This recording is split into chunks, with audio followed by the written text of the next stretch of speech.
everybody. Welcome to the Uhuru Solidarity Movement Annual National Convention 2022, Unity Through Reparations, Reparations Through Organization, under the leadership of the African People's Socialist Party. I'm Mads, I'll be your MC for the day. And if you don't know, Uhuru means freedom in Swahili. And we're asked by our leadership to say it in solidarity with the worldwide African liberation movement. We say it in greeting and an exclamation. So Uhuru, Uhuru, Uhuru. So we've got lots of incredible speakers today, including a keynote speaker of Chairman Omali Yeshitela, who I want to salute as my leadership and the creator of African internationalism, a theory of the African working class to take down colonial capitalism. So I also want to salute Deputy Chair Onozene Yeshitela, who leads the economic work, including the Black Power Blueprint, the incredible project happening in St. Louis, where I heard there was a revolutionary action in yesterday in accordance with this convention. So I really can't wait to hear a report on that. And I want to salute Penny Hess, the chair of the African People's Solidarity Committee, in the front lines, fighting for reparations under the party's leadership for over 46 years. I want to salute to Jesse Neville, Chair Jesse, the National Chair of Uhuru Solidarity Movement. Salute to all of you. Thank you so much for being here with us today. Please put in the chat where you're tuning in from. I'm in Portland. What's up, Western Region? We're here. So before we get into it, I just want to briefly talk about just who we are as an organization. USM, or Uhuru Solidarity Movement, we are an organization actually created by the African People's Socialist Party as a strategy to fight behind enemy lines, win the white community to the African Revolution. And we have three principles of unity. So the first one is we are under the leadership of the African People's Socialist Party. Like I've been saying, everything we say, everything we do is because of that, their theory and their mandates that we are under their leadership. Two, we organize in the white community for reparations to African people. So reparations really is the cornerstone of our work. We take responsibility for the white community. We fight behind those enemy lines. Three, we stand in solidarity with African self-determination. So we believe that African people have a right to lead their own revolution. So if you agree with those, you're not a member yet, that's all you need to unite with. So join Uhuru Solidarity Movement if you haven't already.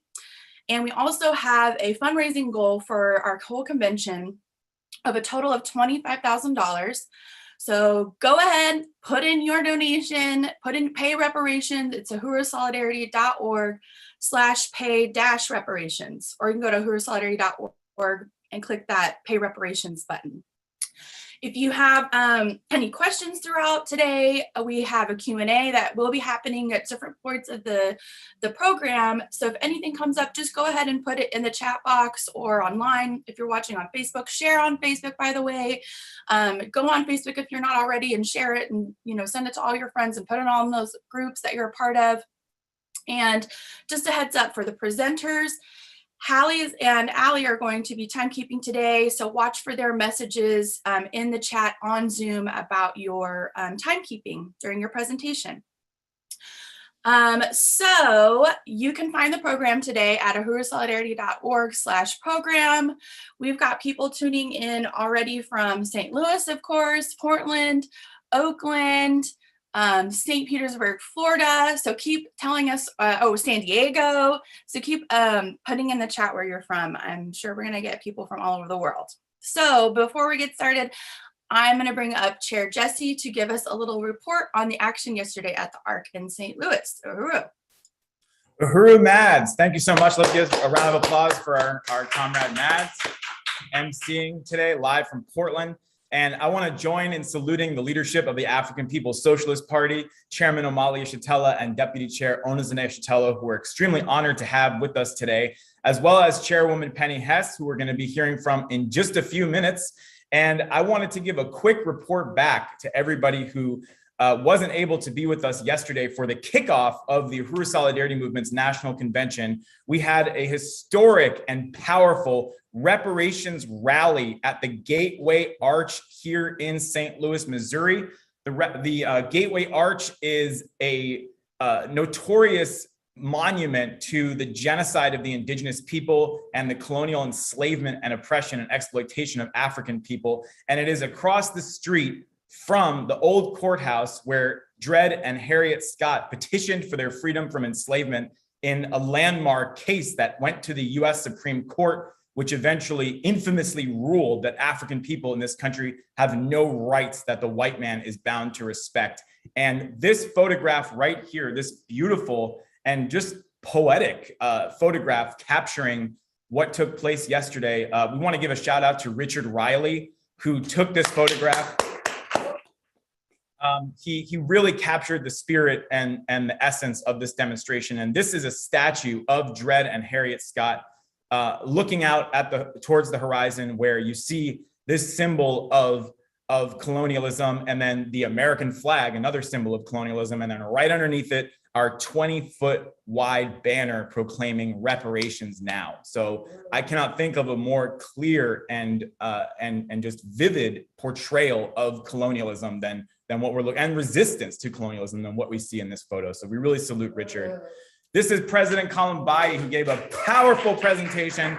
Uhuru to President Columbé and Annette of the International People's Democratic Uhuru Movement, who just brought the revolutionary fire to this event and inspired each and every one of us who was there. We were so honored and grateful to have President Columbé with us, the voice of the African working class.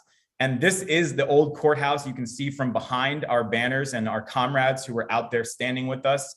Also want to salute Chairwoman Penny, who spoke at the rally, as well as Alderman Jesse Todd. Let's give a salute to Alderman Jesse Todd, who is the alderman for Ward 18 here in St. Louis, who gave a really powerful statement. These are more photos. Shout out to Hallie Murray, who coordinated the logistics of these incredible banners. We had 3 banners for a total of 40 feet wide, if you combine all 3 banners. You can see how unmistakable the message was here in these photos at the Rally for Reparations at the Arch, proclaiming end the Del Mar Divide, reparations to the Black community of St. Louis. Here's another photo of our comrades out there demonstrating. We also want to appreciate Zaki Baruti from the Universal African Peoples Organization, who came out and stood with us. Here is the picture of Chairwoman Penny addressing the crowd at the Rally for Reparations. President Columbé and Annette. And here is from a distance. We went right basically underneath the arch behind the Gateway Arch Museum and stood with our banners and had a really mobilizing and powerful and inspiring demonstration. And the way all of us felt after this demonstration is, okay, when's the next one? We're going to start planning the next rally for reparations to African people at the Arch and many other places throughout St. Louis right away. So again, just want to appreciate Richard Riley for taking these incredible photos. We also had Ari Battis out there taking photos, which we will be releasing soon, and just really preserving and showing the historic nature of this demonstration, which was based on the strategy and leadership of the African People's Socialist Party. So that was day 1 of the USM National Convention. It took place out on the front lines yesterday, and now to continue with day 2, I will turn it back over to our MC, Comrade Mads Ambrose. Uhuru. Wow, those pictures were awesome. And I just love that you're like, when's the next one? When's the next one? And just seeing the party's presence just under that arc is really, really powerful. So salute to everybody who was a part of that. I wish I could have been there. So next, we're just going to have a video about the African People's Solidarity Committee, which is the cadre organization of white people working underneath the leadership or the party's leadership. And we're the mass organization of APSC. So let's bring up that video.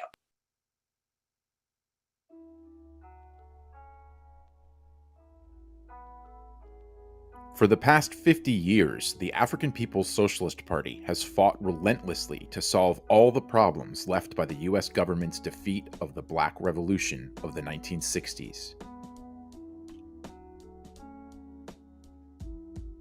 Chairman Omalia Shatella has made sure that this time around, African people, led by the African working class, will be victorious in winning their liberation. One of the critical questions the chairman had to solve was what to do about the white people. The chairman believed that through the scientific leadership of the African Working Class Party, white people could be won to genuine solidarity. With his theory of African internationalism, Chairman Yeshitela has proved that Europe assaulted Africa, turned African human beings into commodities, the human machinery, the primitive accumulation, or first economic capital that founded and maintains the entire world system of colonial capitalism. The U.S. stands on lands stolen from the indigenous people subjected to popular genocide carried out by white settler colonizers. The majority of the world was invaded, raped, and plundered for the benefit of a tiny percentage of the world's population in a cold, barren, northerly corner of the world, which became known as Europe. Chairman Omali Yeshitela has scientifically proven that colonialism, the domination of a whole people by a foreign and alien state power, is the mode of production of the capitalist system. African people are colonized wherever they have been forcibly dispersed, including inside the colonial borders of the United States. All resources, goods, and services produced for white people under capitalism are irreversibly dependent on the suffering, exploitation, and theft from African and colonized peoples. All white people are a part of the colonizer nation.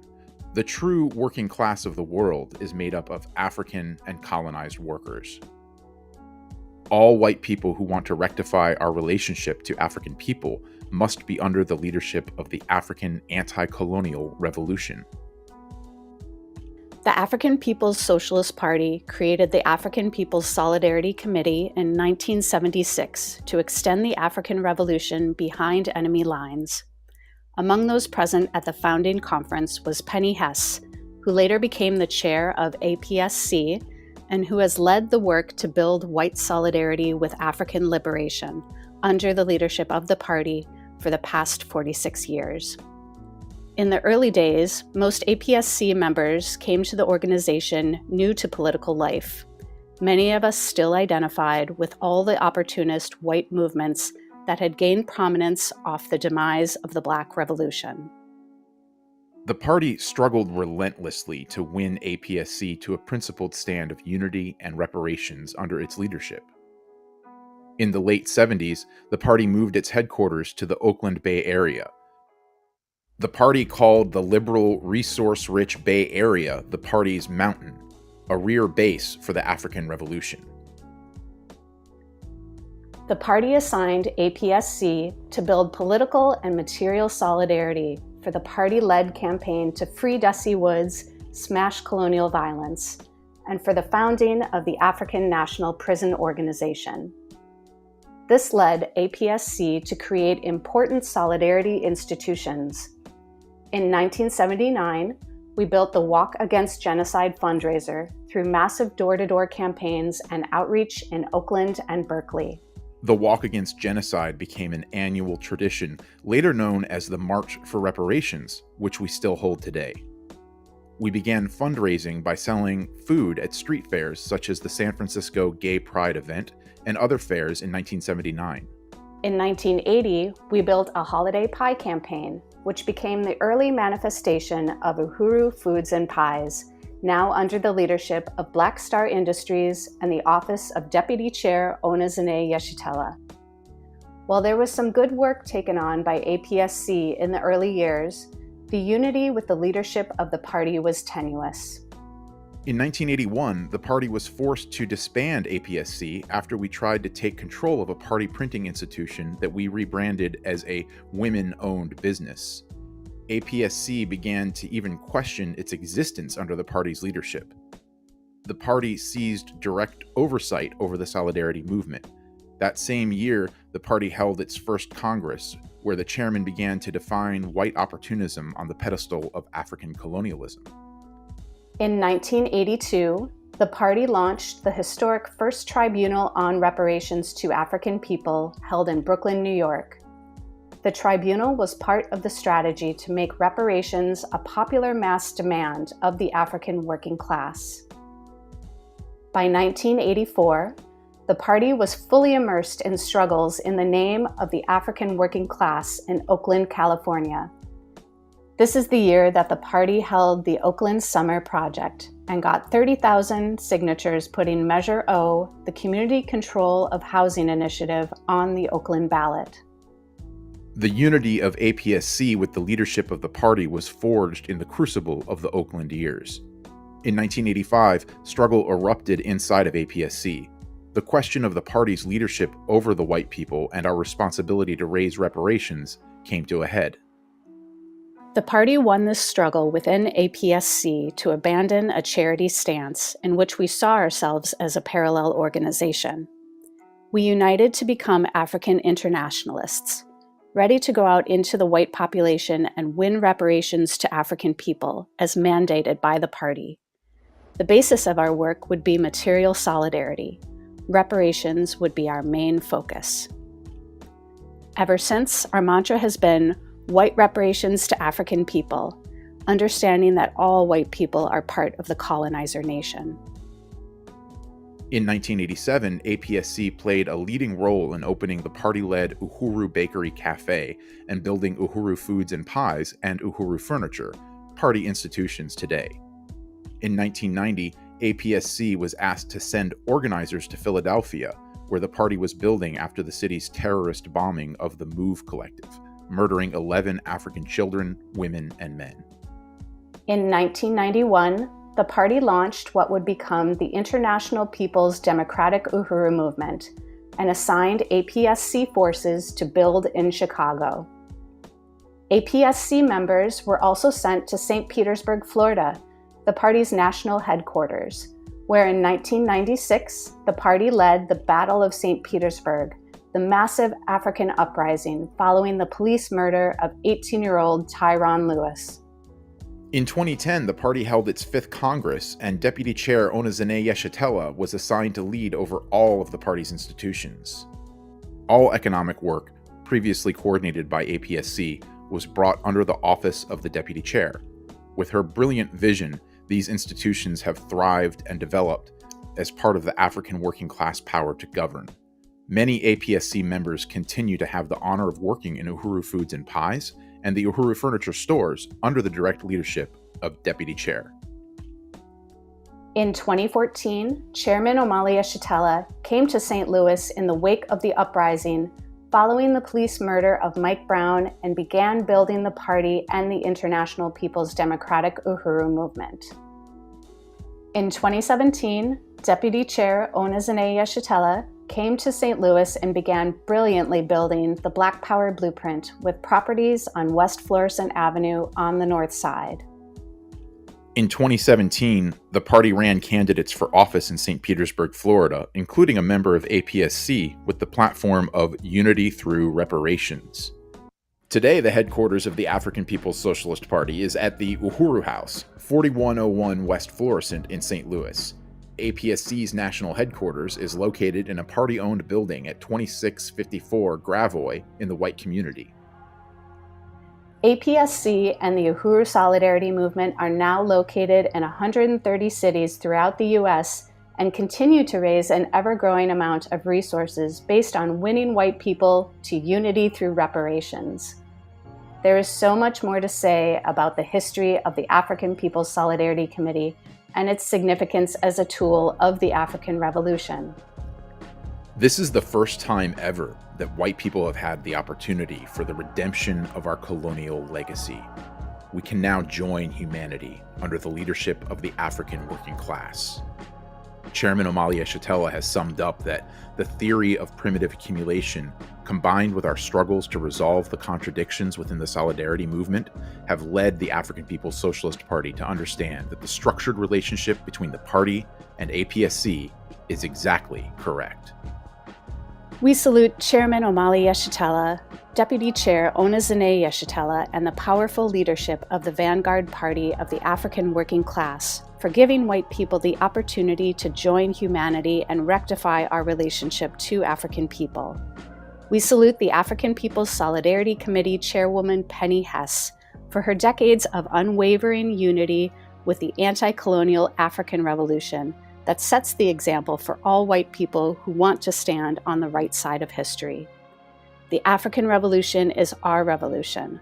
Under the leadership of the African People's Socialist Party, we can be part of the future without the colonized and the colonizer, a future of socialism led by the African working class.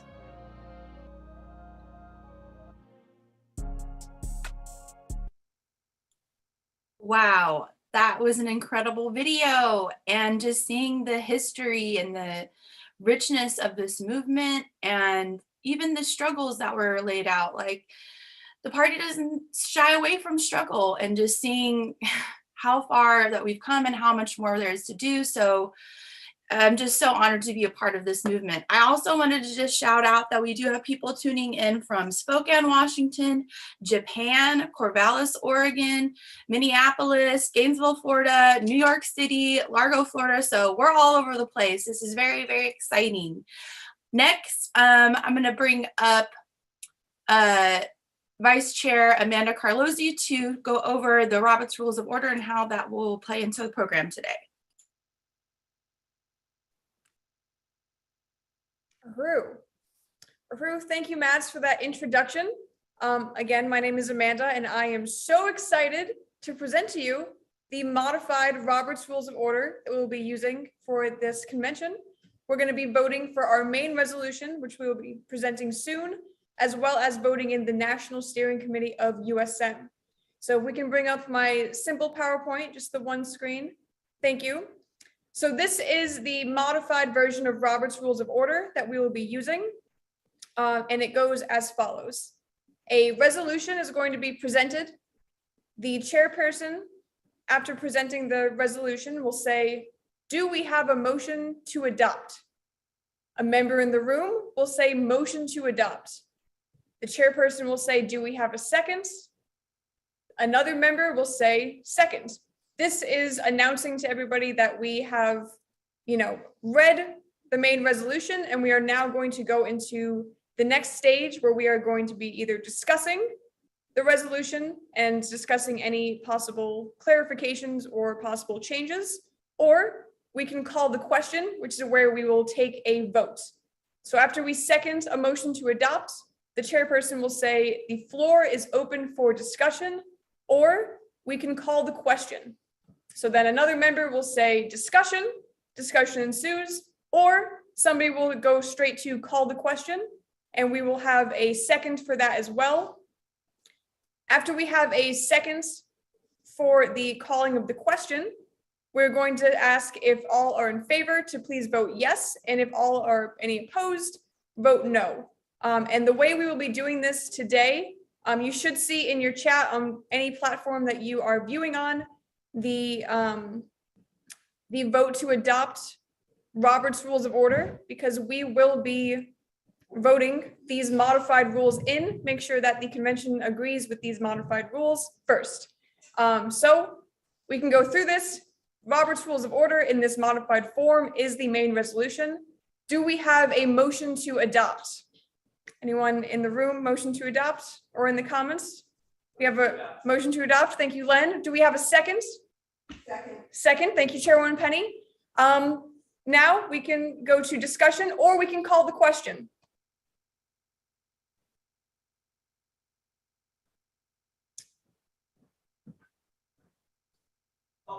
Call the question. Thank you. Do we have a second to call the question? Second from Chair Jesse. Thank you so much. And from Erica. I see you, Erica. So everyone can go to, in the chats, there's going to be a Google form. It's going to be called Poll 0 to make sure you are in the right one. And you can vote whether you are in favor or opposed to this resolution. And I do just want to get votes from the room as well. All in favor of these modified Robert's Rules of Order, say, or raise your hand. Unanimous in the room. All opposed? Very good. And let me just reload my Google form, and I'm going to give everyone just a couple minutes because you have to fill out your name and your email. And I do just want to remind everybody that in order to vote for any of these resolutions that we will be presenting today and tomorrow, you must be a member of USM. So if you're not a member and you're watching and you want to participate in voting, you can go to uhurusolidarity.org/join.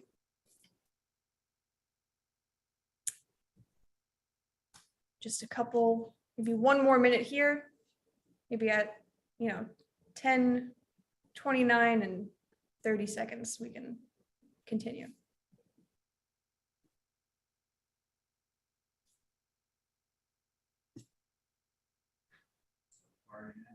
So far unanimous.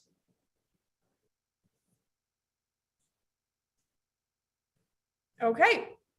A unanimous decision to adopt Robert's Rules of Order in the modified form.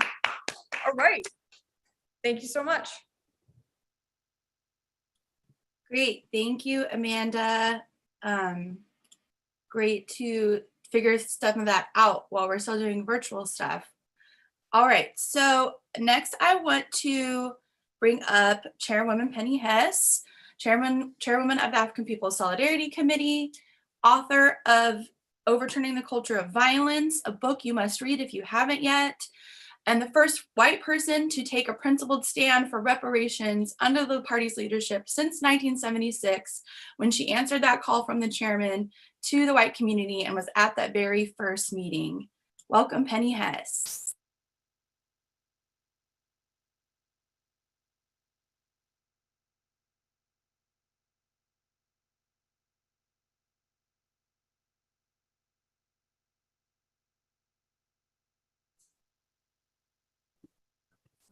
Uhuru. Uhuru, are we ready? Okay, Uhuru. And again, I want to thank Uhuru Solidarity Movement, Chair Jesse, Vice Chair Amanda, and everybody who has come to this historic conference today, this convention of the Uhuru Solidarity Movement. And I salute that powerful action yesterday at the Arch. I am Penny Hess, Chair of the African People's Solidarity Committee, and we are also the leadership of the Uhuru Solidarity Movement under the direct leadership of the African People's Socialist Party. We are directly accountable to them under the leadership of the National Central Committee of the party in the office of the Deputy Chair Onis Zanea Shatella and Chairman Omali Shatella. And we carry out the strategy that has been assigned to us by the movement for the liberation of Africa and African people everywhere. So I do want to begin by saluting Chairman Omali Shatella. If you have heard about reparations, if you've heard about the question of colonialism, if you've heard about the fact that African people will be free and are in the process of creating and building dual and contending power in the hands of the African working class, that is because of Chairman Omali Shatella and his relentless, courageous, and powerful work for over 50 years, never for one day letting down his commitment to win the victory and independence of Africa and African people everywhere. I just want to say that Chairman Omali Shatella is the leader of the African nation. Of course, this movement upholds Malcolm X, Marcus Garvey, and the incredible leaders of the past. The chairman is here today. He is here now. He is shaping the narrative of the victory of African liberation and of African people in theory and practice. And it takes the will of one person to go up against this system in the name of the masses of African people everywhere. And the chairman did that against every possible kind of attack, assault, every obstacle. The chairman has solved the problems, analyzed the obstacles, and is in the process of building the worldwide movement that will overturn the colonial mode of production and win the liberation of African people and the redemption of Africa itself, the return of Africa's stolen resources and stolen labor. So, just really want to salute my leadership, everything that I understand and that we understand as the Uhuru Solidarity Movement is from the leadership of Chairman Omali Shatella. I want to salute also our active leadership chair, deputy chair, Onis Zanea Shatella, who is brilliant, relentless, and powerful of putting the mandates of Chairman Omali Shatella on the ground in the form of the Black Power Blueprint and the more than 50 institutions of the African People's Socialist Party and the Uhuru movement that is negating the power of the colonial mode of production, that is building a dual and contending power, that we are feeling the victories of that on every front right now as we speak.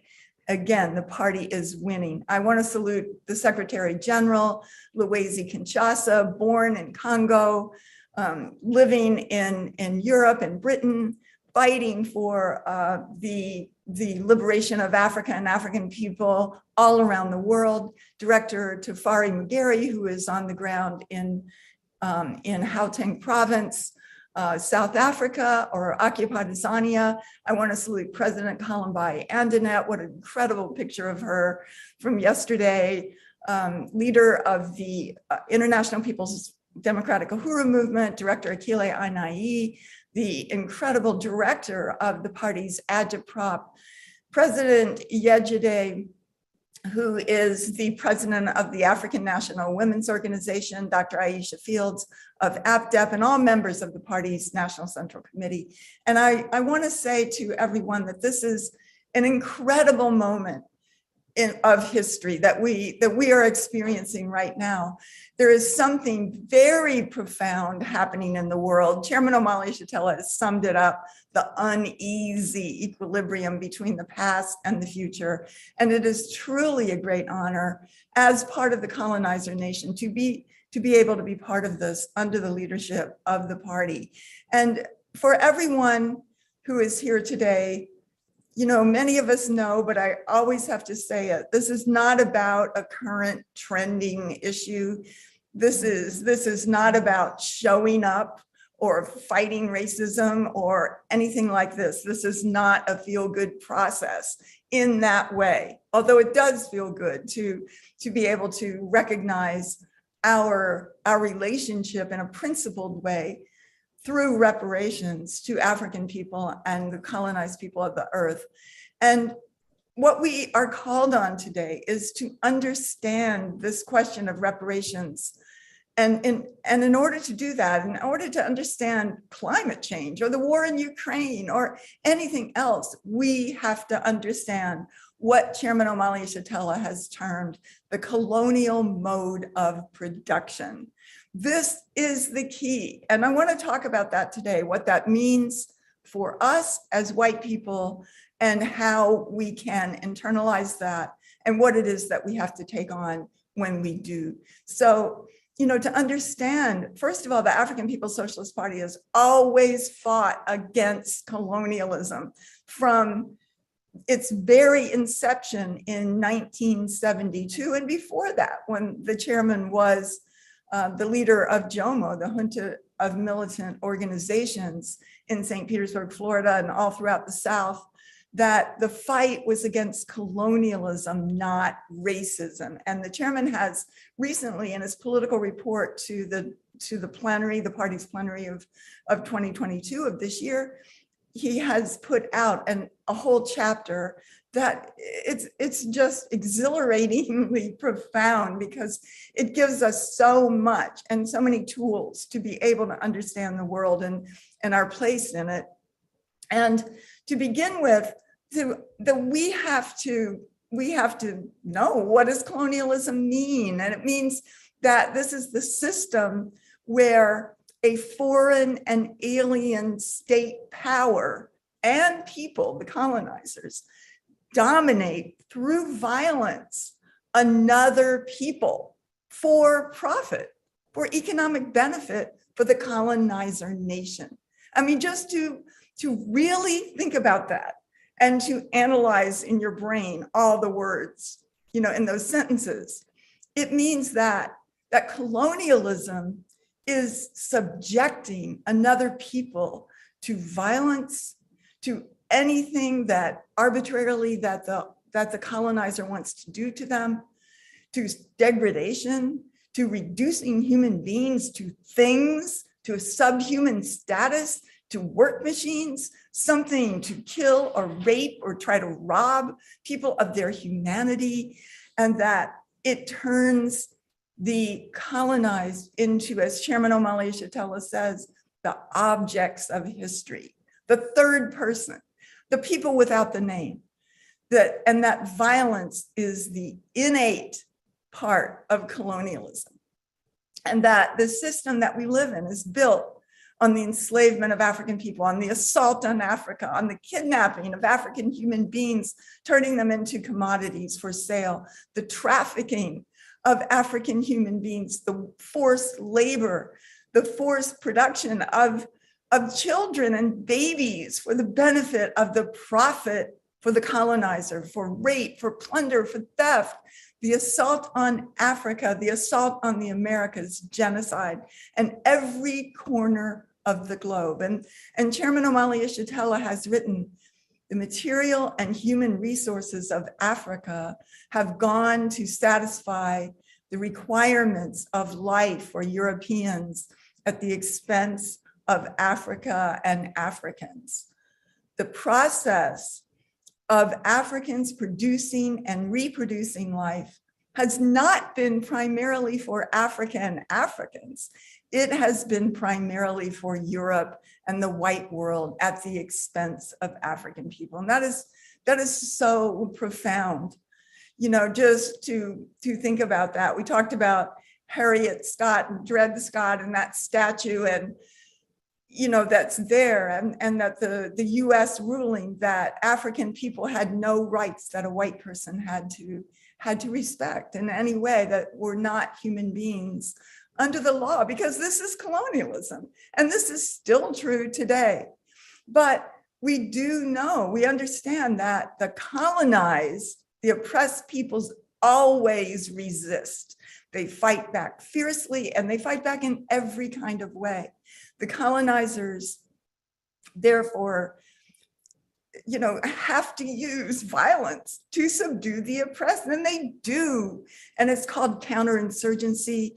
It's just violence of every kind, of indescribable violence against the indigenous and African people, cutting people, burning their flesh. It's rape as a weapon. It's torture, it's mutilation. This goes on every day. This is what produces the goods and services for white people. This is the only thing that does. And the colonizer is uplifted by this, in the sense that the colonizer names itself as the moral arbiter of the earth, and it poses the worldview upon the other and the oppressed, and it writes the historical narrative to the colonizer's own advantage.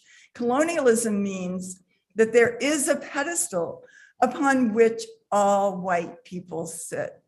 Not everyone gets the same amount of stolen resources, but yes, there is a ruling class, but white people, even poor white people, or otherwise white people that may experience some form of oppression, are generally in unity with the ruling class against African people and the people on the planet Earth. That's what it means to be the colonizer. And this is the default mode for white people. This is the state. There is an institution of violence called the state, the colonial state, but white people, as the colonizers, are automatically deputized to be part of the state.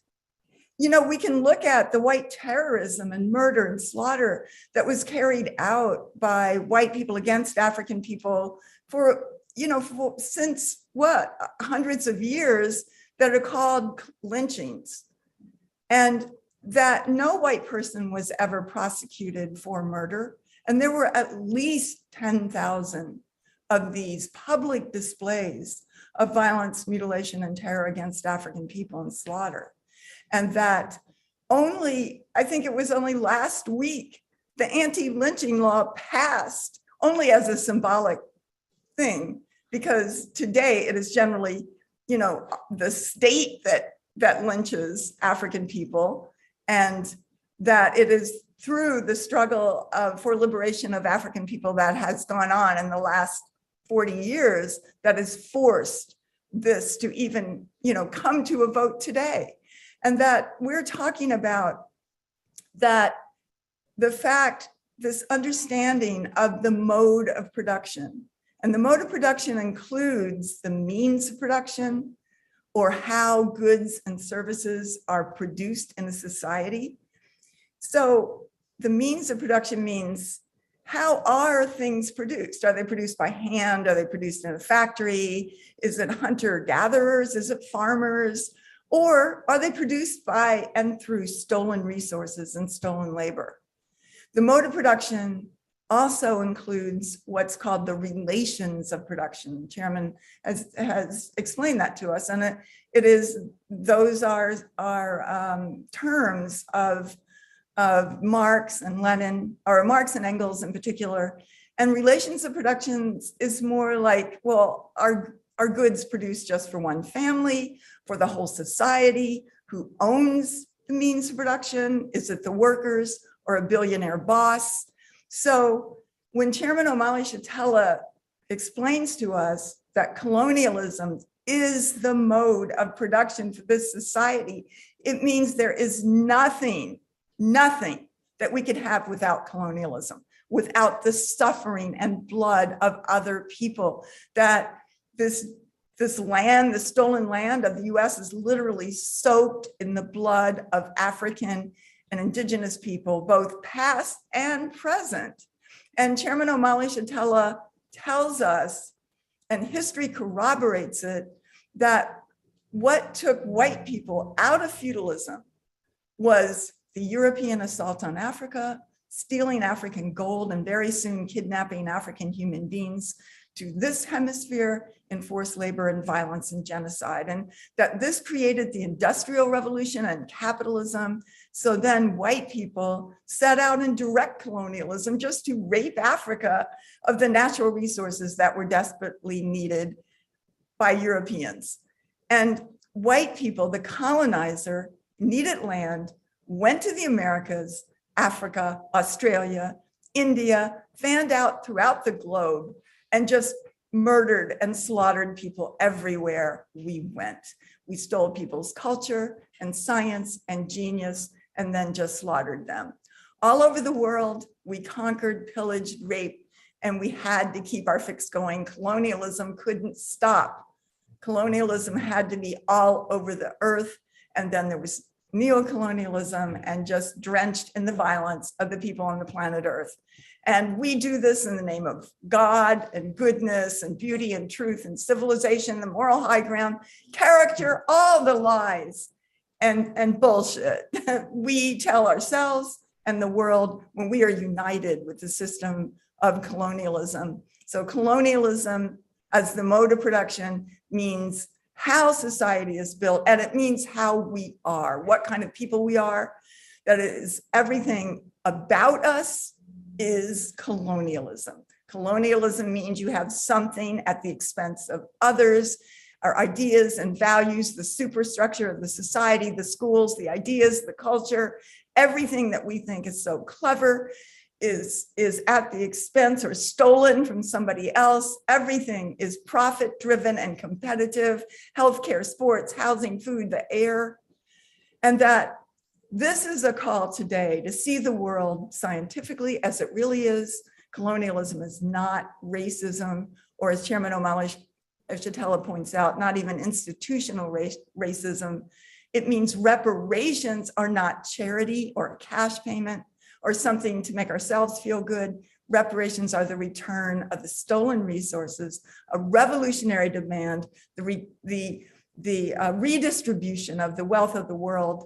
I do want to say, and Chairman perhaps will mention this, that we stand from the African People's Solidarity Committee in complete unity with the African People's Socialist Party's support for the people of Russia, that recognize that this is a colonial war of aggression by the US against Russia and its government, and that the Soviet Union and the Russian people have always been a friend, a supporter of the liberation of African people and the anti-colonial liberation struggles of the world, that we stand with the party, with the people of Russia. We know that the US what it stands for. It stands for rape and murder and enslavement and genocide, and that the people of Russia are struggling for their own ability of sovereignty and the ability to have peace surrounded them, not being attacked by this vicious US imperialism. So the African People's Solidarity Committee, the Uhuru Solidarity Movement, are a front of the anti-colonial project of the African People's Socialist Party that is building its own power, its own relationships to the people around the world from the standpoint of self-government, negating the colonial power and using reparations to do this. The Black Power Blueprint and the more than 50 institutions of the party led by the deputy chair, Ona Zanea is truly brilliant and reflect in practice the relentless spirit, as Chairman Omali Shatella has called on us and leads the African People's Socialist Party to carry out. The party is winning, it is self-governing, and because the African People's Solidarity Committee and USM were created to extend the African Revolution behind enemy lines, we aren't created to be supporters or allies. We are a front of the liberation war of African people behind enemy lines, and we are called on to see the world African internationalism. I salute the African working class. Reparations is our work, and I call on those from white people. We can't make peace with this colonial mode of production. We can't let it go for another generation, be lulled to sleep or complicit or self-interested or putting ourselves in the center of all of this question and our emotions and what we face. This is much deeper than ourselves. This is about the future of the planet and the ability of the African working class to be free and liberated. Yes, it makes you sick to be the colonizer. It makes you anxious. But under the African Revolution, this is how we are socialists, anti-imperialists. This is genuine internationalism. This is our self-criticism to the world. We can't just come up onto the world stage as equals to those whose blood we have sucked. Under the leadership of the African working class and the Vanguard Party, we're looking to a powerful process today. The party is winning. Unity through reparations. Uhuru. Uhuru. Thank you so much, Chair Penny, and just laying out this very real, just indisputable reality that we live in. And the answer to this in the new world that the party is laying out within this movement, and that we in the white community, we just can't keep this as a side issue. It has to become our issues. It has to become, we have to become African internationalists. It's not a side thing. So I just really salute you, Penny. Thank you so much. And next I want to bring up Chair Jesse again and Vice Chair Amanda again for a political report. Uhuru. Uhuru. We need to have another round of applause for that presentation. I just want to thank Chairwoman Penny Hess. That was absolutely magnificent and just really reflected the depth and clarity of Chairman Omali Shatella's incredible theoretical advancements of African internationalism and what the chairman is teaching us about the colonial mode of production. And Chairwoman Penny just brought it home for white people and what it means for us and as the colonizers, and the fact that violence is innate to the colonial mode of production and how this benefits us and also how it makes us sick. I just really unite with that this is the only way forward for all of humanity, including white people, is under the leadership of the African Revolution and Chairman Omali Shatella. So I just deeply salute and unite with that presentation. That presentation speaks for all of us in Uhuru Solidarity Movement who have the honor to work under the leadership of Chairwoman Penny Hess and the African People's Solidarity Committee under the leadership of the African People's Socialist Party. So I just want to really salute that presentation to get this convention going. And it is an honor to present. I'll be joined by our Vice Chair, Amanda Carlozzi, in just a moment. And it is an honor to present the political report or main resolution to this convention. And I think that's going to be brought up on the screen momentarily. All right, here we go. So I'm very honored to present this document, which I just want to acknowledge, first of all, was based on the incredible inspiration, an example of Deputy Chair Ona Zene-Yeshitela's political report, actually for the last two plenaries, but especially this last one.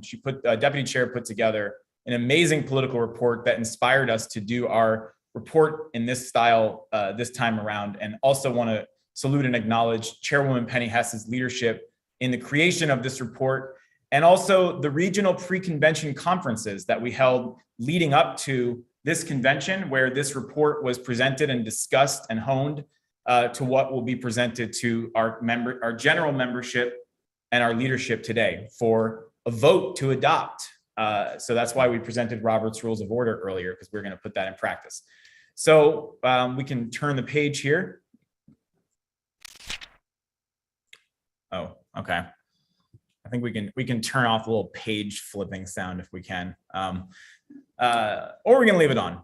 So, all right. So I just want to start off, of course, above all, saluting Chairman Omali Yeshitela, the leader of the African Revolution. We salute the profound, the relentless leadership of Chairman Omali Yeshitela, who, as we just heard in Chairwoman Penny's presentation, the chairman has led the struggle to complete the Black Revolution of the 1960s for the past 50 years and more, and developed the science, the strategy, and the organization to win liberation and independence for African people in the US and around the world. We are so honored to be a part of the strategy of the African Revolution under Chairman Omali Yeshitela's leadership.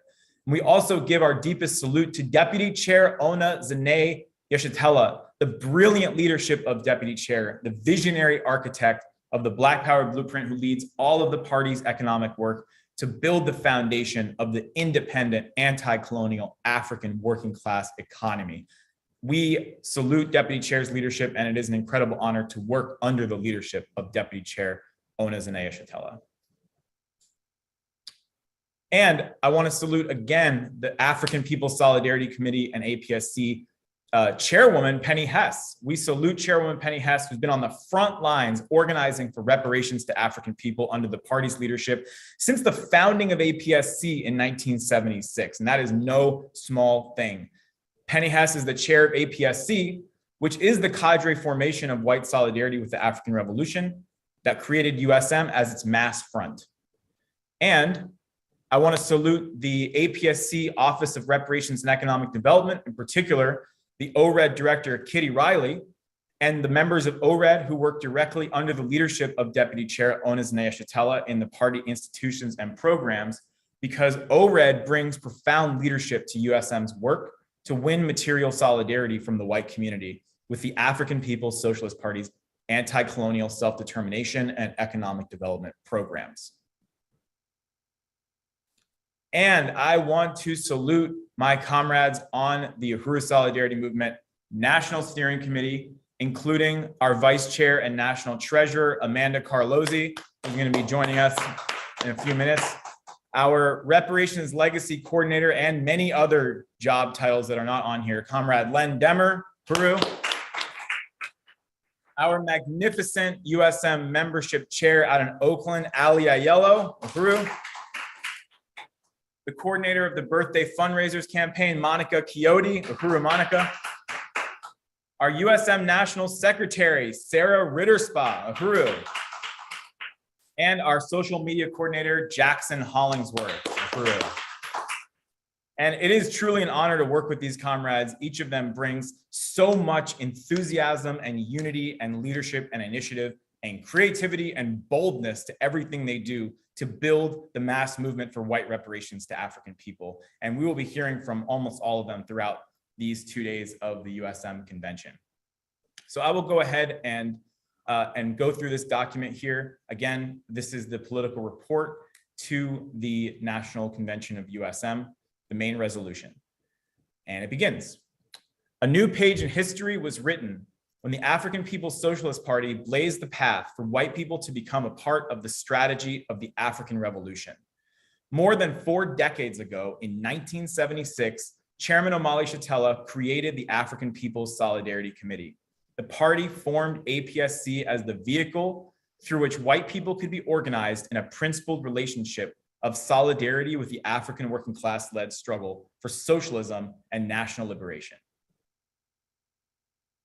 Only the African People's Socialist Party, Chairman Omali Yeshitela, and the theory of African internationalism could have done this. Chairman Omali Yeshitela developed the science and the tools necessary to carry the struggle towards victory, state power, and self-government in the hands of the African working class. Today, the party spans the globe, from North St. Louis, Missouri in the US to South Africa or occupied Azania. Under the leadership of the party, Africans on every continent are in motion, building the dual and contending Black power that negates the white power system of colonialism, a parasitic mode of production born of slavery. As Chairman Omali Yeshitela says, colonialism is not a policy, it is a mode of production.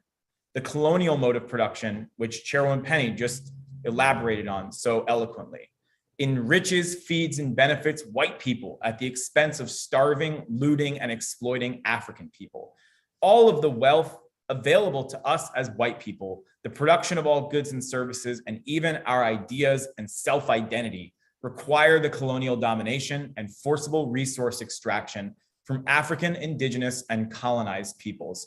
Every dream and aspiration, as the chairman teaches us, of white people requires colonial violence, war, theft of land, genocide, slaughter, torture, robbery, and terror against the oppressed peoples of the world. Increasingly, this colonial mode of production is coming undone because Africans and the oppressed peoples of the world are rising up. White people cannot sit on the sidelines, feigning neutrality or ignorance. For hundreds of years, we have been the oppressors of humanity, wielding murderous power over the lives of African people, bleeding them dry of their labor, resources, and life to feed and sustain ourselves and our children. Now that is changing.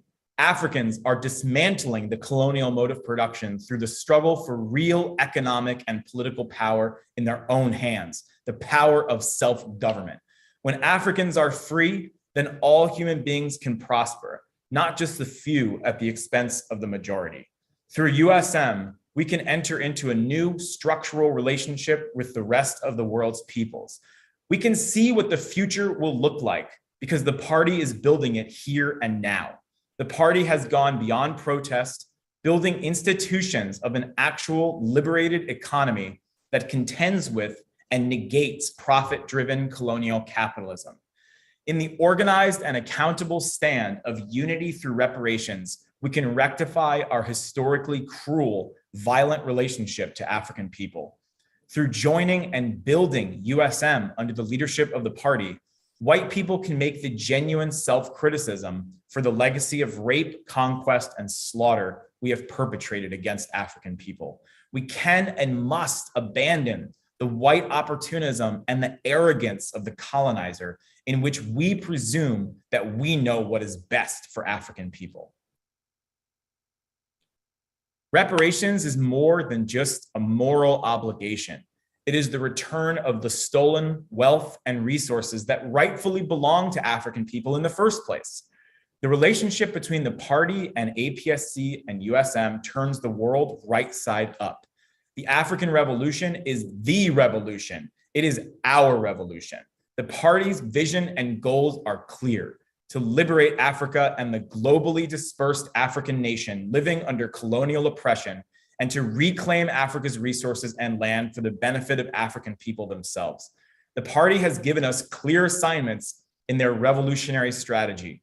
Go back into our own white communities, win our friends, our family, our coworkers, our neighbors, professors, classmates, and everyone we possibly can to the stand of white solidarity with Black power. Build the movement to demand reparations from the white ruling class, banks, and corporations. Make Wall Street pay reparations. Build the Reparations Legacy Project to win white people with access to social, financial, and generational wealth to pay reparations. Build Uhuru Solidarity Movement everywhere. This strategy transforms our relationship to African people and the rest of the world. This strategy transforms us too. The principled relationship to the party is the basis for genuine internationalism and anti-imperialism for white people.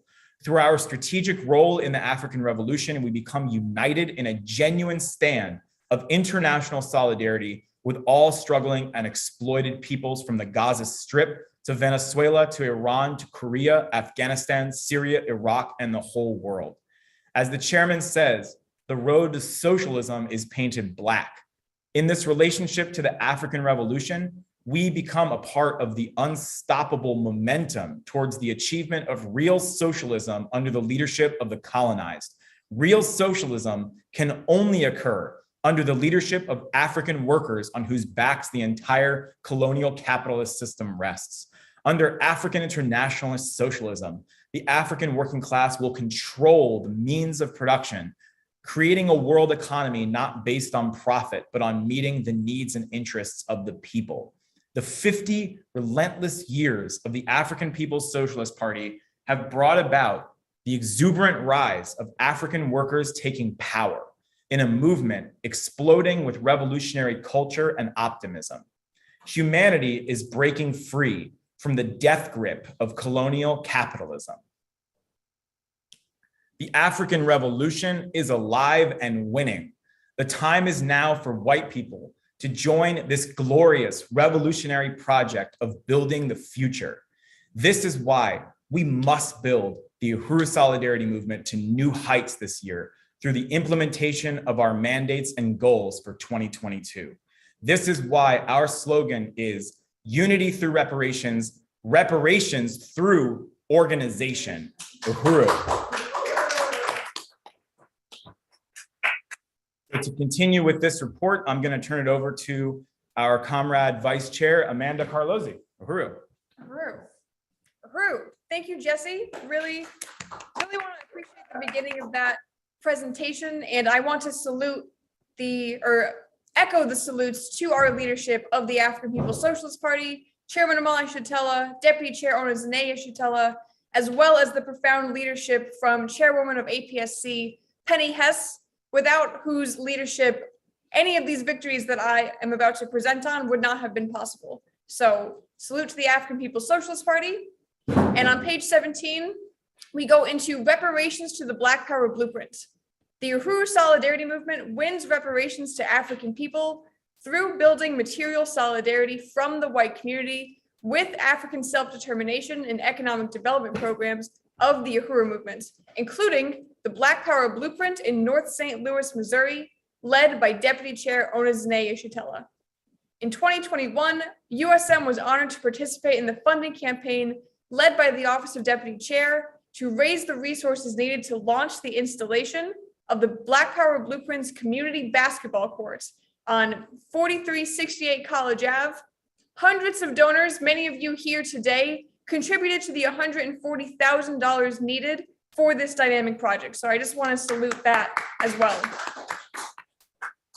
The Black Power Blueprint is embarking on the spring explosion this year with the launching of the weekly One Africa, One Nation Farmers Market, the African Doula Project, and the Women's Health Center, the community garden, the painting of an African mural on West Florissant, and so much more. The Black Power Blueprint is unique because it is a project of political economic power in the hands of the African working class that negates the power and influence of colonialism. It is an anti-colonial project. The Reparations Legacy Project, Chairman Omali Yeshitela and Deputy Chair Onezine Yeshitela developed the strategy and led the push for the solidarity movement to take on a campaign to go for the billions of dollars concentrated in the white ruling class, corporations, and social wealth handed down to colonizers, the quote-unquote moneyed sector. APSC and USM launched the Reparations Legacy Project in 2020. During 2021, the Reparations Legacy Project held a national conference, contacted individuals, and attended events to influence those with social wealth to join the Reparations Legacy Project with major donations. USM formed the Reparations Legacy Project campaign, which is now led by Comrade Len, along with the members of the RLP Steering Committee. Leah serves on the Mighty Grants team under the leadership of the Office of Deputy Chair, Cully as NTU Volunteer Coordinator, and myself as the Treasurer. The Reparations Legacy Project is planning its second annual conference on June 11th this year and will be hosting Give St. Louis Day and Giving Tuesday Reparations Telethon. Material solidarity. So you can see here a huge increase in reparations raised. In 2021, we were able to raise $250,000. And this is due to the profound leadership of the party to take the demand for reparations to the moneyed sector of white society. And this was a jump of 80% from the previous year. And you can see it was a huge increase from just 5 years ago in 2016, where we raised about $30,000 in that year total. Over half of the total reparations raised in 2021 came from people we met through building the Reparations Legacy Project. There were also many current USM members who were inspired to give more to the work of the party than they have in previous years. The recurring campaigns of USM, like the work to build Give St. Louis Day and the Giving Tuesday Telethon, raised double what was raised in 2020. This is also due in part to a collaboration with APDF and the Uhuru furniture stores in both Oakland and Philly to reach a wider base of supporters to contribute to APDF for Giving Tuesday. USM won grants for the work of APDF for the first time, with Leah working as the USM and RLP representative on the grants team. So our reparations goal for 2022 is to double what we raised in 2021 and raise $500,000. And specifically, we want to raise the funding for the African Women's Health Center in St. Louis. Recruitment and the regional strategy are the two central goals which guide all of our work, including raising reparations. We will build the Reparations Legacy Project campaign to organize white people with access to social, generational, and financial wealth to pay reparations to the Black Power Blueprints, and will hold a Reparations Legacy Conference in June. We will relaunch the Reparations Challenge campaign to win white people to use their skills, interests, and creativity to host fundraisers for the party and the Black Power Blueprints and build the culture of reparations. We will build the Reparations Legacy Project Grants Committee to win grants for the Black Power Blueprints, and we will continue to build the Birthday Fundraisers campaign to raise resources for APDF. The Days of Reparations to African People and March Reparations to African People. Is that you? For this section, I'm going to bring back up Chair Jesse. Uhuru. Thank you, Comrade Amanda. So just to continue with this report, in 2020 and 2021, Uhuru Solidarity Movement held marches and rallies for reparations to African people in St. Louis, Missouri, San Diego, California, Minneapolis, Minnesota, St. Petersburg, Florida, Philadelphia, Pennsylvania, Portland, Oregon, and Oakland, California. The March for Reparations in 2021 was a fundraiser for the Black Power Blueprint basketball court, raising $25,000. In 2022, USM will build major Days of Reparations to African People speaking tour events in September. And I cannot tell you how excited we are to get back on the road touring, bringing Chairman Omali Shatella, bringing Chairwoman Penny Hess.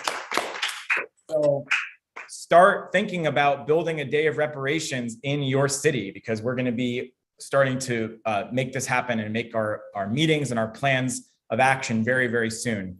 So that will be for September. And then in October of this year, what we're going to be doing is holding a national march for reparations. So we want everybody to come on into St. Louis, Missouri, the headquarters of the African Revolution, see the new Uhuru Solidarity Center, and march with us on October 15th, March for Reparations, which will happen at Tower Grove Park.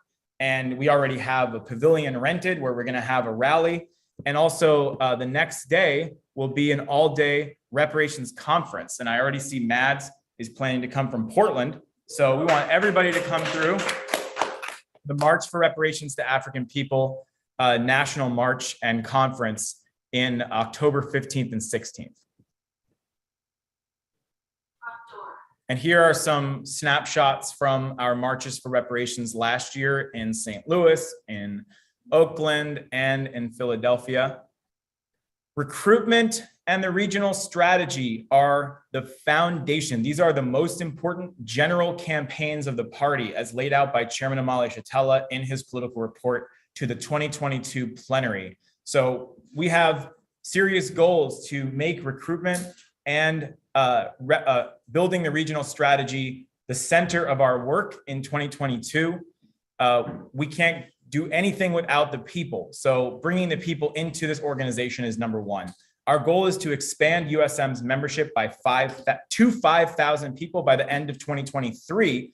Let's get to 2,000 by the end of this year. Uhuru, we can do this. And this is going to be just an exponential thing. I mean, when we get 1,000 members, 2,000 members, each person is going to recruit everyone they know, and the membership is just going to explode of the Uhuru Solidarity Movement. And we know that winning members is important, but winning members into organization is even more important. And that's why our goal is to build the regional committees of USM in the US and internationally. We don't want to just have a bunch of members in a city. We want to have a branch. We want to have a chair, a treasurer, a secretary, a membership coordinator, an outreach coordinator.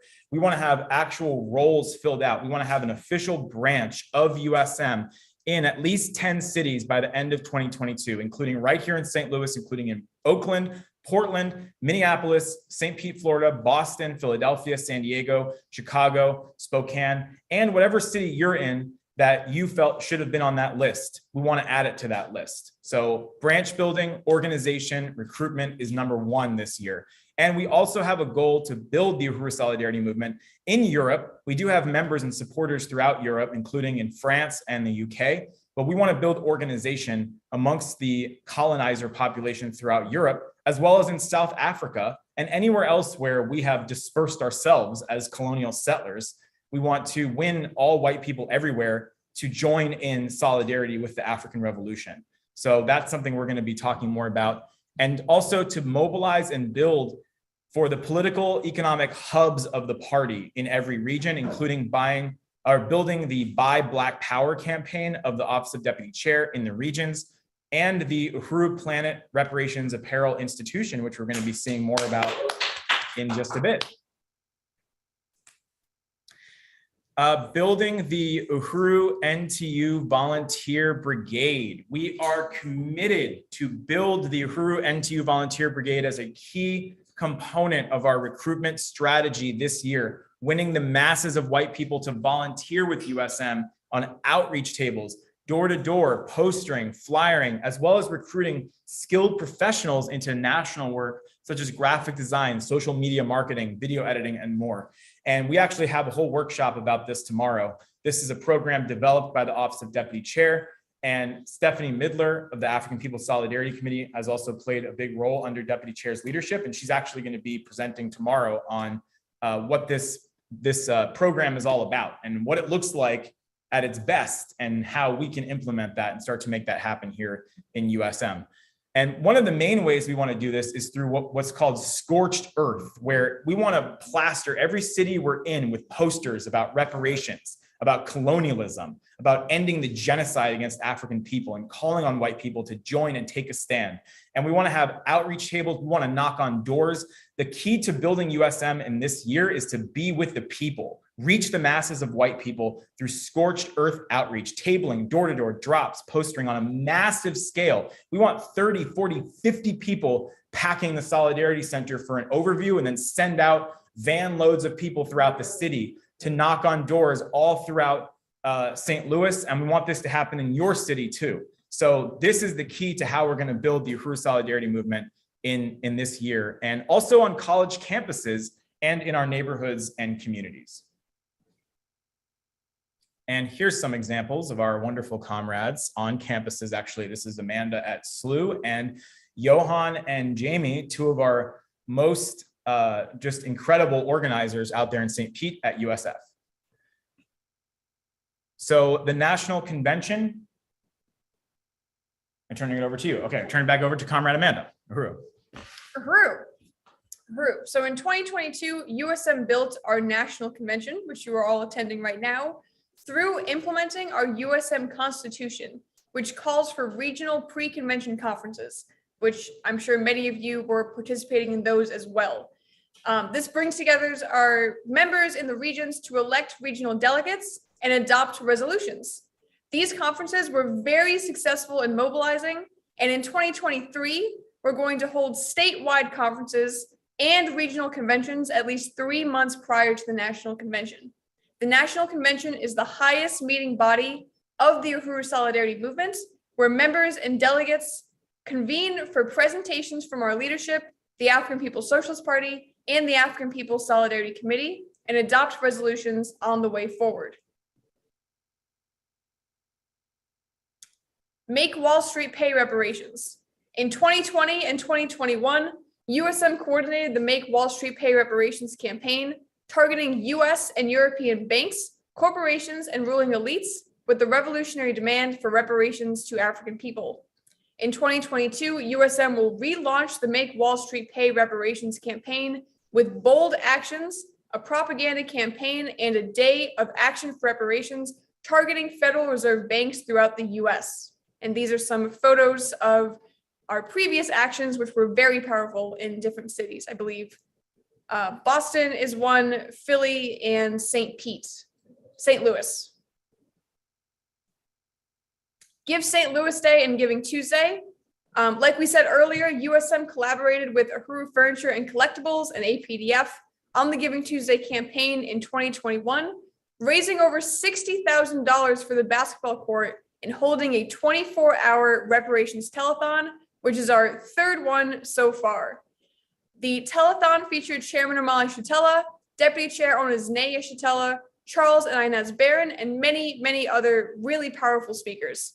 And in 2022, USM is going to be building another reparations telethon in November, our biggest one ever, along with hosting an evening with the Black Power Blueprint, which will be an event in St. Louis in person for Give St. Louis Day on May 5th. And the birthday fundraisers and reparations challenge campaigns.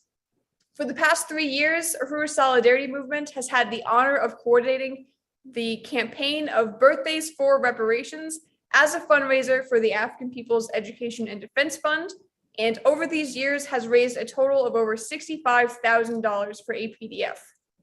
This campaign has been led by Comrade Monica Keynote, who was a 2021 Comrade of the Year nominee. So congratulations, Monica, for that as well. Very deserved, has done an incredible job leading this campaign over the last few years. And at the end of 2021, Amelia Ayello, who's pictured here at the bottom, hosted a wine tasting for reparations, which featured Siali Moyenda, a party member out in Oakland. And this was a fundraiser for the Uhuru Jigo Kitchen, which is another component of the Black Power Blueprint here in St. Louis. And this is part of building a culture of reparations that's being built through the Reparations Challenge campaign. Other fundraisers of this campaign that are notable are Leah's reparations treatments. These have been going on since 2018, and Leah and all of Leah's participants have raised and donated thousands and thousands of dollars for the Black Power Blueprint. So we really want to salute Leah for the longevity of that campaign as well. And I believe for this part, I'm going to turn it back over to Jesse. I can close it out. Okay. All right. Uhuru. Thank you, Amanda. So we are actually coming to you live right now from within the new Uhuru Solidarity Center here in St. Louis. And this is a picture that approximates what the center will look like in the near future. It is currently being transformed into a public, presence of reparations to African people. There's a banner that's going to be going up actually in the next few days. So we really want to salute the African People's Socialist Party acquiring this new property on the south side of St. Louis, which is now the home of the Uhuru Solidarity Center. We're at 2654 Bravoy Ave here in St. Louis. And this is dual power of the African People's Socialist Party extending itself into the colonizer population. To have a center, a base for organizing white people for reparations to African people is very, very profound and significant. And this is now the national office for APSC and USM, and also the Uhuru Planet Reparations Apparel Institution. As part of our regional strategy, USM is committed to build the Buy Black Power campaign led by the Office of Deputy Chair through the distribution of Buy Black Power products on all of our USM outreach tables and events. And last but not least, and we're going to have a live sale later today, USM will build the APSC Economic Development Institution, that is a subsidiary of Black Star Industries, Uhuru Planet Reparations Apparel, that is a fundraiser for APSC's work to build the movement for white reparations to African people under the leadership of the African People's Socialist Party. In 2022, USM will work with APSC to build Uhuru Planet Reparations Apparel through building the team, promoting the product lines, recruiting volunteers, and distributing Uhuru Planet t-shirts and products at all USM tables and events.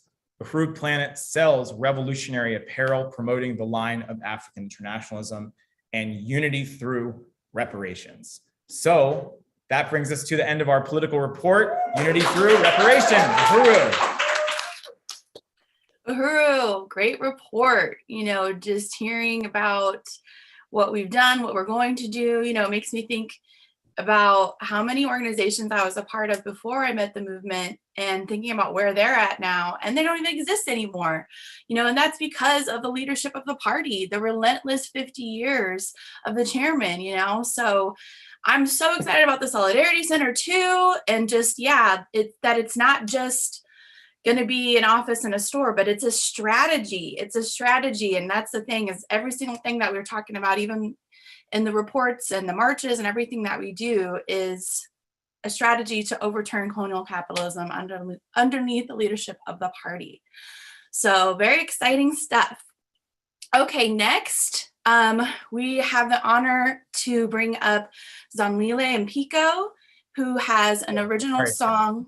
Sorry, Mads. Oh, We actually, at this point, we're going to open it up for the vote to adopt.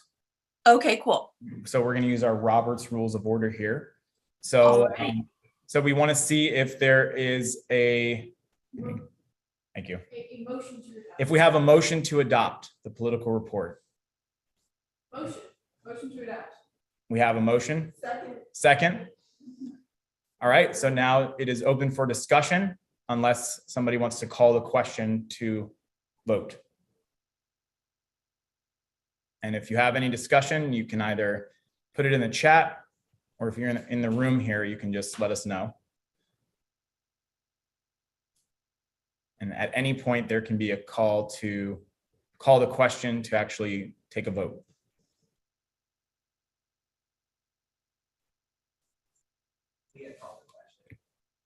Uhuru. So we have some statements in here.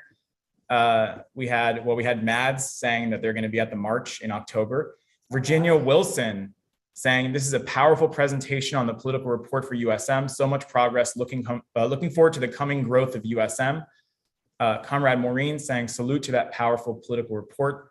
And Deputy Chair Ona Zanea Shatella, Uhuru, saying powerful political report coming from USM. Thank you, and salute to Deputy Chair for the political report to the plenary. That was totally the basis for this.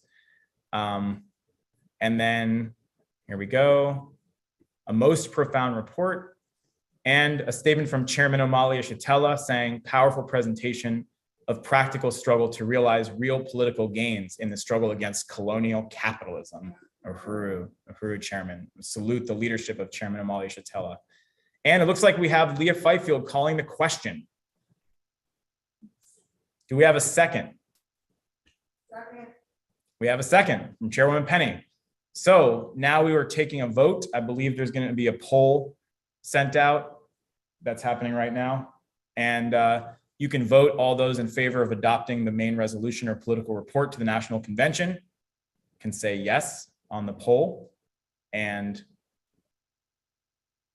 all those opposed can say so as well. And we will just give that a moment. Do you have that open, Amanda? So far, we have a unanimous yes.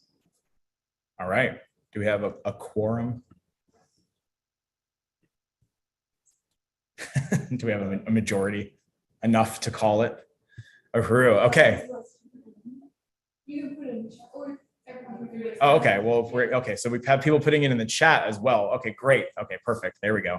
All right, so okay, we're unanimous. Uhuru. Uhuru, thank you, everybody. And I'll turn it back over to you, Mads. All right. Awesome. Sounds good.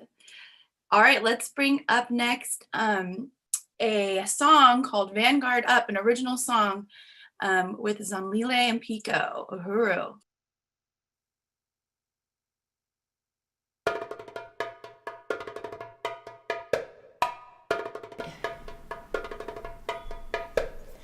I am the strong man, I am the children, I am the woman. I am identity, African blood in me, foundation of all things. Yes, they lie to me, use the sweat of me, this cannot happen. I want it all back, taking it all back, black power inside of me. So step up, I am the vanguard, I am the warrior, I am the front line. So step up, I am the power, I am the knowledge from beginning to end of time. So step up, I am my birthright, Africa, truth and life fulfills me of all rights. So step up, black power, we stand free against all our enemies. I am the vanguard, cause I am a mother, sister or brother, father or friend, you see. Genocide kills us, gentry it wills us, splitting our families. Now that was the plan to conquer our land and spread us amongst the seas. But we are comrades and we are cadres, changing this path you see. So step up, cause I am the vanguard, I am the warrior, I am the front line. So step up, I am the power, I am the knowledge from beginning to end of time. So step up, I am my birthright, Africa, truth and life fulfills me of all rights. So step up, black power, we stand free against all our enemies. I am the vanguard, I am the vanguard, I am the vanguard, I am the vanguard, we are the vanguard.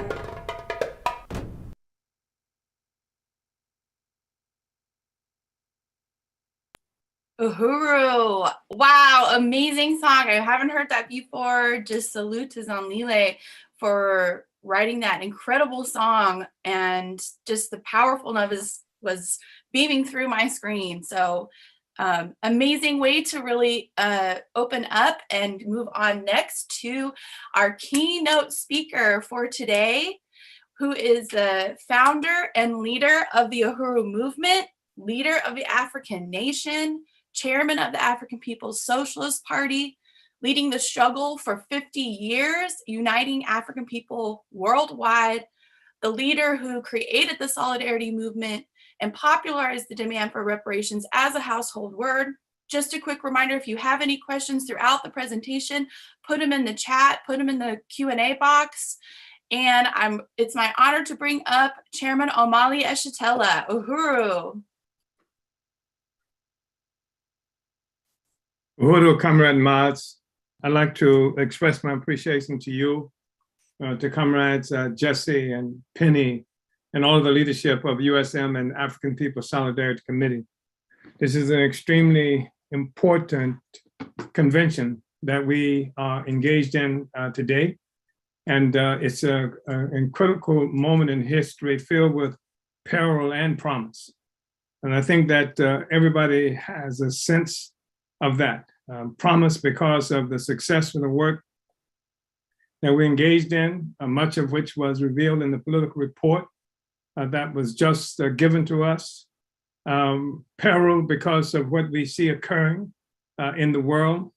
It's reflected in this extraordinary defensive war that has been imposed on Russia in Ukraine, and the obvious work that's being done by the international bourgeoisie or ruling class, Senate, headquartered in the United States, to define the world in a way that is designed to maintain the status quo. And so it's a very, very serious time. And that this convention is occurring in. And this concept of unity through reparations and reparations through organization is a theme that is extremely appropriate for this era of this existential crisis of a social system that's born in slavery and colonialism. And our movement, that is to say, people who are involved in this convention, all of you comrades, understands that the discussion of reparations to African people is not just some kind of parlor abstract discussion by liberal intellectuals. And we understand that the struggle for reparations is a practical political act upon which real unity can be attained between the colonizer citizens and the colonized African subjects. Reparations is the thing that makes it real. It is a serious a political act, and you have voluntarily taken this on. It's a serious political act because it speaks so effectively to a world economy that was born through snatching all of the resources from Africa and from colonized peoples around the world, and the reparations struggle that we are engaged in. It's not a struggle that we are talking about simply trying to get some liberals to give some resources, but it's one that's designed under the leadership of our party to negate the colonial capitalist economy itself. So I think it's really important for us to understand that. For the purpose of this discussion, I want to share something with you sort of as a description contributing to a quantification of the stolen value from Africa. And it contributes to a validation of the demand that you are engaged in, all of us are engaged in for reparations. And this is a rather extensive excerpt from our party's recent 7th Congress 3rd plenary. It's from a book that we've used in the past. It's A History of Africa by Hosea Jaffe. And I'm reading this because most of us have been fed fantasies about the basis of the European society, the value richness of white people. It has been some myth created around it, around this issue, this question that contributes the difference in what we see in the white world or the colonial world as based on some genius or some cultural attributes among white people that's missing from the rest of us. I think it's really important for us to grapple with this. And it's similar to, in some regards, to the myth that of these great explorers from Europe, particularly during the 15th century, that this went around the world discovering, as it's been characterized, and looking for a route to the east, as they talked about trying to find India, when the reality is that the exploration that we are talking about actually was pursuit of gold, and that gold was located in Africa.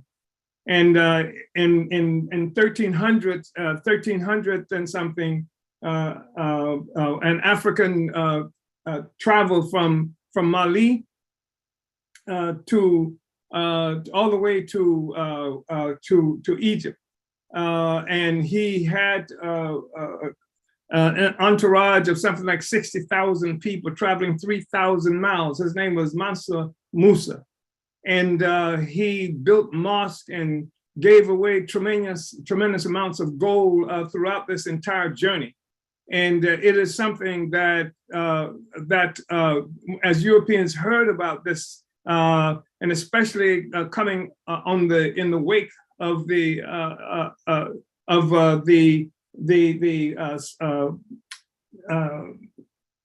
crisis of plague in Europe that destroyed much of the economy. This gold, this idea of gold throughout Africa was something that sent Europeans on a mission. And most of the beginning process of this exploration that we've heard about occurred off the coast of Africa, trying to find way into Africa to locate the gold and what have you. And in the process of doing that, tremendous amounts things happened. Map making got developed, shipbuilding got developed in a much more efficient way in Europe. Portugal, which was a tiny, insignificant entity in Europe, blew up, became extraordinarily rich through this process. So I'm going to just lay out a bit of this because I think it's important. It's important essentially because it challenges most of what we have been taught about the basis of the difference in conditions of existence that we find in Europe and that we find among Africans and other peoples. And I think this is extremely important also because for those who need it, it affirms our understanding of the actual justness of the demand for reparations that we're making. So according to Jaffe, in a book that he wrote called A History of Africa, the Portuguese seized the Azores in 1431 and Pope Martin V legalized the already established European slave trade. In 1445, the Portuguese began slavery from Goree off Senegal. By 1447, they had reached the Gambia River, and the first marked African resistance was reported when they tried to extend the slave trade in Guinea. By 1460, missionaries were slaving in the Congo using Angola, the Kumbundu king. In 1462, the Portuguese were in Sierra Leone. In 1469, Gomez was threatening the civilization of Ghana. In 1471, Fernando Po penetrated the Cameroon's coast. In 1482, the Portuguese were erecting their fortified slaving posts at Damina and Sao Miguel in Guinea and Lunada. In 1482 and 85, Diego Cao slaved up the Congo River and down as far as Namibia. In 1484, the Alveira came armed into the Benin court, and Namibian Khoikhoi fought off Cao's conquistadors. Finally, financing the Portuguese and accompanying them on some of their voyages were Germans from the old Hanseatic League, particularly from Antwerp, Frankfurt, and Hamburg. Hidden German colonialism was beginning. In 1487, Khoikhoi tribalists resisted Bartholomew Diaz's armed bands, but Diaz succeeded in rounding the Cape of Good Hope.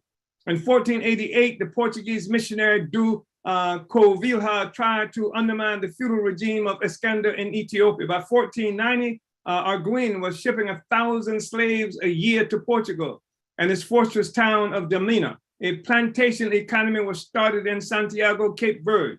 By about 1500, Portugal alone had taken some 700 tons of gold out of Africa, a massive primary accumulation for nations still weak capitalism, worth in today's money $8 billion US, the first installment of some 13,500 tons of gold, worth about $160 billion US, estimated by Mauni of Dakar and Paris universities to have come out of the Niger-Sudan complex alone during the whole colonial period.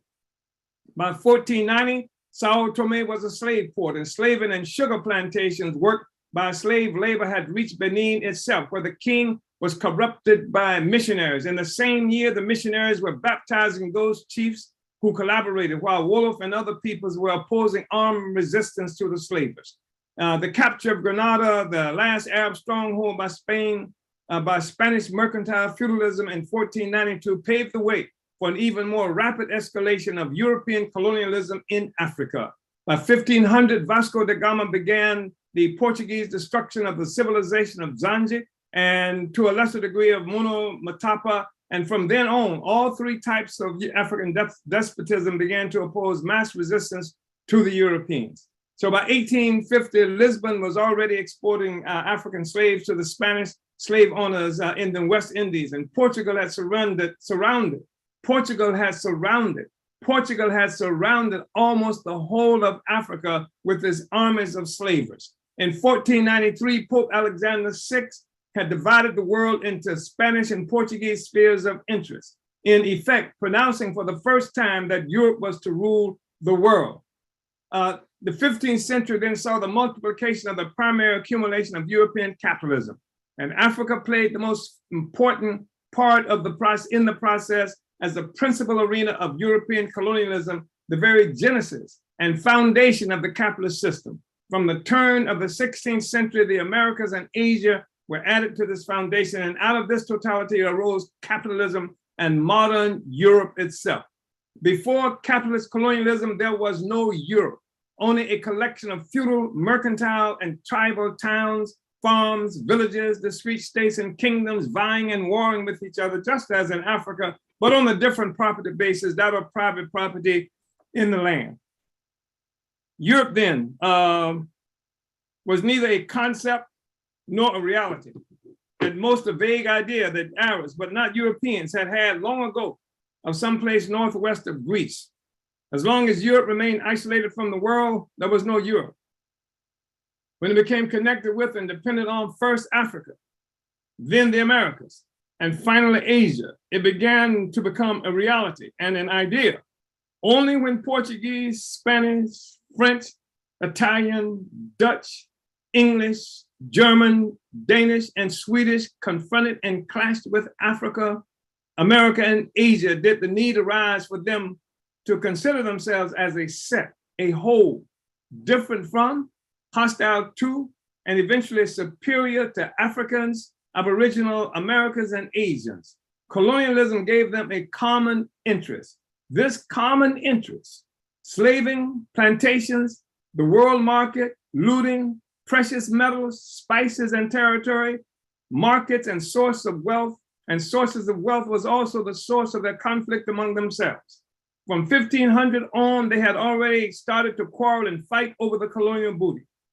In these intra-European conflicts, Portugal and Spain had in time to give way to Holland and France, and these in the 18th century to Britain, while German hidden colonialists, Calvinists, Catholics, and Jews alike steadily garnered what they could of the booty without shedding their blood or losing their own property in the process. The scramble for Africa that led to the 1884 and 85 Berlin Conference had its roots in 4 centuries of struggles between the European powers for the division of Africa. Colonialism, the basis of European unity, was also the basis of its disunity. Europe was born out of colonialism as the exploiting, oppressing, negating pole that tried always to destroy and assimilate its opposite pole, the rest of the world. The first form was that of primary accumulation from the 14th century to the 19th. The next was that of regular accumulation with an inertial momentum carried forward from the primary accumulation. With capitalism arose Europe, and with Europe, the myth of European civilization, a civilization based on African slavery, American plantations, Asian spices, precious metals from all 3 non-European continents based too on Indian numerals, Arab algebra, astronomy, and navigation, and Arab Indian took the Gama to India from Mombasa, and Chinese gunpowder, paper, and compasses. This non-European European civilization was a Narcissus-like admiration of its own conquests. The sword, gunfire, murder, rape, moderate robbery, and slavery formed the real material basis for the idea of European superiority. It was out of this process that the very idea of a European man arose, an idea that did not exist even in etymology before the 17th century. Before the slave trade in Africa, there was neither a Europe nor a European. Finally, with the European arose the myth of European superiority and separate existence as a special species or race. There rose indeed the myth of race in general, unknown to mankind before. Even the word did not exist before the lingua franca of the Crusades. The particular myth that there was a creature called a European, which implied from the beginning a white man. Colonialism, especially in Africa, created the concept and ideology of race. Before capitalist colonialism, there were no races, but now suddenly and increasingly there were races. Once born, the myth grew into a reality. So clearly, this passage provides evidence of the justification of the demand for reparations that you are participating in pursuing. But it does more than that. It shows that the resources stolen from Africa created a single world, world economy that dragged a backward Europe out of feudalism and initiated a heretofore non-existing world economy, a colonial mode of production. And what you can see is that just from what I read from Jose Jaffe alone, how Europe was consolidating itself, building its economy through this global, this pursuit of slavery and colonial booty around the world. That's the thing that connected the world into a single world economy. And it's important to say that because mostly we hear from people who claim that they're fighting against capitalism as a means of fighting, struggling against the existing social system. But what they talk about when they talk about fighting against capitalism is they're talking about a struggle that's made on this foundation of colonialism. And we hear words like from Karl Marx terms, and I've used them before, that talks about primitive accumulation of capital. And he talks about how primitive accumulation of capital was the startup of capitalism. And some variation you will hear all the time from Europeans, whether they Marxists or whether they are people who proclaim capitalists and reactionaries, etc. This whole notion that Africa functioned for the purpose of developing Europe, developing white people, this idea of primitive accumulation, that somehow the development of capitalism, the development of Europe required what they call primitive accumulation. And he talked about primitive accumulation. And I spoke briefly of primitive accumulation, what Jaffe mentioned earlier on in this presentation, that where I quoted him as primary accumulation. The startup, how does this thing get started up in the first place? And Marx characterizes it as primitive accumulation. He said it was like turning Africa into a warren for the commercial hunting of black skins. He characterized it also as the war that was fought by England against China in 1841 and 42, the so-called Opium War, forcing China to take opium in trade for opium that it did not want, in trade for tea that was coming from England after having been stolen from another colony. So what we have here is this thing that's called primitive accumulation. And Europe is the primary force. Europe is the subject, and Africans and the rest of us are objects. Our existence is something that functions only to give definition to Europe. So European development occurred as a consequence of this primitive accumulation. There was no other way Marx could explain it. He tried to use other methods to show some historical necessity that was associated with the emergence of capitalism from feudalism, but he had to fall back on what he called primitive accumulation, this startup that he said that had the same significance in political economy as original sin in theology. And this was turning Africa into a warren for the commercial, for the hunting of commercial skins. So what we're looking at is a mode of production. And what we're looking at is a situation where Africans, to the extent we accept that and others similar definitions, other iterations of that understanding, what we do is accept our role as making history for somebody else. We're not making history for ourselves. That's one of the reasons that's important for us to understand that when we look at colonialism, we're looking at a mode of production. It is a production process that envelops all of society. And we're talking now, since the colonial process was initiated that Jaffe described so much, we're talking about now not just a group of single economies attached to what would become Europe, but that's something that the whole world has now been hitched together, and that the economic life of the planet Earth now is located within the activity in this new process, this new mode of production where everything is produced and life itself is carried on, through which life itself is carried on.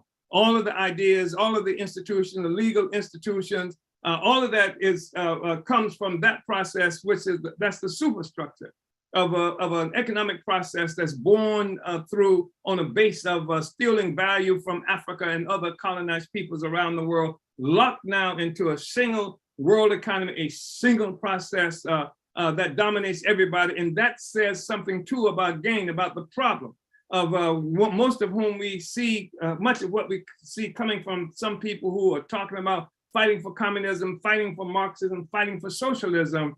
They do so while having accepted the role of African people as a part of the process building European society, and not seeing that what they're struggling for and around rests upon a foundation of Black people, of oppressed peoples around the world, which is why our conditions as Africans, as Mexicans, indigenous peoples here, and various other places around the world never improve.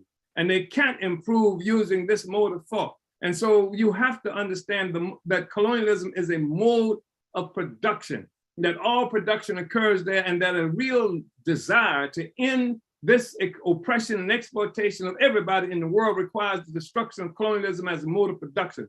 And that means that recognition that the center of the universe is not white people, either workers as it's been characterized, or anybody else, but the center of this struggle is in the colonized peoples of the world, who represent the foundation that this whole social system rests upon.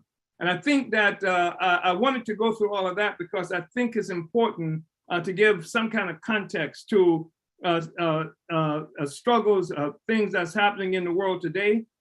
Specifically, I'm talking about the defensive war that has been imposed on Russia in Ukraine. And it is something that most people do not understand, or when they struggle for some understanding, their starting point is often 2014, when the U.S.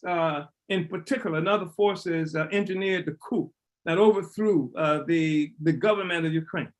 And they overthrew the government of Ukraine because they could not seduce him, the president of Ukraine, because they could not seduce him into becoming part of the European Union and joining NATO, which is a military organization that was created for the destruction of Russia. And when he refused to do that, then they initiated a coup and chased him out of the country. And the government that's in place now came into power as a consequence of that. It's really important to understand that the elected government, the elected president was kicked out by a CIA-initiated coup in 2014. So many people are able to recognize that. And I think it's important that we recognize that. But the critical thing in terms of a time frame to understand what is happening with Russia and this defensive war it's involved in. And the thing that connects this struggle that we're looking at with Russia the reparations demand is recognition that the real war against Russia started right after the Russian Revolution of 1917. A Russian Revolution that was waged and fought within the context of revolutionary struggles happening all around the world, especially among the colonized.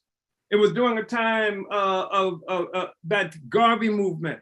Millions of African people, at least 11 million of African people around the world were connected to a struggle to take Africa back from the colonizers. It was a time when Pancho Villa and Emiliano Zapata of Mexico and Augusto Sandino in Nicaragua were involved in struggle to liberate the people. It was a time that the crisis of the whole social colonial system was such that the United States in 1915 invaded and occupied Haiti and took all the gold out of its treasurer and brought it to New York and starved Haiti and encircled Haiti since that time, encircled it economically. So this is the time that time frame, generally speaking, that we're talking about. The whole capitalist system was in a state of crisis. And then you have these Russians who made a revolution in the name of the working class and the oppressed of the world in 1917. And when they made that revolution, immediately all of the colonial powers in the world invaded Russia. That included Japan and the United States. And so this was the first time that we saw this process that we are looking at today manifest itself sharply as dealing with an existential crisis of a social system based on colonialism. And the thing that makes us able to say that is because the Russian Revolution was a single event that occurred in a sea of resistance by colonized people all around the world to take our resources. And as we have already seen, looking at just the quotes from Jose Jaffe, and this is a minimal kind of quote, even though it's significant, that the whole capitalist system has its foundation in colonialism. So when you see the Russians rise up, all of the capitalist world invade Russia because they are protecting their colonial booty, because they are protecting the resources that's coming from the rest of the world. And they initiated an economic quarantine of Russia, to starve Russia, to try to make it a failed entity so that it could not survive. And it kept Russia from entering into the colonial mode of production. It kept it out of the colonial mode of production. It made it impossible for Russia to do like England, to do like Belgium, to do like France and Germany and the rest of them, and the United States, to live off sucking the blood of Black people and colonized people around the world. It had no access to that. So it achieved this identity, not like Germany, not like the United States, not like any of the other European countries as a part of a colonial slave power. Russia did not achieve its identity in that fashion. It achieved its identity as revolutionary, fighting against that system that was headquartered in the United States, but also involved all of the European colonial powers of the time. And so this is why this is the first instance where you see these colonial powers gang up on Russia. They ganged up on Russia because of me. They ganged up on Russia because of the Mexicans and the Nigerians and all the African people on the continent of Africa. This was the basis for that attack on Russia, 1918, shortly after the Russian Revolution. And so this is what we were looking at then. And then, of course, we saw later on in this struggle that there was seemed to have been some kind of temporary rapprochement that occurred between Russia and the colonial powers. At the time, the system of colonial capitalism became so aggravated that they emerged, and there were starving people throughout Europe. There were economic crises prevailed throughout most of Europe and the United States. And this economic crisis helped to produce Adolf Hitler and Nazi Germany, this fascist movement. So a crisis developed then. And in order to crush this crisis, to crush this movement, and you have to be clear about that, because you saw for a temporary rapprochement appear to have occurred between Russia and the rest of Europe, and Europe, I should say. But you must understand this, no matter what the story is, the narrative has been that how this war was some kind of war in the Second Imperialist World War for humanity, a war to save the oppressed Jews or something to that effect. It's nonsense. The fact of the matter is that this war was a struggle to redivide the world. And because Germany had broken the deal and the rules that came out of the First Imperialist World War, where they had made a peace deal that took a lot of stolen land from Germany. And so Germany is trying to take that back. And this is the basis of the contradiction that happens between white people on top of the platform of our oppression that's referred to as fascism.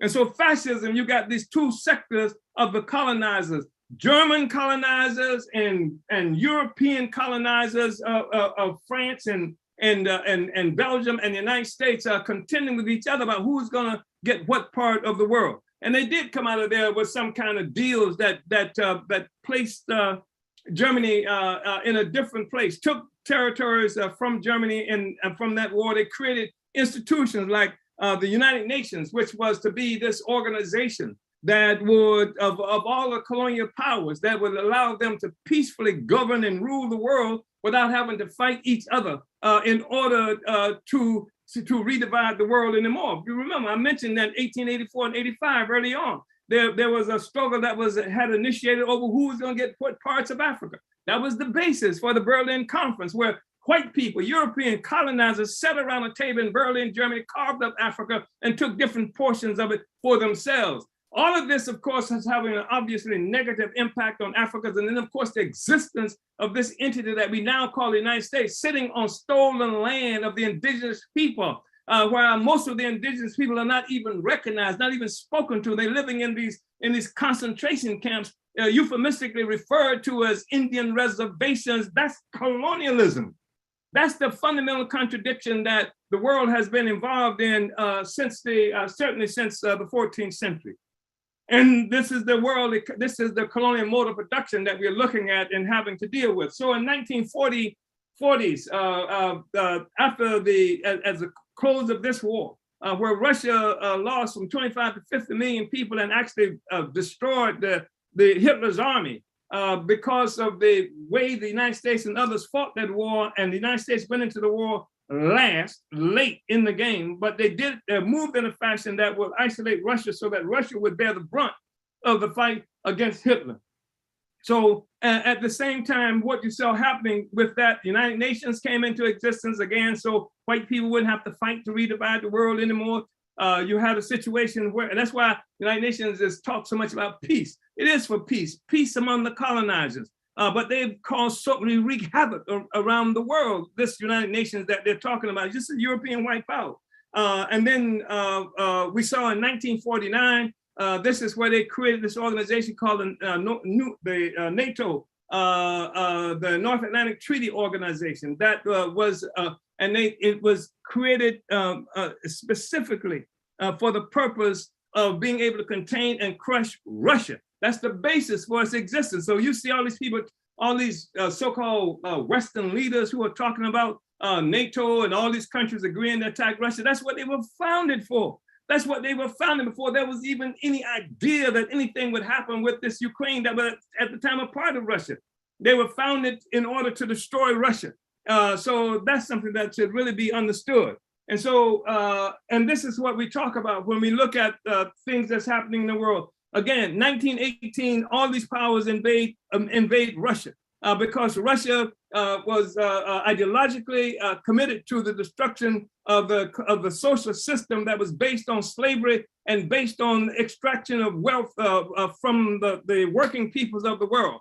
It was something that happened in the same time, in the same general time frame of the Marcus Garvey's movement. Marcus Garvey in 1919 declared Africa for Africans at home and abroad. This was offensive that they had to deal with on every front. The colonial capitalists were fighting for their very lives. And so now what we find is with this situation that the US has been working for a long time to destroy Russia.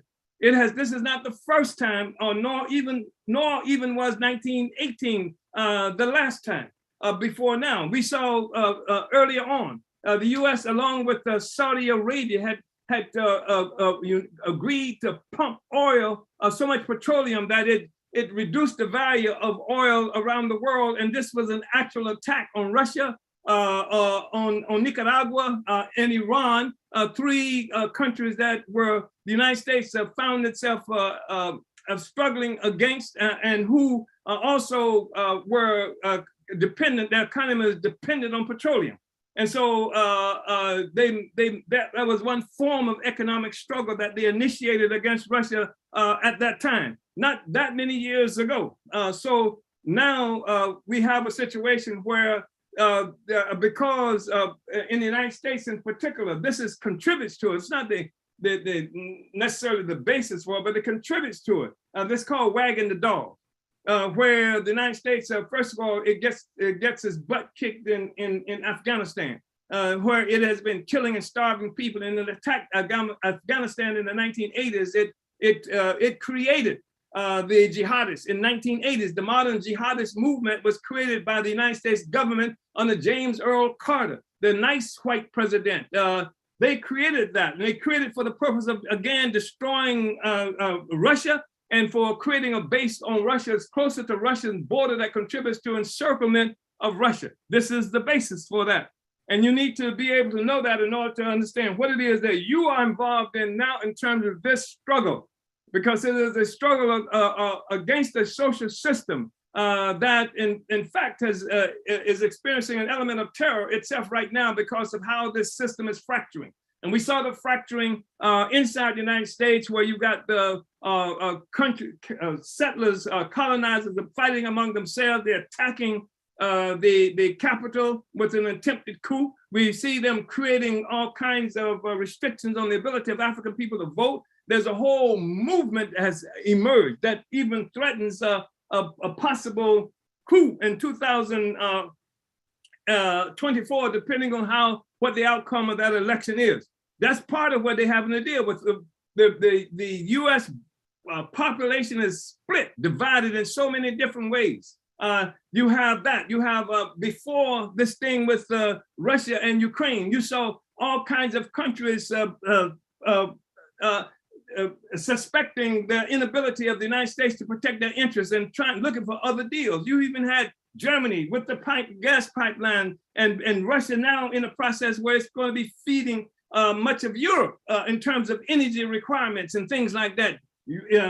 Russia, who was involved in Syria, defending the Syrian government against US intrusions. Russia, who was in Mali, protecting the government there against France, who occupies 14 different countries in Africa. Then you've got China, who is the biggest economic power in growing in Africa today, and that's at the expense of the United States and France and all these other countries have been plucking and sucking the blood of Africa for all this time. It's a real serious crisis they've been confronted with.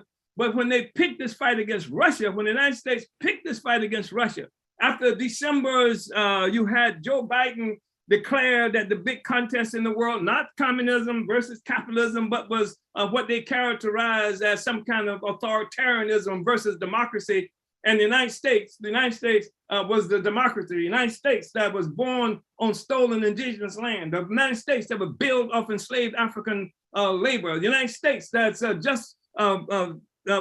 slaughtering all these people in Afghanistan and around the world, and the United States starving Afghans today by keeping their money. It's their money. But the same banking system and trading system that created around the time when they were doing this thing with creating NATO to control the world has allowed the United States to be in control of the banking system, the monetary system essentially around the whole world. And so they starve people, and that's what they're doing. And that's something important for you to know. It's also important for you to know that the United States government is doing everything it can to make sure that you don't hear any other position on the question of what's happening with Ukraine and Russia other than its own.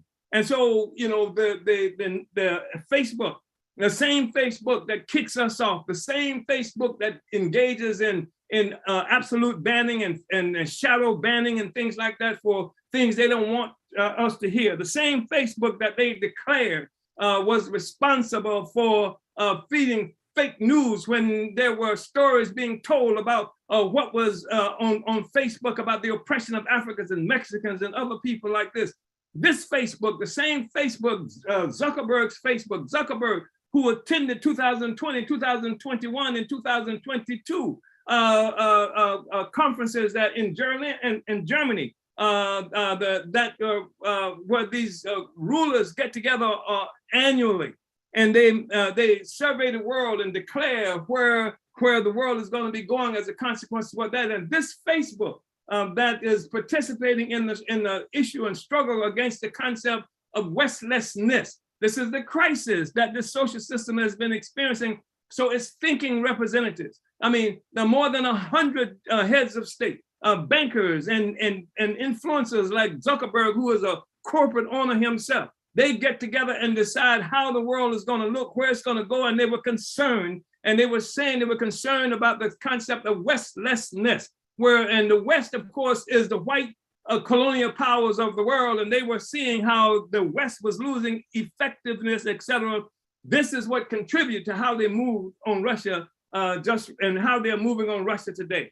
And that's why it's important. And that's why this whole notion of reparations is important, because ultimately what you're looking at is a struggle that does revolve around economics. That's why we talk about it is a colonial mode of production.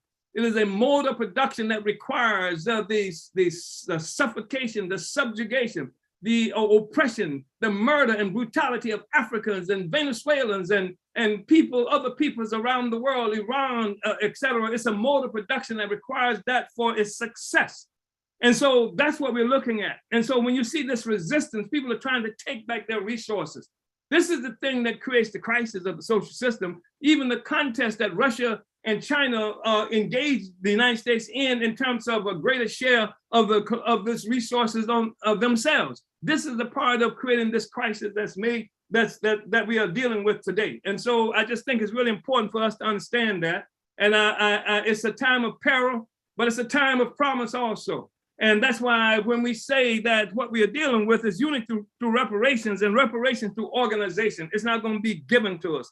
It's not going to be put in our hands, but that's all right, because already the work that you have been engaged in is transforming the ground. The reparations is becoming an increasingly popular demand, and certainly recognized demand because of the work in part that you are doing under the leadership of the African People's Socialist Party, so that there are more than 130 cities in which white people are organizing around reparations. There are more than 30 some states in which white people are organizing around reparations under the leadership of the party. And as a part of the struggle against colonialism, that's what you're involved in. Now, we are taking a stand around this Russia question, Ukraine question. It doesn't fly. It's nonsense. It's a lie. And the thing is that we cannot be subjugated by this process that they are utilizing, this narrative that they've created. Russia is fighting a defensive war. They have expanded NATO in the last 8 years to such an extent that they have gone 800 miles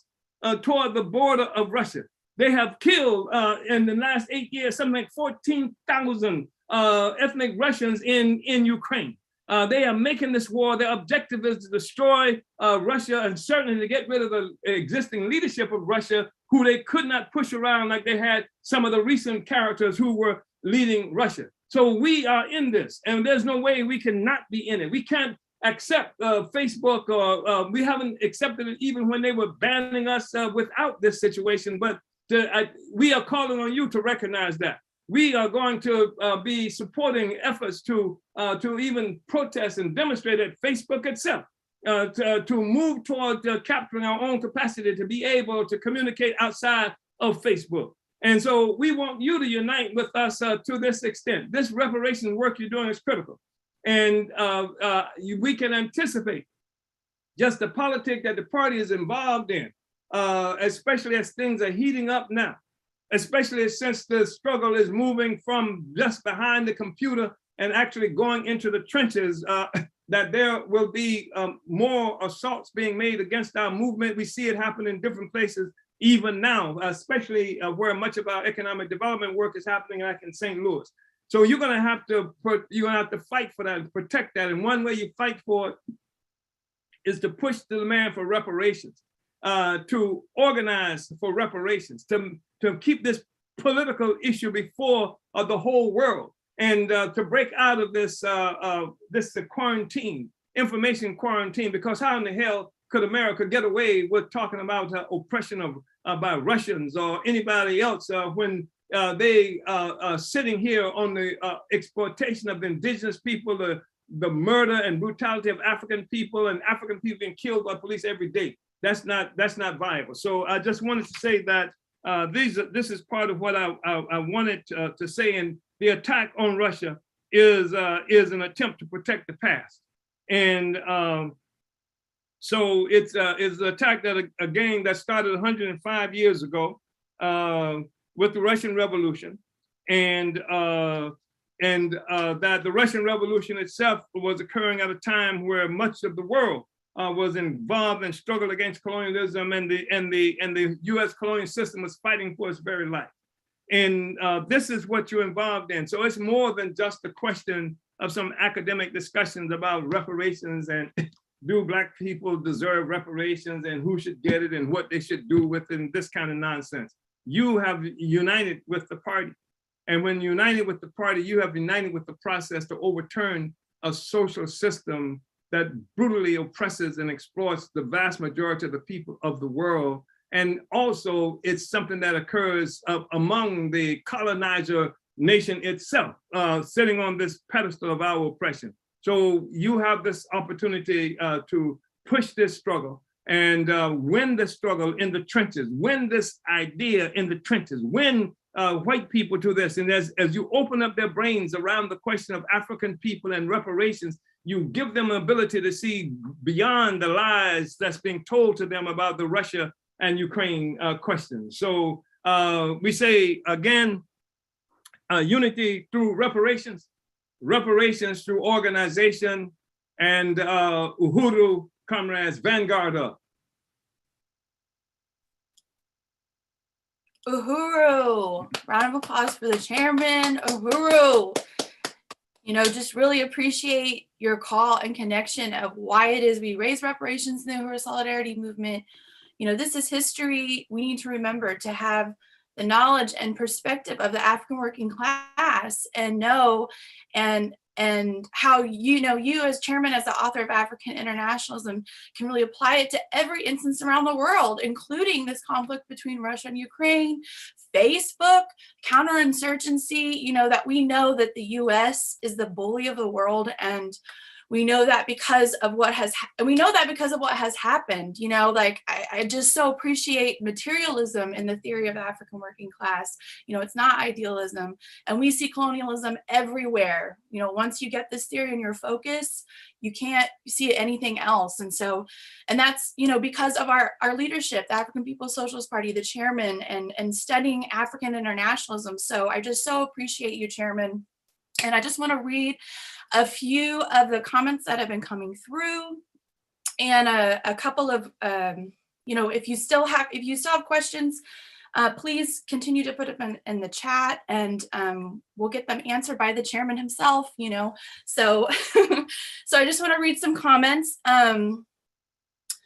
Eric in Oakland says all white people must pay reparations for colonial capitalism. Virginia says this is so profound.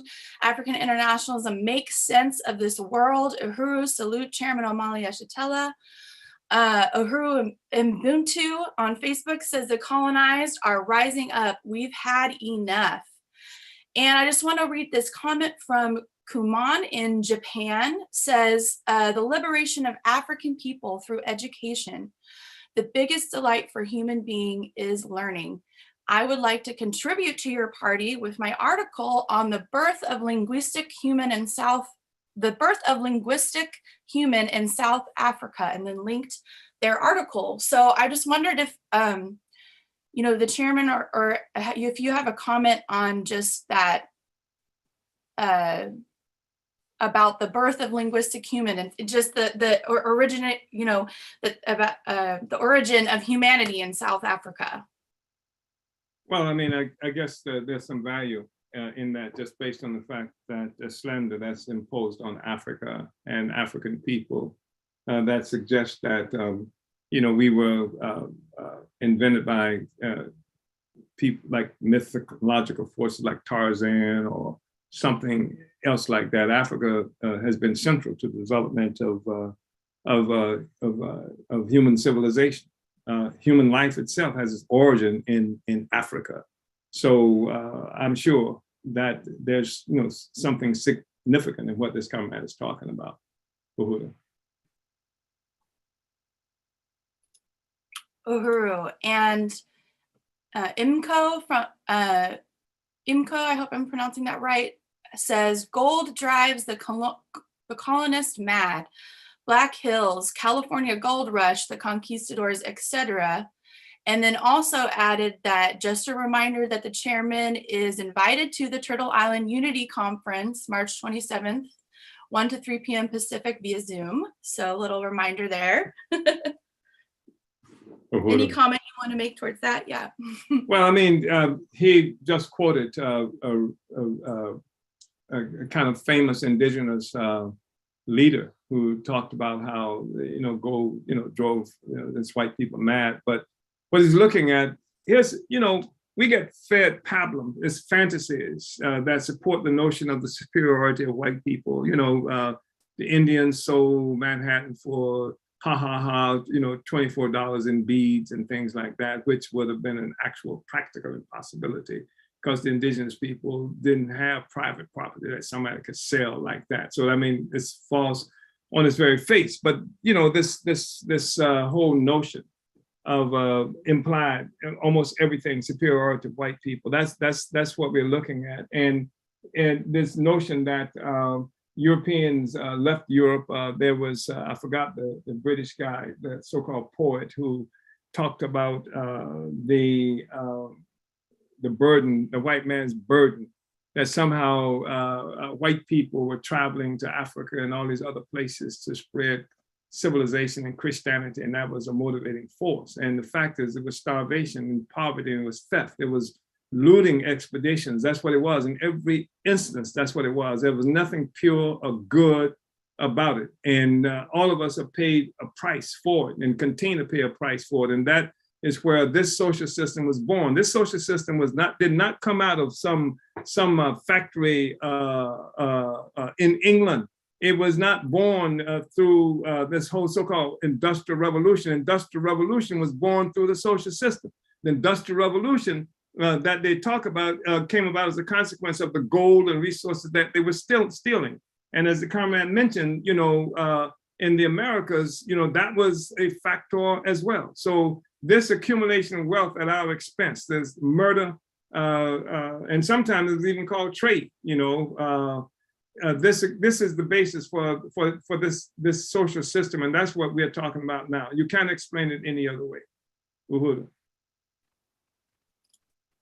Uhuru, I have another question or comment from Allie in Oakland. There's a big thing going on in the media right now because an African WNBA player was detained by Russia for having marijuana in her suitcase. People in the US are freaking out, saying how horrible Russia is, and they somehow forget that the US has been doing this every day to African people for the last 100 years and has locked in African people for life sentences. It's the war of ideas. That's ridiculous. I mean, the objective here is because you will notice that a whole bunch of people are not accepting the United States line about what's happening with Russia and Ukraine. And almost half the so-called countries in Africa refuse to condemn. And there are other countries everywhere who refuse to do that. And this is one way, because increasingly it's becoming clear that this is a white man's war. This is a colonizer's war that's being made against Russia. All the colonial powers, all the old slave owners are the ones who are making this war. And you've got some opportunists who used to be a part of the Soviet bloc and who at the first opportunity ran and joined in with the other European colonial powers. And people, like to paint a picture of this being as a consequence of the oppression of the Russian state or communism, et cetera. But the fact is that this was happening because they wanted to join and live the same way white people were living in the rest of Europe, And because Europe and the United States had economically quarantined Russia, those resources were not getting there. And they were not getting there because Russia was not exploiting Africans in Jamaica or on the continent, exploiting people in Nicaragua. All those places that was bringing wealth to what is called the West were not going to Russia. And so, the Soviet bloc. And so now you see these people who, and this picture's painted of these poor people running from Soviet despotism at the time. They were running to join the looting frenzy, the rape and pillage frenzy, to live off the Africans and other people, just like the other Europeans. So, just a lot of, nonsense that passes itself off as history that gets fed to us every day. But this is a consequence of superstructure.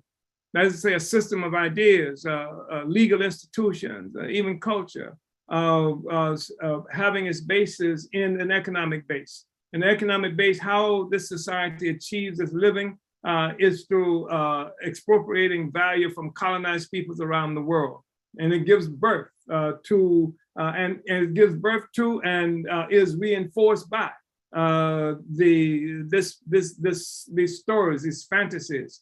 It's like Santa Claus, this cherubic white guy who runs around the world, giving stuff. He lives in a place where it's even too cold to work. And so he's got these mythical people who produces everything, and then he takes it to all the good people around the world. So he doesn't have to explain that I stole this from Africa, and I stole this from Mexico, and I stole this from Venezuela, et cetera, et cetera. And not only that, but only the good people get it. So people are rewarded for being colonizers, and they are blamed for being colonized, because the bad people don't get anything, and that's the explanation that we don't have anything. In fact, George W. Bush said it once about how the world hates America because, as he put it, we are good. This is, but it doesn't, the thing is, it's not holding water.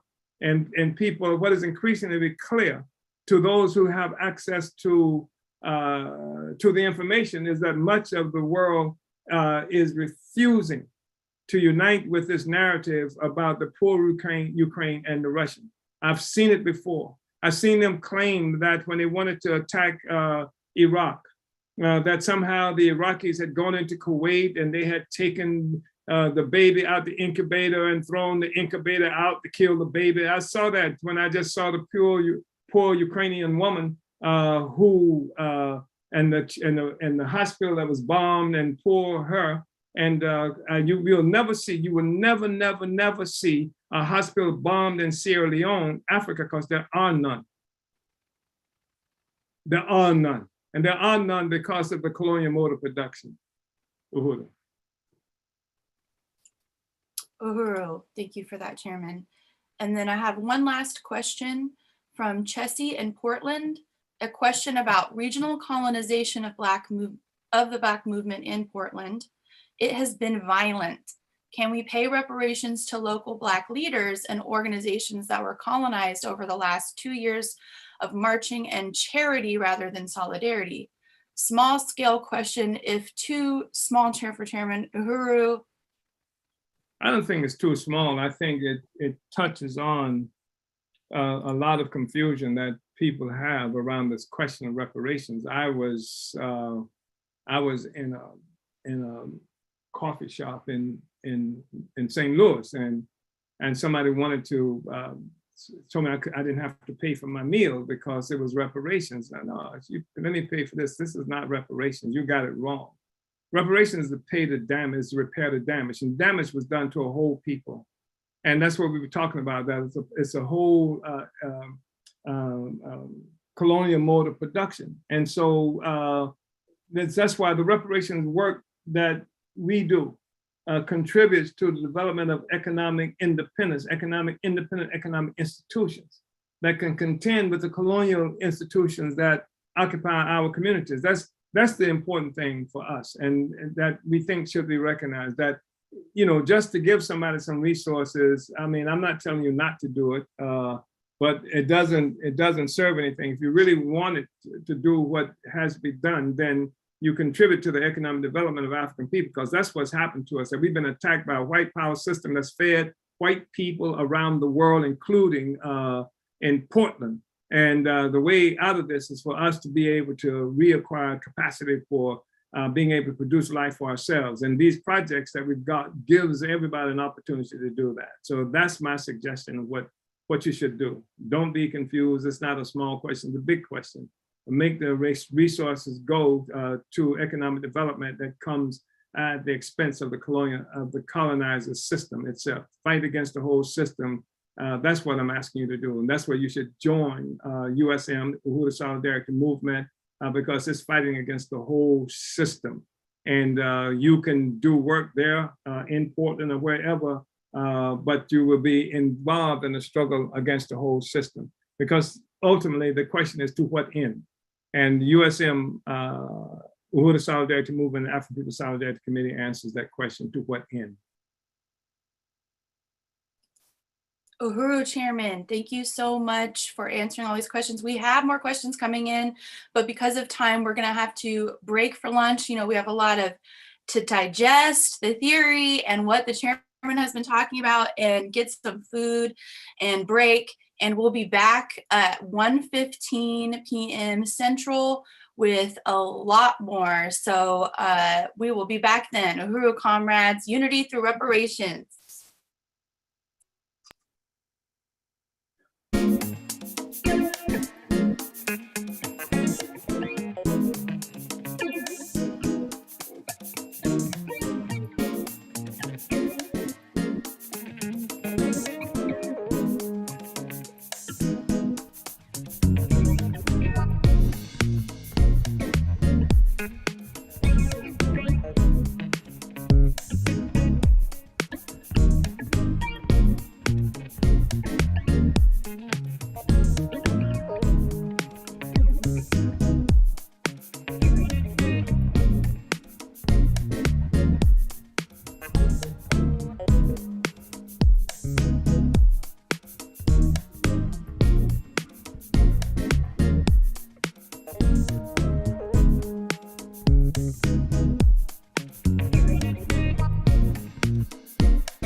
Yes, love.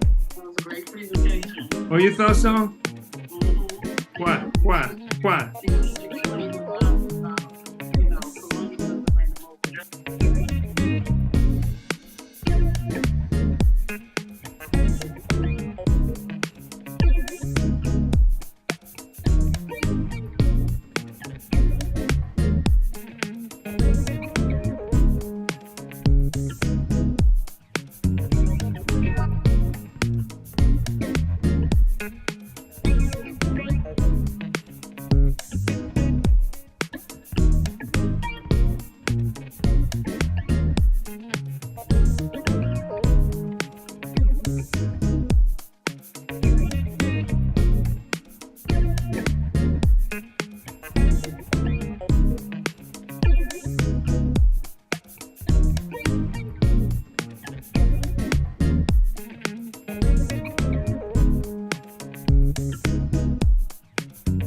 Uhuru, Uhuru, everyone, welcome back to the second part of the Uhuru Solidarity Movement's annual convention, Unity Through Reparations, Reparations Through Organization. We had an incredible first half of the convention, and if you missed out, the recording is available on the Uhuru Solidarity Movement Facebook page. I highly recommend watching it if you missed it, because there was a political report that we adopted as an organization. The keynote speaker, Chairman Omali Yeshitela, addressed issues like Russia and Ukraine, counterinsurgency, and just so much more riveting content. So if you did not get your questions answered by the chairman, we will address them in our next Q&A, and hopefully we can get them all answered by the end of the day. So coming up on the second half, we have more revolutionary speakers and workshops and panel discussions. We have a live selling of Uhuru Planet. This is Uhuru Planet, and this is Uhuru Planet. And so just think about, there's so much cute apparel and accessories that are going to be sold today. So think about what you want to get, how much money you got to spend on that, on Uhuru swag. And just to remind you all, we do have a fundraising goal for the convention of $25,000 of reparations. We do have donations already coming in, and we just want to appreciate you all so much. And if you're, inspired to pay reparations, especially during this next presentation, uhurusolidarity.org/pay-reparations, put in your donation, pay reparations. And with that, I just want to introduce our next speaker, Deputy Chair Ona Zene-Yeshitela.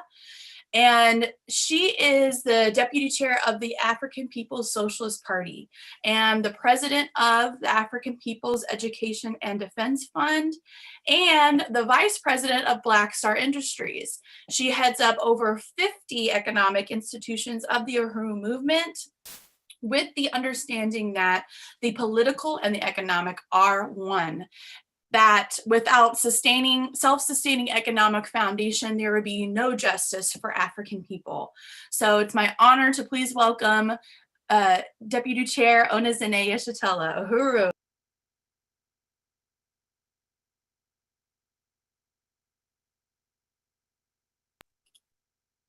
Uhuru, there. Uhuru Mas, thank you so much for that introduction. And it's really, really good to see you again.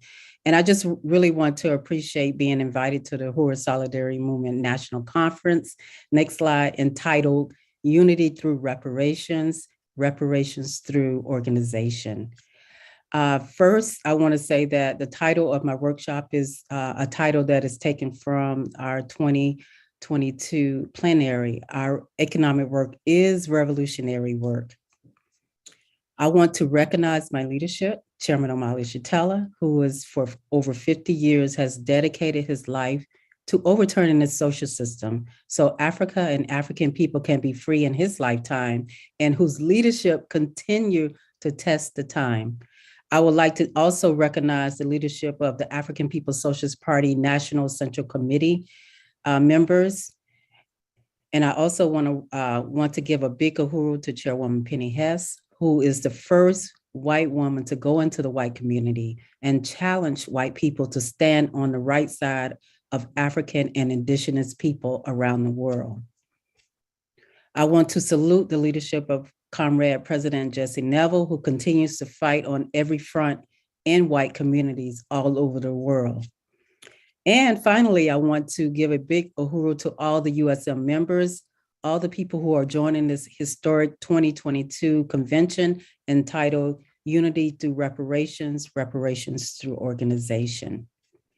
So in 1972, when the chairman and the organizers formed the African People's Socialist Party, they understood self-reliance and self-determination were a necessity to carrying out the goals of liberation struggle.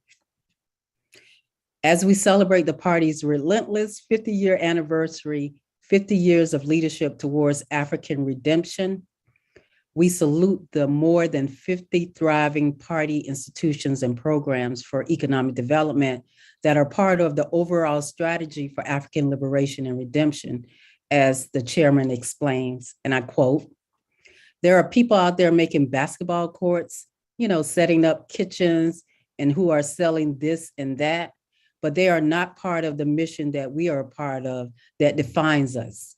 What we are doing is concentrating this power, concentrating this effort for liberation. And that was a quote from the chairman. So I'm the deputy chair of the African People's Socialist Party, and in that capacity have been assigned leadership over the development and creation of all the economic entities of the African People's Socialist Party.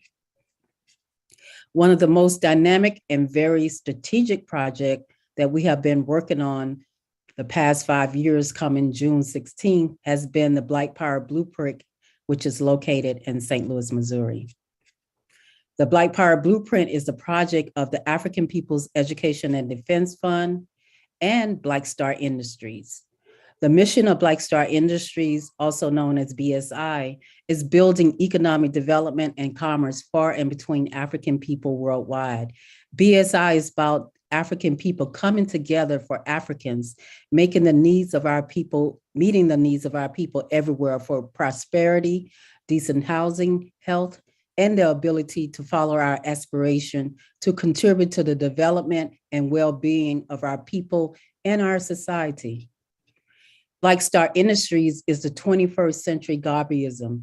Black Star Industries is the economic vision and institution created by African People's Socialist Party Chairman Omali Yeshitela as the key instrument for developing our own independent anti-colonial economy.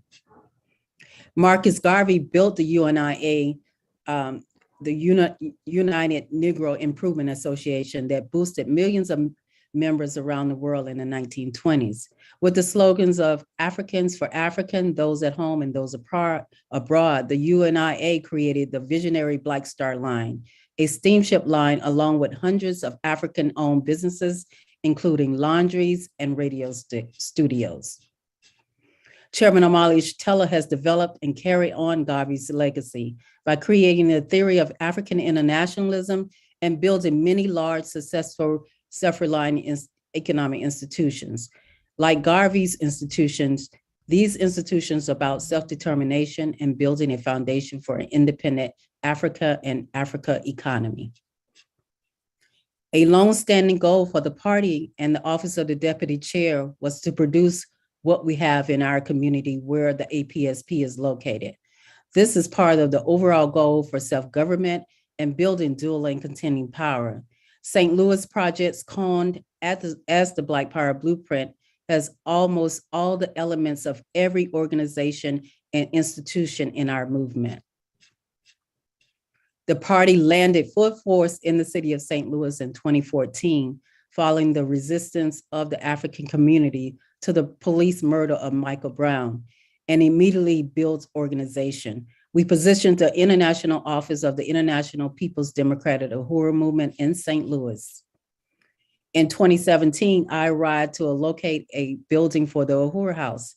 In the 4 short years since then, we have built roots in the community that is involved and says that many organizations have come to North St. Louis and promised what they would do, but we are the only ones still standing after years of this. The Uhuru Movement and the Black Power Blueprint are the only ones who stayed and are building cultural life and economic and political power. Once I saw the conditions of our people in St. Louis, I felt that I could not leave until we could seize as much territory for this community as we could to build programs and institutions to change the conditions Africans was facing at the time. In North St. Louis, our community has been exploited and the buildings left to rot by design. The properties have been abandoned, degraded in our community as part of the process of chasing us out, undermining property values, and opening the door to vultures from the colonizer nation to easy, cheap acquisitions.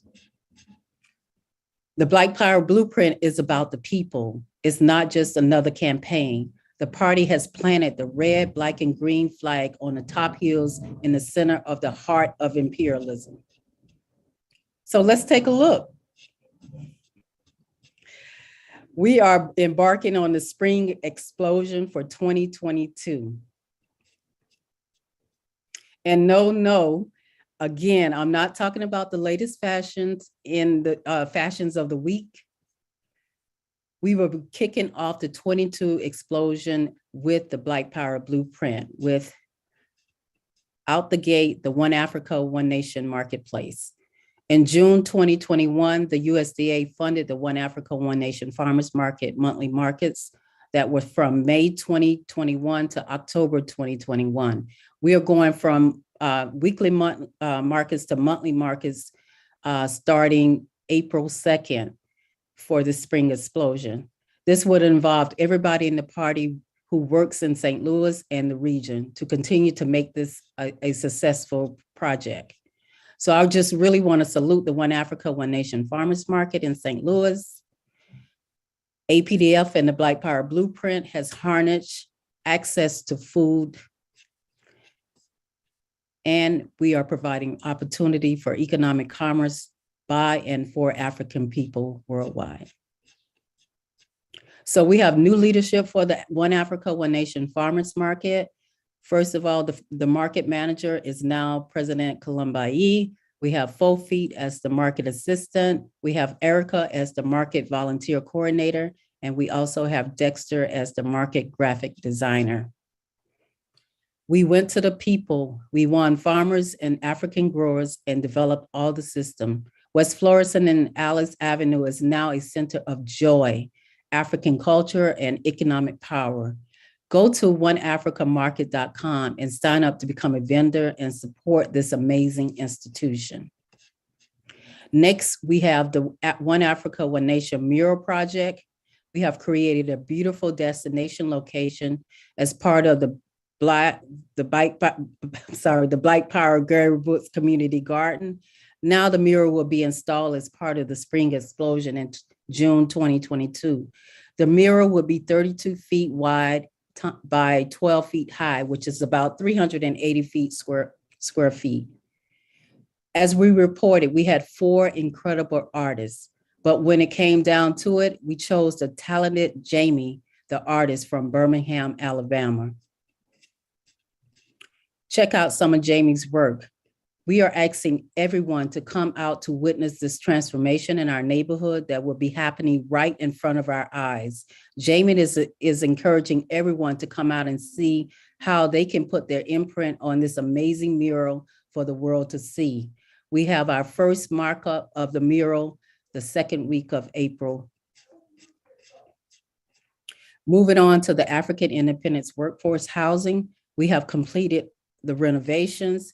In the last 2 weeks, we've had 2 important work days that have begun the actual furnishing of each apartment, and the transformation has been incredible. Each apartment will be named after an historic political prisoner. First up, we have Asune Akali. And this is some of the decor that we have started in his apartment. We have a leather couch and a love seat and a beautiful rug. So we're working on completing that. We also have Asada Shakur. And we have, this is her apartment with a beautiful red leather couch and a beautiful center table. This is just the beginning stages of this project. We also have Matula Shakur.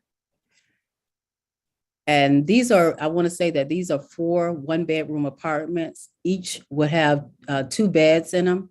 We just purchased all new beds and a beautiful linen for all the apartments.